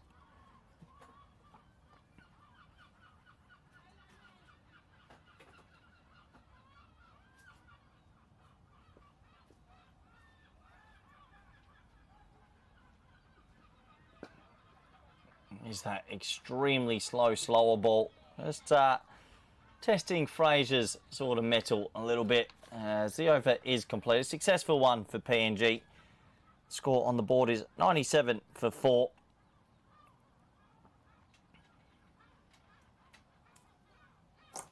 For those that don't know, we are back again tomorrow for the conclusion of this 50 over series before we take a bit of respite on Tuesday. I'm actually off to commentate the men's match on Tuesday. No respite for myself. Looking forward to that. So we have a day off Tuesday in the women's event. And then on the Wednesday, Thursday, Friday, we have T20 action between these three sides. So busy calendar for all of them. Looking forward to the T20s. I think that they'll be evenly matched, to be fair, from what I've seen. I really think they'll be quite close. I think PNG a very good little T20 side.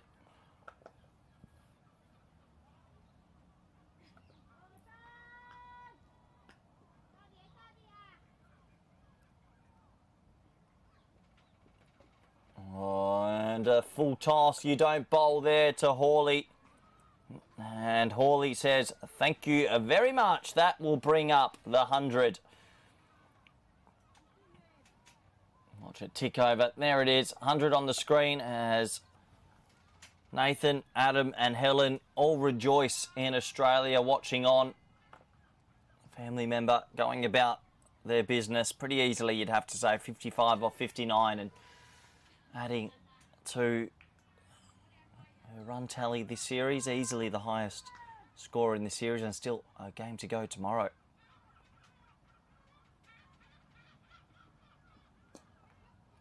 Clips nicely. I reckon that could be a genuine 2. Nope, good fielding from PNG to keep it to 1. Look, we always like a bit of a battle within a battle. Tomorrow, Ira Swilling, new ball bowler for the Netherlands versus Hawley. That's a bit of a doozy. Saskia Hawley got a feather edge to a very good bowler the other day. 1 love to Zwilling. It'll be very interesting to see if the Scottish opening batter can respond That is a really red-hot contest. Could determine the game even, to be fair. Oh, shot. Shot for none.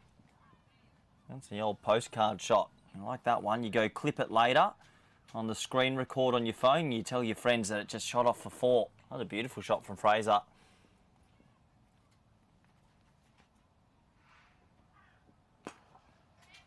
Oh, then you screen record that one as well. And you say that went for 4 as well. Some lovely straight bat from Fraser here, just finding the fielders.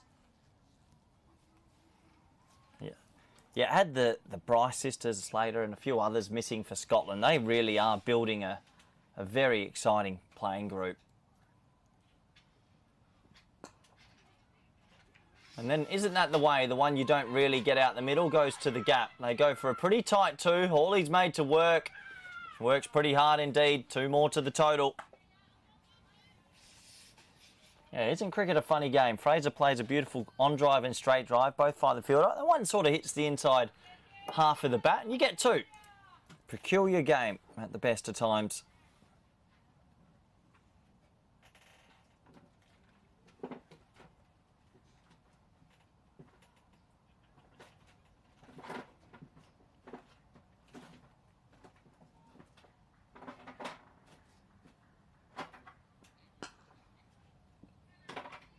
Not a bad little over this from Rumour. Keeping Fraser pretty honest. Besides that first delivery, that is the over complete. 19 overs bowled. 104 for 4. Only 30 runs left in the day. It's been an accelerated day, really. We might be done by 4:15, which does give the option to, if you're in the area, you want to go down and watch the men's game in Voorburg or your club team. It's a beautiful Sunday in the Netherlands. Maybe day of the summer.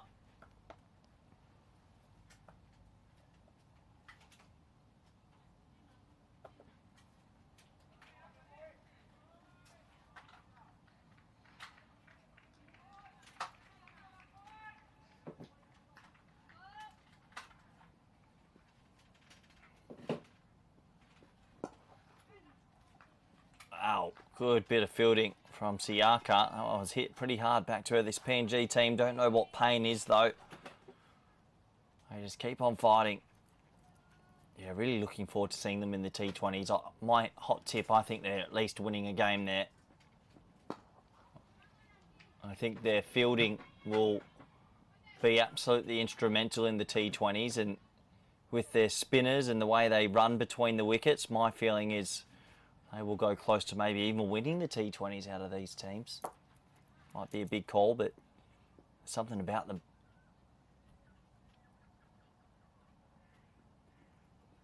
Well, there it is. I'm a huge fan of this delivery.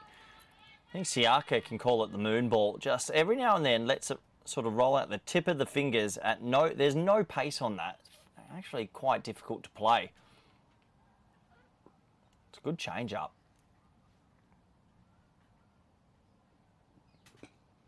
That one just a tad quicker.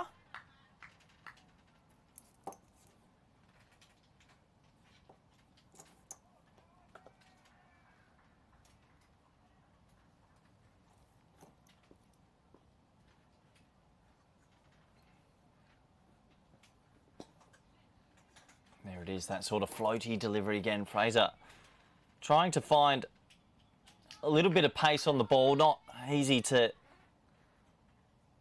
be able to generate it.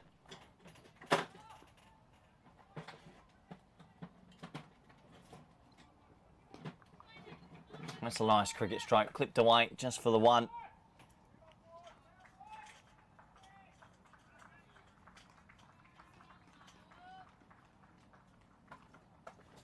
So 1 more to the total as the over is complete. Scotland getting oh so closer. 106 for 4.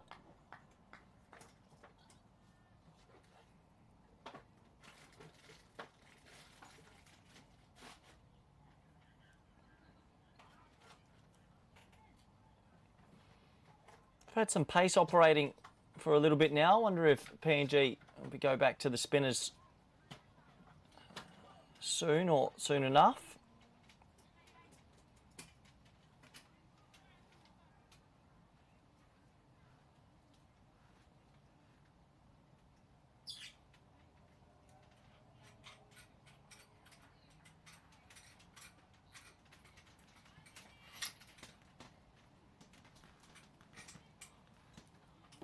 Looks like right on cue, spin will come back into the attack. So maybe last chance saloon for PNG, who are just throwing everything at them to try and find a wicket.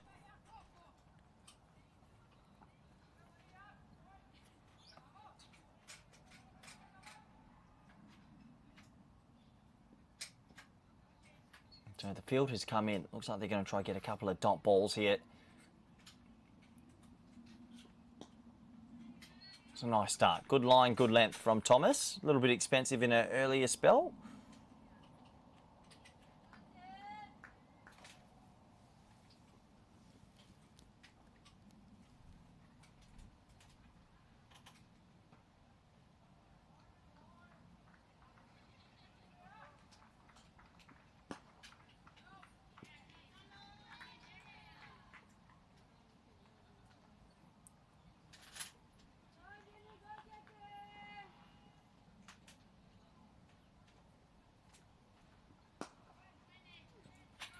Some nice looking strokes so far in this innings from Fraser. Just hasn't been able to find the gap as well as she probably would have liked so far.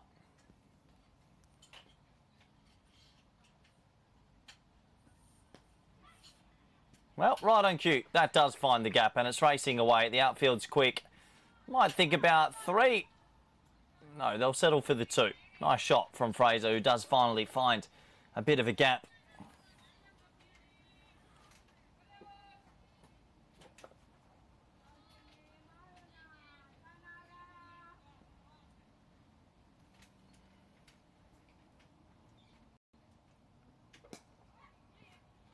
And another nice shot. That's in the gap again. They'll run hard. That one's closer to the rope. Brilliant fielding. What am I even saying? Of course, PNG stop it. 2 more to the total. They are so good in the field. Just a pleasure to watch. Top batting from Fraser. As we get down to the last 26 runs to win.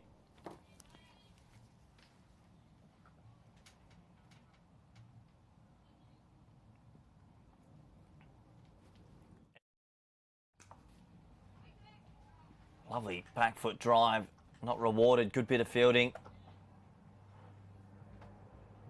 So over complete and right down to it now, 110 on the board, 24 to win now after that couple of 2s.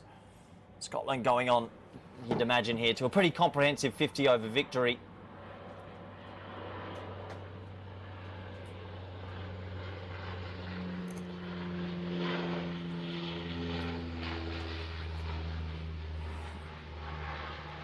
So it looks like Siaka will continue bowling too. I've been informed from Nathan Hawley. Buster Chops on strike. Well, a bit of a nickname inside story, Scoop. So Buster, aka Saskia Hawley, on strike. Lovely shot, punch down the ground for 1. Buster just going about what Buster does. Very good from Choppy.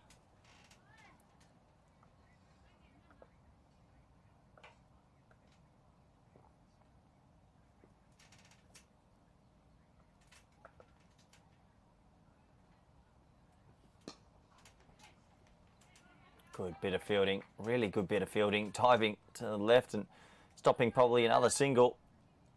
I like the look of Fraser's little innings here so far. Maybe only 8 off 18, but played some really nice drives without too much reward. Just like that, that's a beautiful on drive and will be rewarded with a single this time.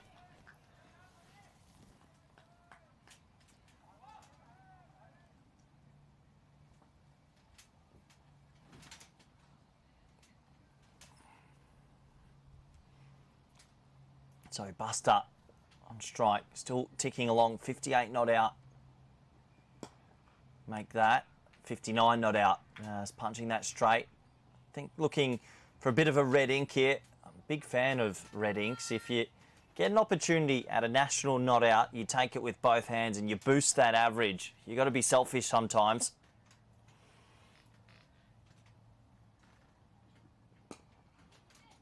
At the end of the day, cricket's very stat-oriented, and one day you'll look back at your average, or people will look it up. They won't remember how you did it. They'll just look at the numbers. So if you've got a not out sitting there as an opening bat, you take it.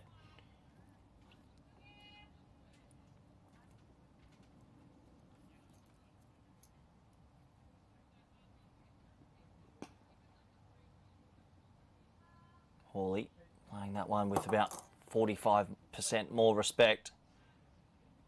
Glad to see Nathan Hawley saying that she'll enjoy the nickname Buster. Well, Buster doing very good things for the Scottish national team at the moment. As we conclude yet another over, we get to the last, probably a few overs in the game. 20 runs required. PNG requiring 6 wickets. Scotland just a couple of strokes away.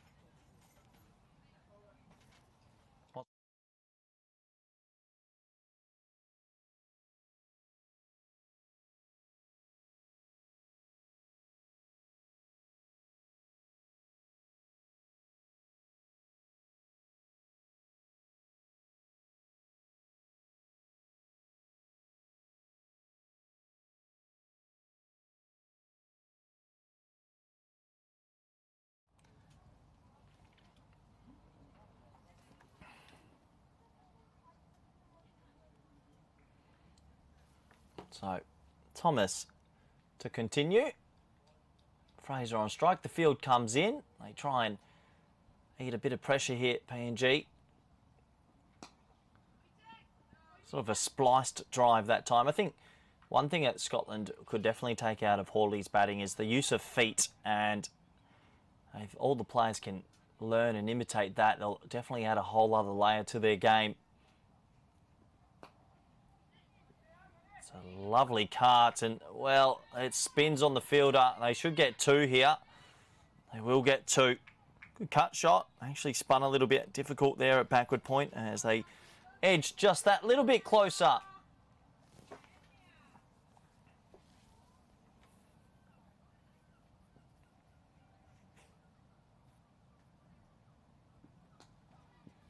This time edged away. It's going to be short third. It does. Despairing dive. Hawley may consider 3 on the throw. And that is a good example. That angle, PNG's up throwing is usually right next to the stump. So we'll settle for the 2. Fraser starting to get ticking a little bit here. I like that. Tried to use the feet to come down and smack it through the offside. 14 now for Fraser.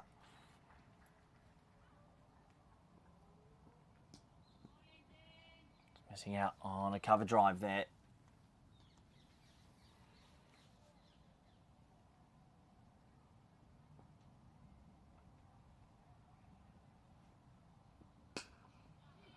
Oh, shot. Well, doesn't miss out on that one. And Hawley doesn't run because she knows it's 4. Fraser now knows it's 4. Beautiful shot. As Scotland get within 13 runs of victory. Fraser not used today with the ball, showing her prowess with the bat. This really is setting up for a very exciting Monday. Tomorrow, 11 a.m, same time, same place, same commentator. Unlucky.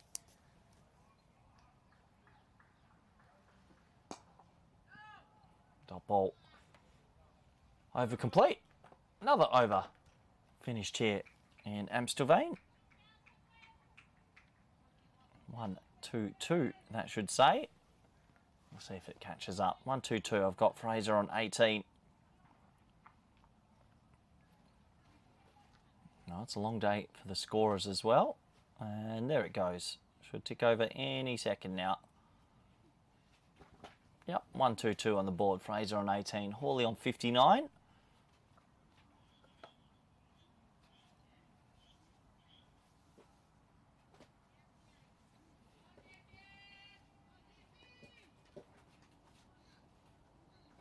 So Jimmy brought back into the attack to have probably a final over or 2 if it goes a couple more.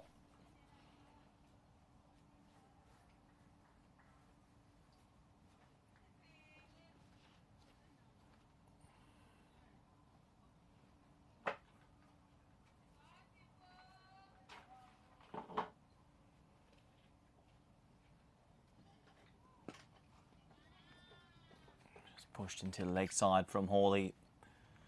Definitely been the standout batter. On 59 off 66. Oh, that's a shot. And it's going to find the fielder out there. They'll think about 2. It is a big throw. They get sent back, just the one in the end.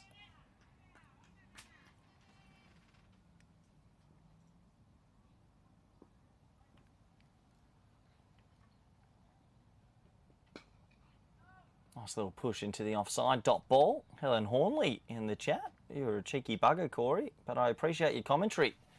Oh, backhanded compliments are welcome. It is a Sunday after all. Had the option to go to the beach on a 32-degree day, but I'd rather come to the cricket. So that's really well bowled. Slightly going away from Fraser. PNG just this crafty little bunch with the ball. They're good to watch, aren't they? And a wicket. Right on cue. They are a crafty bunch of bowlers, and a lot of credit goes to the Lures. They just have this fighting spirit. And to take 5 wickets at 123, they'll just rue the fact that they didn't make 200 to 220. They had a good start with the bat today. They had a big sort of middle order collapse, then they recovered, and then they had a huge collapse at the back end. But imagine if they had 180 on the board even. At 5 for 1, 2, 3, we'd be saying game on. As Fraser departs. Scorecard, a couple of starts there for some batters. Hawley, though, sticking out at the moment on 60.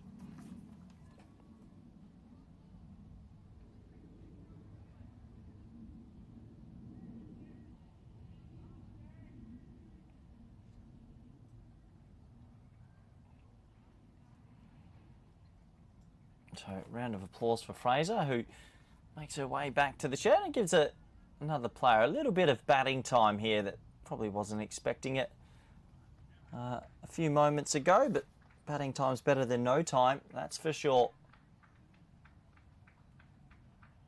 Looks like it's going to be the keeper, Ellen Watson, who's been marshalling the troops with the gloves on. Now gets a little opportunity with the bat. Always found, I don't like to talk about my own career much, it was many moons ago, but I always found it's quite a difficult time when you get asked to come out and bat with 11 left to win. There's not much to really gain, but it just is part and parcel of the game for Ellen Watson. So she's out there now, 1, 2, 3 for 5. 11 runs to get. I don't think there's much time left in this game. Maybe, I'm going to say 2.3 overs. I reckon this will be done at 26.3.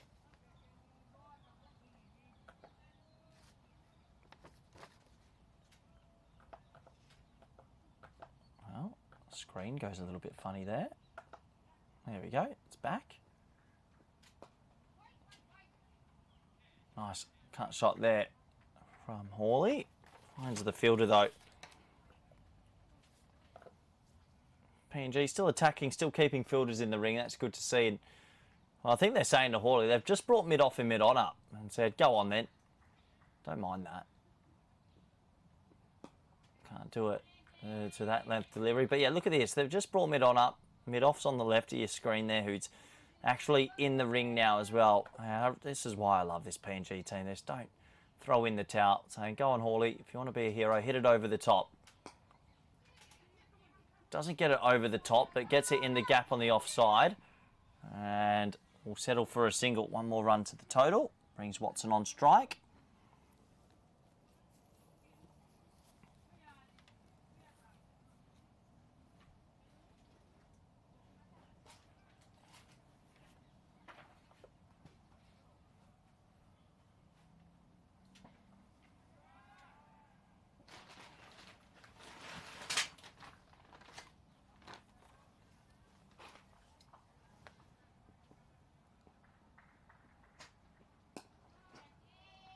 Right in behind that one, Watson. Yeah, awkward time to come out and bat it as a number 7, but it's always an opportunity to represent your country, which is always nice.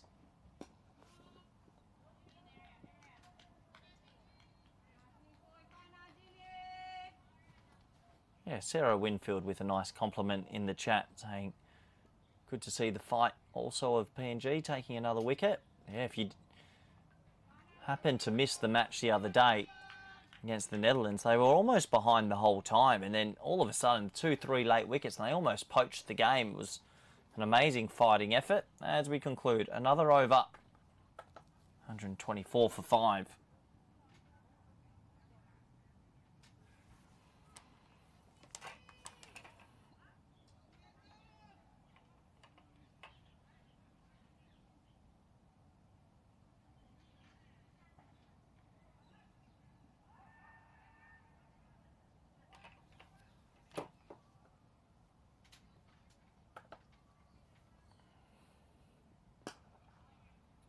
So first ball of a new over, smoked to cover, mid-off and mid-on are in the ring, and, well, how quickly does Saskia Hawley want to get to the beach? There's still a fair few hours of sunshine to come.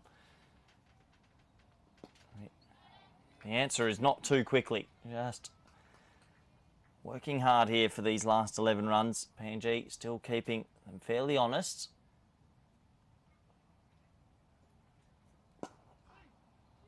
Lovely shot. Oh, shot. Well, one of the shots of the day. They brought mid-off and mid-on up. And Hawley just skips down the crease, punches it through mid-on. And 4 to the total. Well, Deep Roy in the chat showing some favouritism to certain viewers. Oh, that is true. Deep Roy, I do show favouritism. I am allowed to. As we get to 7 runs to go in the day.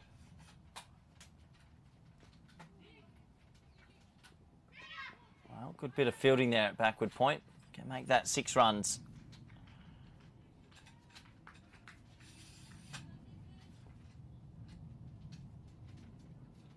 Good to see a Scots dude in the chat as well. Good to see people tuning in to watch their countries and friends and family play. As that's in the air and caught. Well, I said it's not really a fun time to bat if you're Watson. You come out, there's not much to gain and all to lose. And, well, unfortunately, that's a duck and that's going to stay on your record. It's a tricky one. You come out with not many runs left. You want to do the team thing and hit the winning runs, I guess, but really, PNG, 6 wickets now, and just makes you think if they made 180, even 190, they made 190 versus the Dutch. Such a competitive team, the Lures. And Scotland just losing wickets at this backhand, that will be a little bit frustrating for the coaching staff especially. Makes the scorecard look a little bit prettier for PNG, but they've earned that prettiness by fighting hard.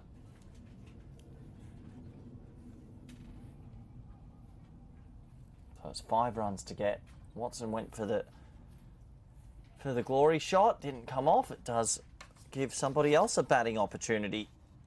Chloe Abel, I hope she got the pads on in time. Don't think 20 minutes to go, thought she'd be batting.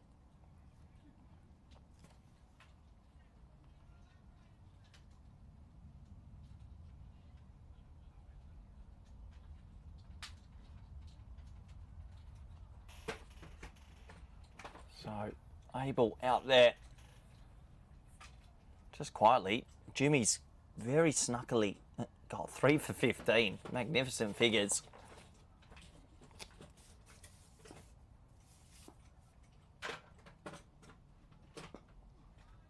Ooh, that one just squares up a little bit. Imagine another wicket here. Imagine if Hawley gets dismissed here. They couldn't, could they? Over complete as we get down to the last moments of this game. 5 runs to win.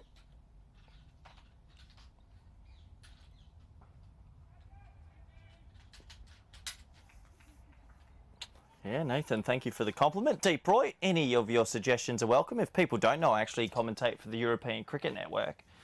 And I do about 1,000 games a year. I think I'm already up to 1,700 in my career. It's not normal.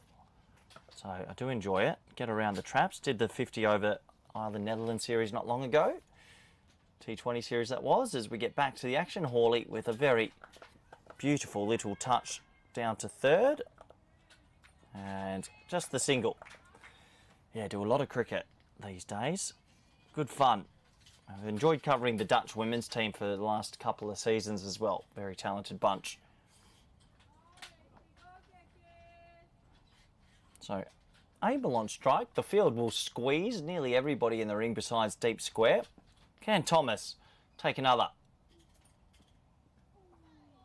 Oh, tell you what, not far away. PNG just always plucky. Imagine a wicket here. Imagine 7 down.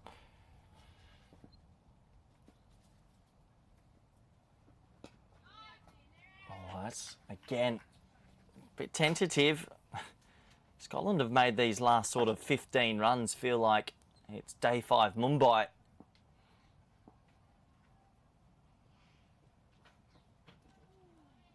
Oh, that is so close to a little feather edge. Get a slip in.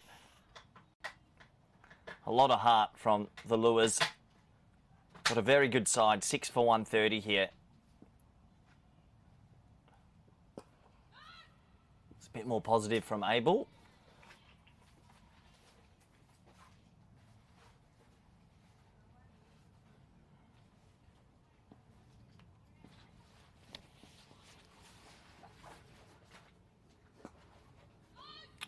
And another dot ball as I'm astounded to see we're going to yet another over.